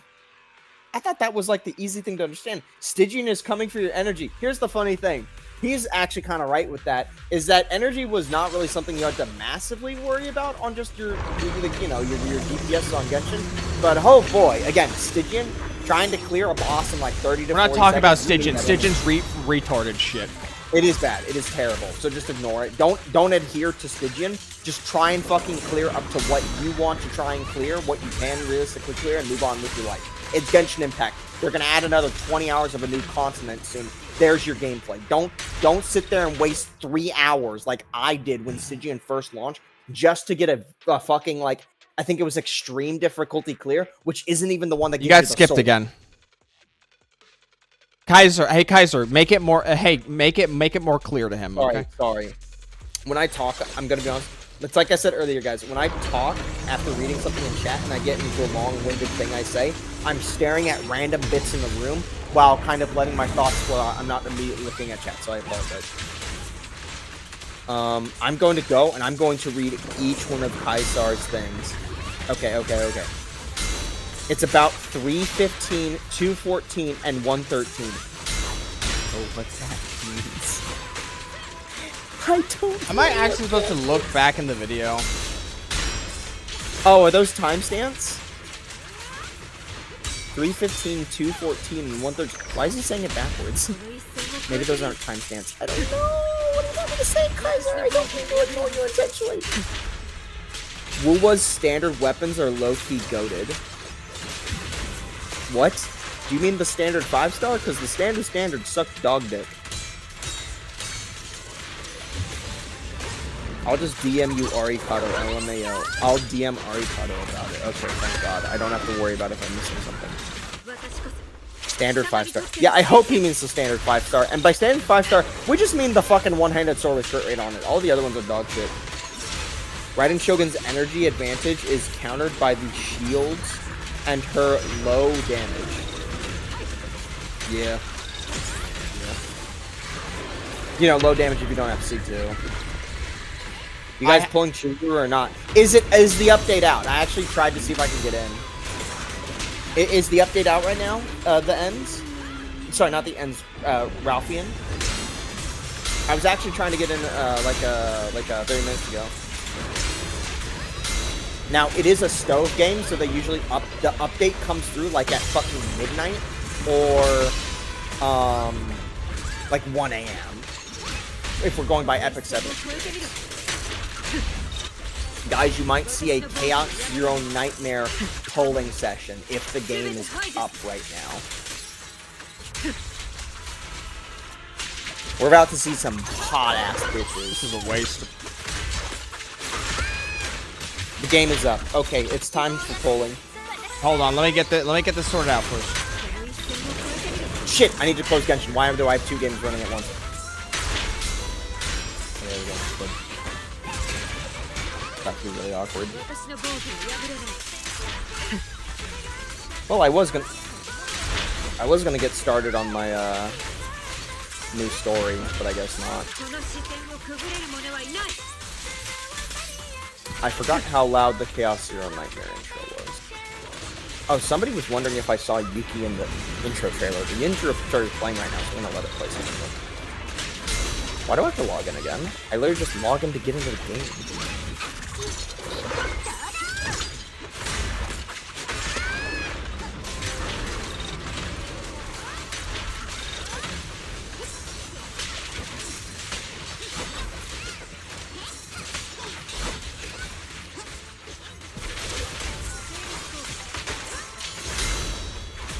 I don't know how people can play Evelyn. Ow! The game's audio is too loud. I don't know why it's loud. Wait, why do I have to select my voice again? What's going on?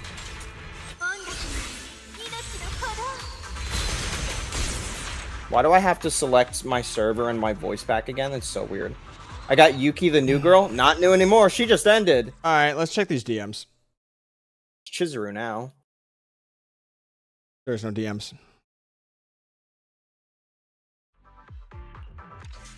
Wrong server? I don't know. I only started playing the game, the patch that just ended, so I don't know why I have to click global server again and all this shit.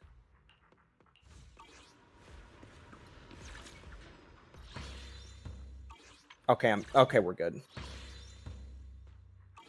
Damn, that chick's kind of hot. They're all hot. What am I saying? Unagram has been unlocked. What do you mean Unagram has been unlocked? Is this a new system?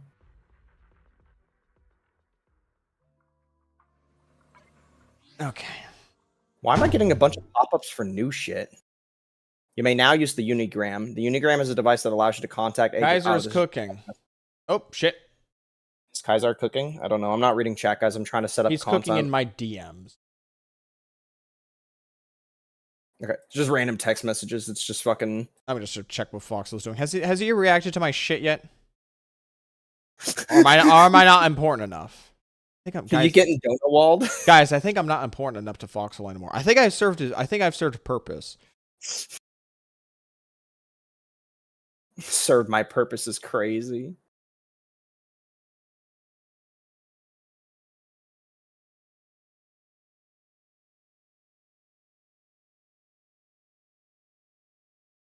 Yeah, he just straight up don't. Why is everything showing up as new? Short stream, by the way.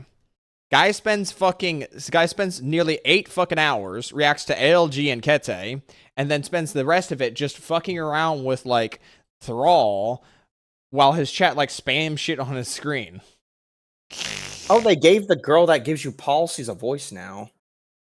I think I need to start playing hard to get with him. Why does every gacha game that comes out nowadays? Yeah, I just got fucking pumped and dumped. Well, it's a good thing my videos do better than him. I need a snack. It's casual, fucking just throwing shade casually.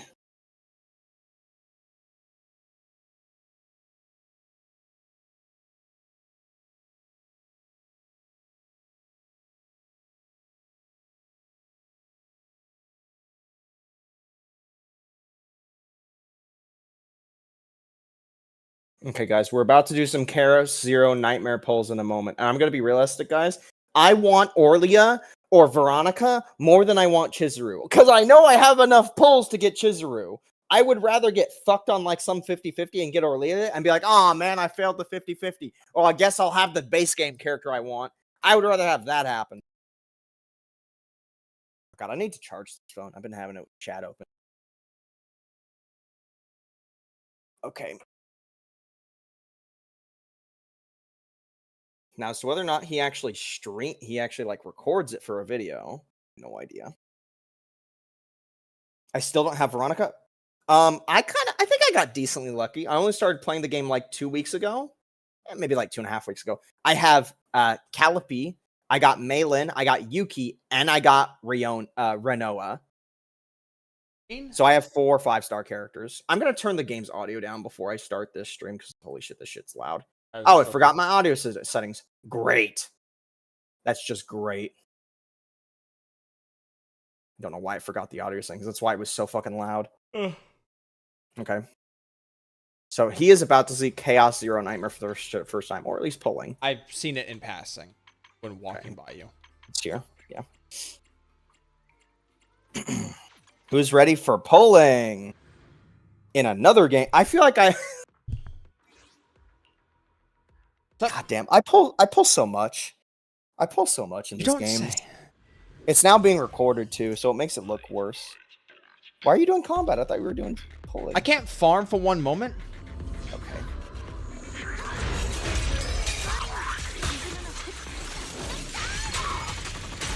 I wonder if Yuki and Chizuru can work in the same thing. Probably not. By the way, chat, I'm kind of fucked right now.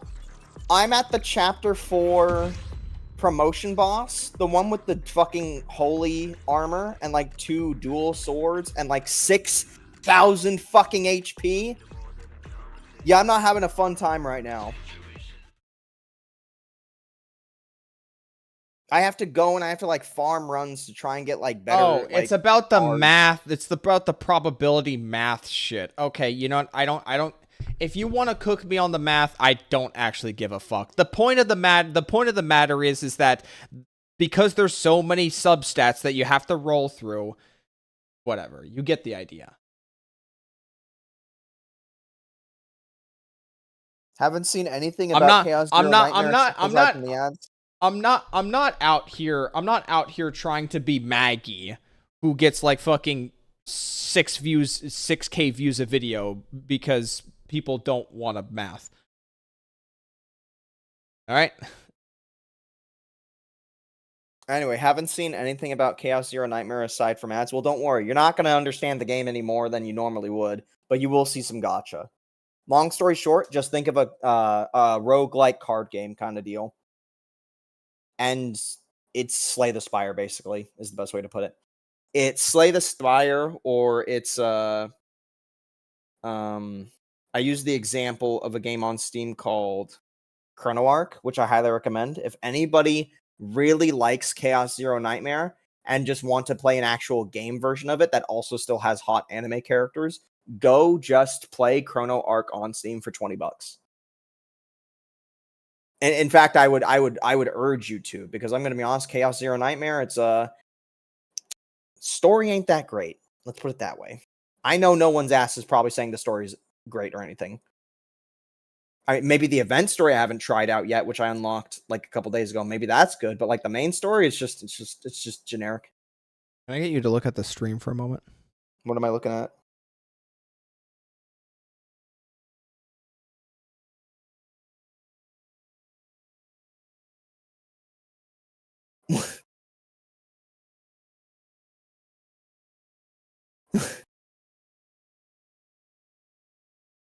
Rover and Lumine.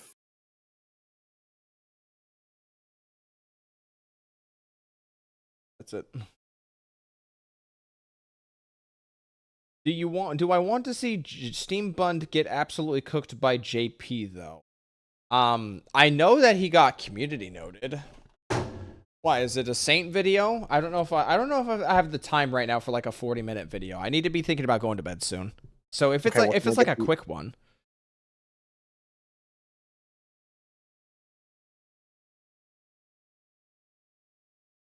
Shouldn't we do the Gamba first? Like I have the game open and everything. Yeah.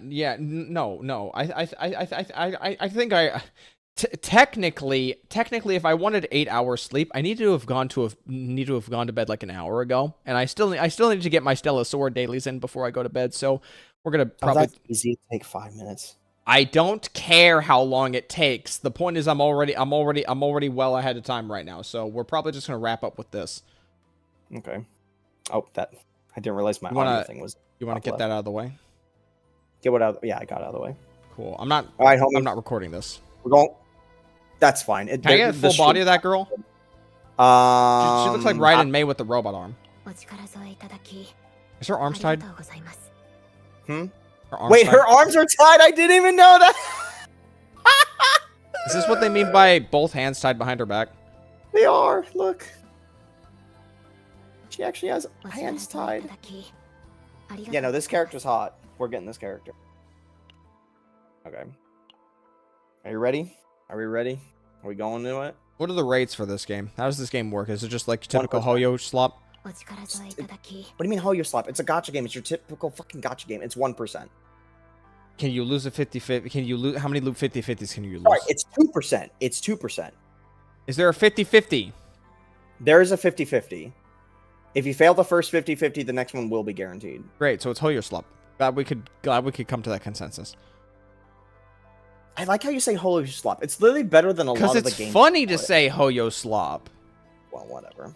I can be ignorant. I can be an ignorant jackass sometimes. Mommy Nokies. By the way, the 5-star animation we're looking for is when that screen initially fizzles. Or that. Sometimes the fizzle doesn't happen. Are we about to get the character in the first 10 poll? I didn't see the fizzle on the screen. I see a few blues and some whites. Are you sure about that? Well, no. When that girl looked at the iPad and then looked in the sky, that means you got a 5-star. Am I actually just getting it right here, right now? Probably not. Okay, if I don't get it, give me Orlea or Veronica.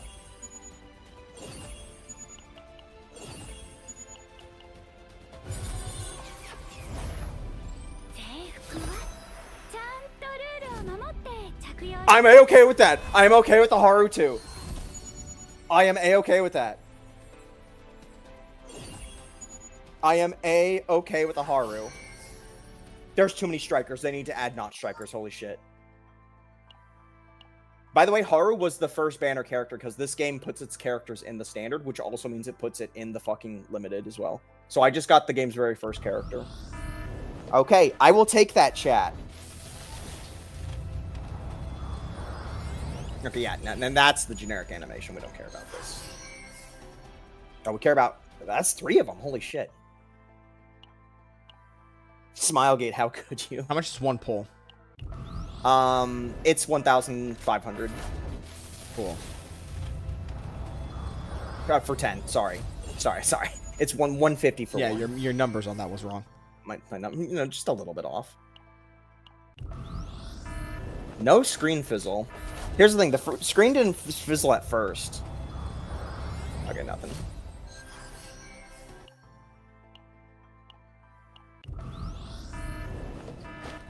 Oh, an NTR master. I did not just read that. Oh, I never got this guy. Good, I don't need you. Yay, a new text message. I can't get over Owen NTR Master. That shit is like... Man, I'm gonna max her out. I use... Oh, there it is. Screen fizzle, there it was.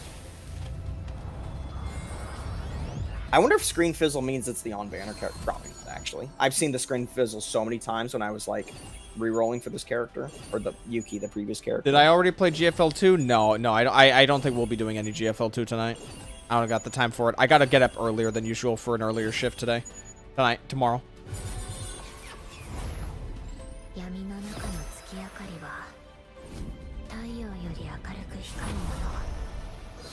I did not know she was fucking tied from the back. That shit's wild. Alright, well, that's that. Hey, we got a Haru too? That basically means I did, even though I didn't play during the game's launch, I still ran out like a bandit. Giant egg. I don't know how to actually interact with the character. Oh, there we go. Okay, that's that. Well. Who's her partner? Get her partner? I know I didn't need Yuki's partner. What does this partner do? Info. Increases attack. Wait, Psionic? I thought she was a striker. Hold on. Oh, she's not a striker. She is Psy. Okay. Do I really want to get a partner in this game? Chat, our partner's guaranteed. This is not my account. I do not play Chaos Zero Nightmare. Chat, our partner's guaranteed. I don't remember. Is there a 50-50?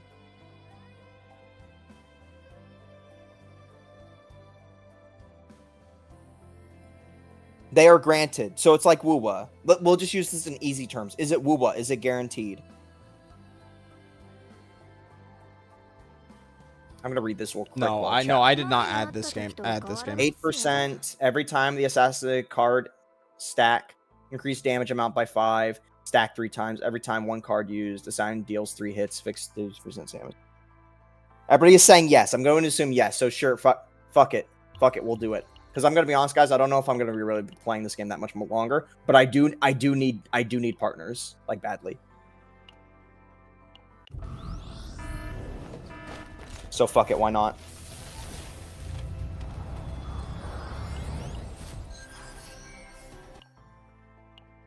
Is this supposed to be weapons? What's going on here? This is weapons. So, in Chaos Zero Nightmare, your weapons are actually just other characters. And when you're out and playing the game, these are like an actual character that talks. They have their own dialogue. They have their own little quips and quirks. And they're actually summonable during combat. Oh, there it is. Okay.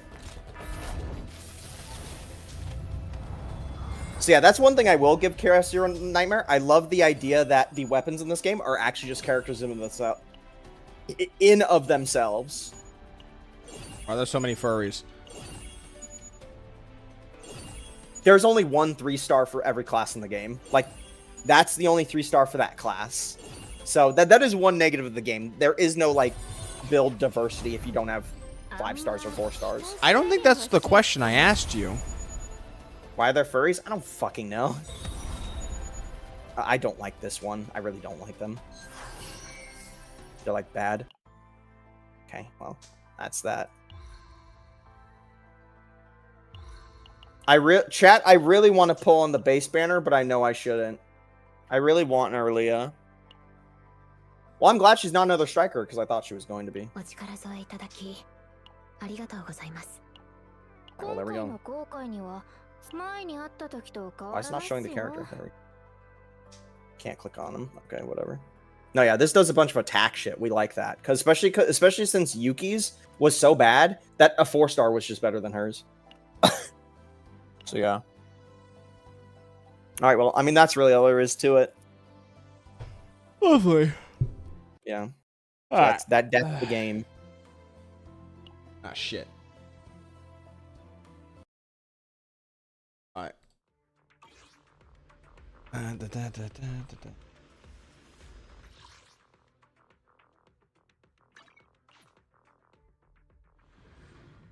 Alright, it's been a nice stream, lads.